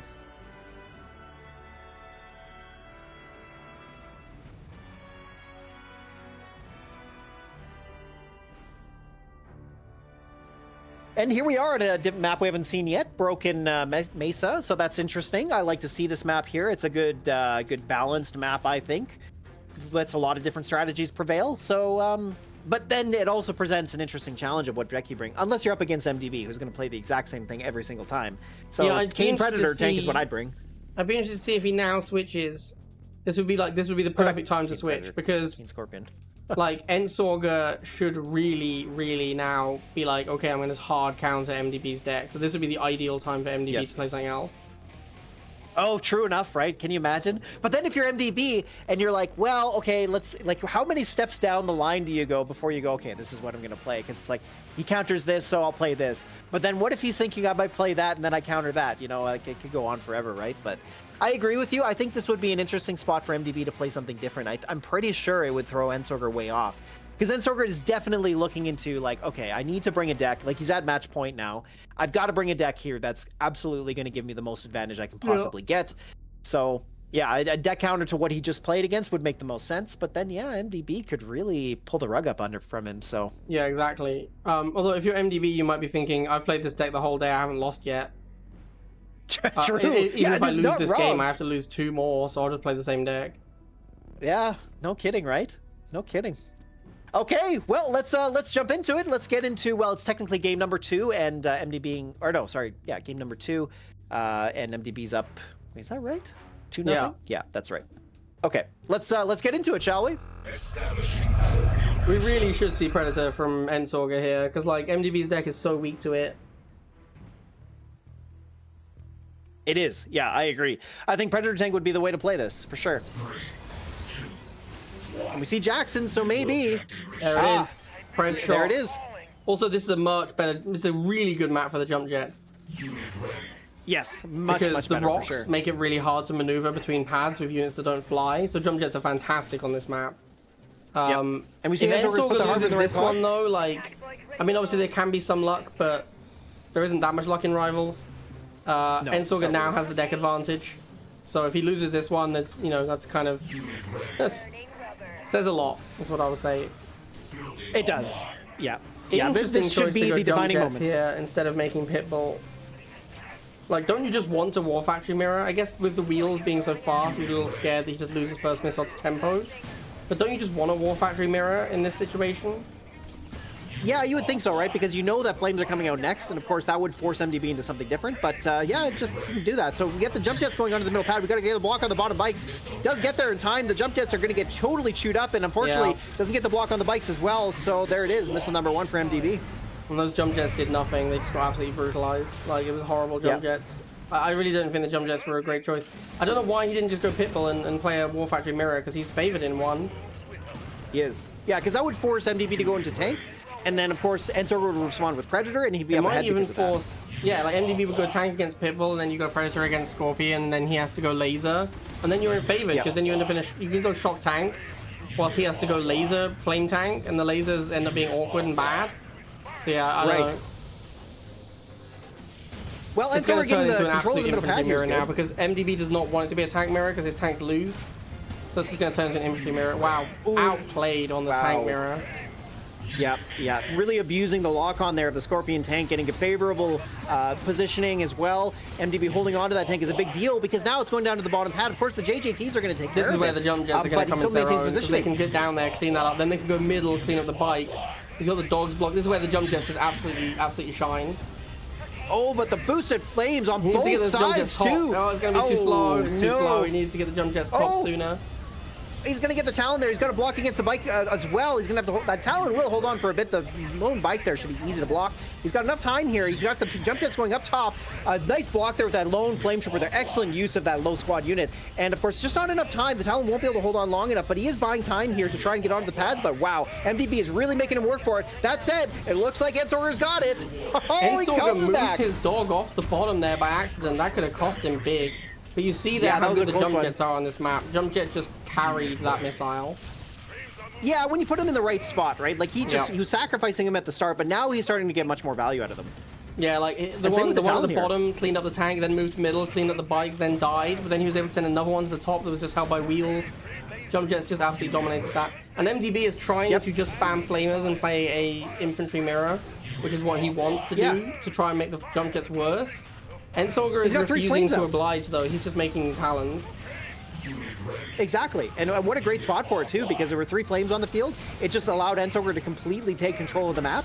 Now we got Cell Tank coming in, but he's got that Predator tank sitting there. That's excellent. Of course, a little bit tough here. He's got to choose between the Cell Tank and the Scorpion tank. He does decide on mostly the Stealth Tank, which might have been the right choice. However, doesn't get that return fire at the end because of the boost on the Oksana. So now things are getting a little bit dicey. We got missile number 3 and the whole series on the line. Does get the lone flame trooper off there. That Scorpion tank is going to live for a while, but doesn't get the block. He gets on the top. That's huge. That buys time for the Talon to kill on the bottom. That might win in the game. Can he get on the pads? He does. He's got to block. He does it. Yes. Ensorger. Oh, what a game. Wow. See, that deck makes such a difference. That is why deck is so important. He had way more options in that game as a result. This is what I'm saying, man. Like, his deck was so much better in that matchup against MDB. And that's the perfect time for MDB to have just completely deck switched on him. Because now, now that Ensorger's won that game, now MDB is like, if I deck switch, it's expected now. Because that deck dunked on me. So like, so now Ensorger might be like, well, I don't need to play the same deck again because MDB might switch. But that last game, you know MDB is bringing the same deck, which is why the switch is so good there. Because Ensorger is like actually actively trying to counter that deck specifically. If you think to yourself, well, Ensorger's definitely going to bring Predator now, maybe even like Predator Jump Jet, and you just bring like Predator Razorback or a Kane deck, like there's so many options, and MDB instead is just like, nah, I'll just walk face first into it and lose. And that's what happens. Exactly.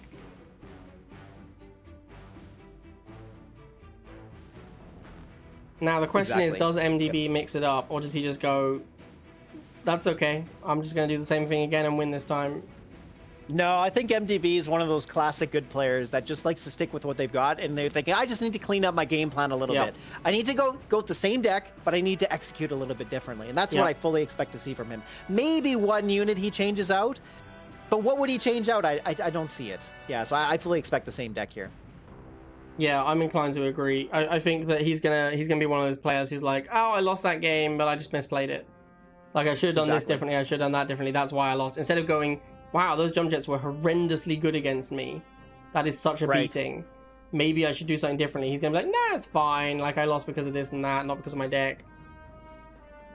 Also, like, it's the map. He might be like, the map was really good for jump jets. The next one won't be as good for jump jets. It'll be fine. But the next map is Frozen Road. Yep. And Frozen Road is a pretty good jump jet map. It is. That's true. Yeah, you're not wrong about that. So, well, I mean, he's up 2. So all he needs to do is get 1 more. Certainly, if he loses this, it's tied. So it's anything happens at that point. But if we look at the last map, so the last map for this series is going to be on... oh, no, sorry, this is the 3rd game. Right, I keep forgetting that because he started up 1. That's what I'm getting thrown off by. So the last map could technically be Cracked Ice. And so Cracked Ice, actually, yeah, Cracked Ice is not bad for jump jets either. So I don't know. It'll be interesting. Well, let's get into it and let's find out what these players have decided on. Yeah, let's see what they've cooked up. Ah, Oksana from MDB. What a shock. Let's see if Ensorger just brought the same deck. If I'm a betting man, like if I'm in Ensorger's position, I think that's what I would do. But yeah, oh no, he changed it. Oh dear. Okay. Well, that's a reasonable thing to do, right? Like you would think your opponent's going to try to change things up after losing. But nope, not MDB. Yeah. MDB brought exactly the same thing. Ensorger's still bringing Predator, which is good for him. The Predator's really good, but he did cut the jump jets. It is. I don't know if the snipers are going to be that good, honestly. No problem. They'll be okay, but on this map, it's a little bit tougher, right? Because you can easily get split apart on this map, so... Advancing. And look at this, nice positioning here from MDB. We're using those wheels to stop the Predator tank from getting into position early. We do see the missile charging, though. We see her about halfway, so it's been pretty aggressive from that regard. Look at this tempo for MDB. He's just like so much tempo. He's got a flamer and a laser, and like Ensorger's only just got the sniper out. Why did the sniper take so long? I guess that's the downside of making the Predator, right? It takes so long to get that sniper out. Right. Oh boy, yeah, and he's just, wow, and he loses the sniper model too? Man, MDB is just kind of dominating right now. Unit offline. I don't know what Ensorger's got to do from here. I mean, he's got a pretty difficult deck to try and overcome this with. The Razorback's interesting, but if MDB continues to maintain this, he'll have enough money to build a stealth tank and answer it respectively, so... Yeah, I mean, the problem here for Ensorger is he needs to get into that Razorback, and as we talked about before in these situations, you lose that first missile, the tempo's against you. You have to get the Razorback out, but you don't have that much time. He has to get the Razorback out, he has to take control of the middle, which means Razorback and missiles. He kind of needs to lose this Predator. I don't think he should be hanging on to it. Like, he needs to get the Razorback out, and then he needs to get missiles ready, and he needs to push and take control of the map. And this Predator is, like, really hurting him by just sitting there on one hit point doing nothing. He kills one bike before it goes down, but now the missile's so close to firing, and the tank's in the way. Can he get back in this? I don't know. Oh, maybe he's gonna get the left hand. Hold on. Wait a minute. He's going on there. Oh, he's gonna clear the bikes. Oh, he's gonna get the block as well. Ensorger does it. Huge my goodness. Wow, MDB did not see what was developing there with Ensorger throwing the Razorback to the far left and the low hit point Scorpion tank and the attack bikes in the middle. MDB just got caught with his pants down. Yeah, a little bit. And Ensorger now Ensorger has access to his whole deck. MDB's deck doesn't get any better. Like, he's already at peak, right? Like, maybe he builds a stealth tank. That's the only thing he can do that improves his deck's quality. And once again, you just see, what do you do about a Predator tank, MDB? And the answer is you get shit on. Like, that's what you do. You just get dunked on by it over and over. It's true.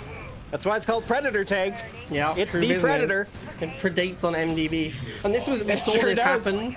We saw almost this exact situation happen a long time ago in Alicia versus Agent, where Agent played Oksana's tank and Alicia played Kane's tank. And the Kane was so much better that Alicia kept winning until Agent changed to also playing Kane. Man, can Ensorger do this? He's got the Harvester again! Once again on the same map, too! He gets a block with the snipers. Me. Unbelievable. How does he keep getting away with it? Unbelievable. Wow, what a great comeback! Man, that is one of the best comebacks I've seen in this tournament so far. Like, Ensorger there looking way down and out. You see MDB completely pushing him against his base. And you look at what his deck has. He built the snipers late, like when Predator early. Like, he just looked so thrown out. But no, Ensorger kept continually, little inch by inch, getting his way back into the game. And then he maintained his foothold from there. And Predator tank, man. Like we've been talking about, right? Like, Predator tank is the answer to this. So, wow, good stuff from Ensorger. I mean, he managed to pull it back. Now it's a tied series. It's we're going into game number 5 that way. That's the best way to finish a tournament. Yeah. And now what does MDB do, right? What does he do? Good stuff, man. This has been stuff. I mean, this is exactly what we talked about. Like, how do you beat MDB's deck? He doesn't have an answer to Predator tank. You bring Predator tank. Ensorger brings Predator tank. He brings Jump Jet when Jump Jet was good. He crushed him. Not crushed, but like it was close. Next game, he brings Predator Tank. He plays Predator Tank. MDB gets dunked on. He just got dunked on. Like, he doesn't beat Predator Tank. So, I'm very... MDB, surely he has to adjust now. He cannot just bring the same deck again. Surely. You would think, right? Like, a logical conclusion would be, oh, this hasn't been working for me 2 games in a row. It seems like my opponent's figured it out. I should change it up. I don't know, though. I really don't know. And you know, it's another interesting aspect, too. Not that this should matter, but because of the way the series has gone, because MDB started 1 game up, we're on game number 4. So the first game was under North America server. That means game number 4 is under EU. So this game number 5 is actually, it could be an advantage for Ensorger that way. I don't know if it's going to matter. Like, it didn't seem to in the last game, but anything can help, right? And it is the final game, so... Yeah, our final match as well is Cracked Ice, which is a little awkward, I think, if you are Ensorger, because Predator's so slow, and that map is so big. Like, it's a really... This is actually one of the games... This is one of the maps where the Predator advantage might not be enough, right? Because the map is so big, it takes so long for the Predators to get there. Right, that's true. This is one where the Scorpion's speed might make it better than the Predator, even though the Predator wins 1v1. Yeah, that's a good point, right? Like, that's the... Like, Predator Tank as a unit, positionally, is so great, but then the map can be a big problem for it, because if it has to go long distances, or it has to go through corridors, it really makes it difficult to be great, because you have to build it a lot earlier. I cannot believe that Ensorger won 2 games on Frozen Road by pulling Harvester to enemy backpad. Yeah, right? That is you know what's so funny about wild. That? Like, not even pull Harvester to close pad and move close pad unit to far. Full on Harvester to the far pad. Twice. Like, that is insane. That's so good. That's such good content right there. Well, in this game, it was interesting because what happened was I could see he pulled it early, but then MDB, I think he had wheels at the top, that he actually stopped the Harvester from going down towards the pad, but then he must have forgot about it because, you know, a few seconds later, you saw the Harvester was making a beeline for it, completely uncontested. So you gotta watch out for the backdoor Harvester, man. Man. Like, that thing's gonna get you. He's gonna get you. Oh. So good, right? Yeah, you're right. Like, for you know, I hope everybody's having a good time and enjoying this, because I sure am. This has been fantastic. I am, like, yeah. Seeing these cheeky really plays like. is just Honestly, like, this is my favorite form of Rivals. Like, tournament Rivals. Like, casting with Jeffrey. This is my favorite version of Rivals. Right? Yeah. Me too. Likewise. Yeah, all right. Well, let's get into it, right? Like, let's get down to this final match. Who's going to be the GOAT? Who's going to join the great herd behind me? Yeah. Let's find out. Let's find out. MDB switches it up. He's gone for... Oh, wow. Ensorger also doesn't bring Predator Tank. That's crazy. And he brings Nod. Oh, okay. Did he just outgame MDB here, or what's going on? Let's find out. MDB bringing GDI makes a lot of sense to me. Although he's playing Sniper... Oh, excuse me, Sniper Gren. Ensorger, I think Ensorger decided Predator was too slow on this map, and he was like, I want the Scorpions. Yeah, I could see that. I think he's probably gone, you know what? Even if I play Nod and don't have the Predator, I have Kane, and he has Oksana. Kane is better than Oksana in the tank mirror. So I'll still be favored in deck, and I won't have slow-ass tanks on this big spread-out map. But MDB just completely flips it and plays GDI, and he's playing Sniper Gren. And I actually think this is pretty bad for Ensorger. Because I agree. There's like no Nod decks that do well against Grens, really. Grens are kind of a nightmare for Nod. Yeah, and you'd expect that MDB would play the analog of his deck, right? Like, you know, he would just play the same thing but with GDI units. Yeah. But no, this is a total switch up, and this could be a brilliant move from MDB. As we see here, he's got that bottom left pad secured pretty well. Ensorger's not going to compete for the top, so MDB comes in with that first missile. Once again, we see that tempo. The dogs provide such good tempo at the start of the game. Ensorger doesn't have time to get flamers out before the missile fires, because the dogs just charge the missile from the get-go. Yeah, exactly. Yeah. Wow. The one well, we've advantage seen this before, Ensorger though. having here is that Sniper is the only counter to flame. This is not a good Sniper map. This map is very spread out. Everything's far away from each other. You can flank the snipers easy. You see Ensorger trying to flank the snipers now. Even here, with just 2 snipers, he gets the flank pretty convincingly and wipes out the snipers. And that's just 2 flamers. And he's going to get a Harvester kill. Like, I mean, the only threat I see for Ensorger here, he looks very dominant right now, is that he needs to get back on these pads. like right Always now. going for the hard pull, but the Grens are there, and a Cane Tower comes up top. Of course, it's not going to do a lot, although that buff to squads is going to help out a lot, I'm sure. That said, I mean, we do see the Flames holding on there. Enormous play here, the buff to squad, absolutely huge. Right. Although Look it is at this Ensorger completely dog. smashing this missile. It's not even close. We fucking destroyed him in this missile. Major structural damage. That was close, though. He nearly pulled that Scorpion tank on the bottom left off the pad and had a sliver of health. So if he had left the pad there, I think he drops that pad there, installs a missile. But nope, he holds on. And here we are, a tied missile game in a tied series for the finals. Does it get better than this? No, it does not. And the absolutely crazy thing here, I think this is coming down to the fact that snipers are not good on this map. That is MDB's problem. Right. He's really struggling with the flamers because the snipers suck and he doesn't have another anti-infantry. He only has dogs. And I've talked about this a fair bit. In this meta, you need 2 tier 2 anti-infantry units. That is the standard, is to have 2. You play Razorback Sniper, you play Shock Razorback, like everyone plays 2. Unit ready. Except And I mean, he's in such a good spot here. because it's the only good one you have, so you just have no choice. Look at this. I mean, he's got counters everywhere. He will lose the left pad there, but he's going to clear up these Grenadiers on the bottom right. Obelisk versus squad buff coming in clutch again. Actually, as it takes out the Grens, and Ensorger wins the game. Oh, amazing. Wow. Kane does live. Holy cow. Man, what a game. What a comeback, you know? Like, what a comeback. The reverse sweep. Really? Yeah, actually. He did. He actually had to win 3 in a row there. One game, and then Ensorger 3-0'd him. Well, I mean 3-1 because he already won one, but he just clapped him. He just clapped him hard. And like, I think, and it was honestly, we saw Ensorger fall early on to a boot in the winners bracket. That's right. But actually, he well deserved. Like, he cleaned up all the way through the losers bracket. I think he is the most deserving player in this tournament because he smashed people. He just smashed people all the way through. He earned it, for sure he did. Yeah, absolutely deserved.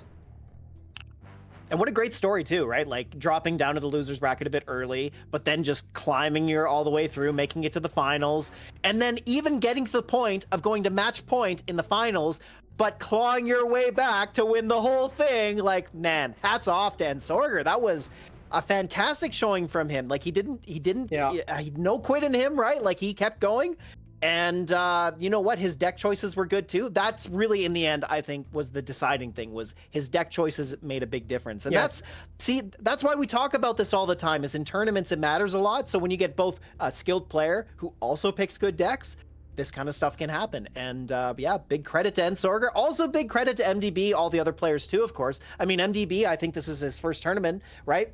So he did really well making it to the finals in a pretty difficult tournament, I would say, considering the level of talent that was here. But in the end, it's Ensorger that's going to make his name and get all the way into the GOAT tournament himself and maybe become one of the GOATs. We'll find out, won't we? That's amazing. Good stuff. We talked about this a lot. We talk about this all the time during Tournament Rivals, how important deck is. MDB played the same deck every single game until the finals. And he won every single game until the finals. And then Ensorger brought a bad deck and MDB still won. And then Ensorger went, you know what, I'm bringing Predator Tank. And he beat MDB. And then he brought Predator Tank again, and he beat MDB again. And then MDB is like, oh, my deck doesn't beat Predator Tank. Who knew? Who could have figured? Yeah. Like, who could have figured? So he's like, oh, I'll play this Gren Sniper deck.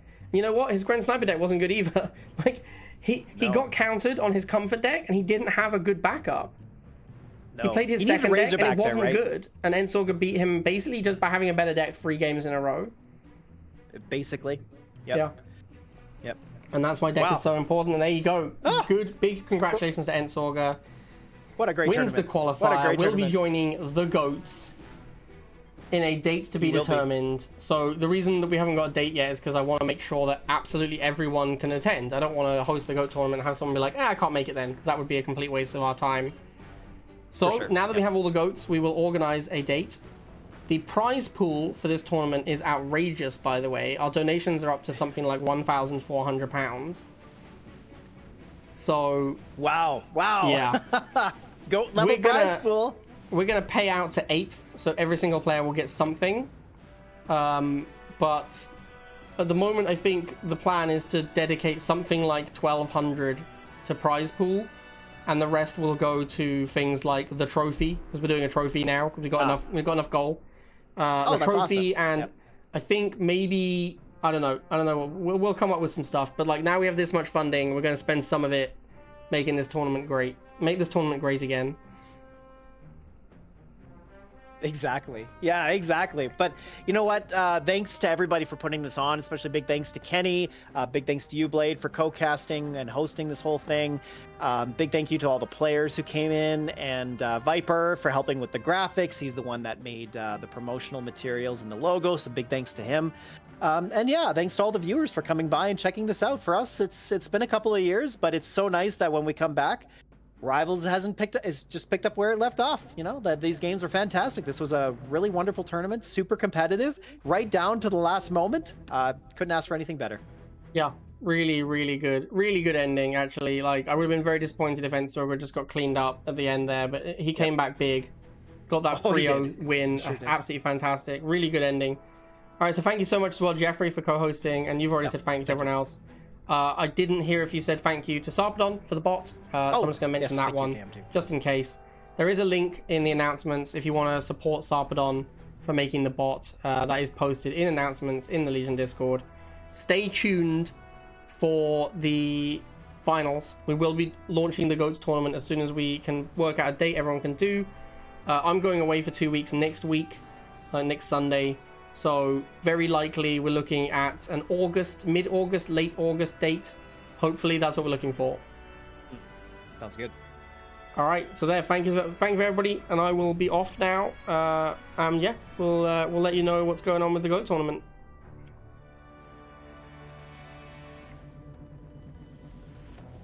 Oh no, that's the wrong stream ending credits. Apologies, chat. I do not have appropriate stream ending. Yep.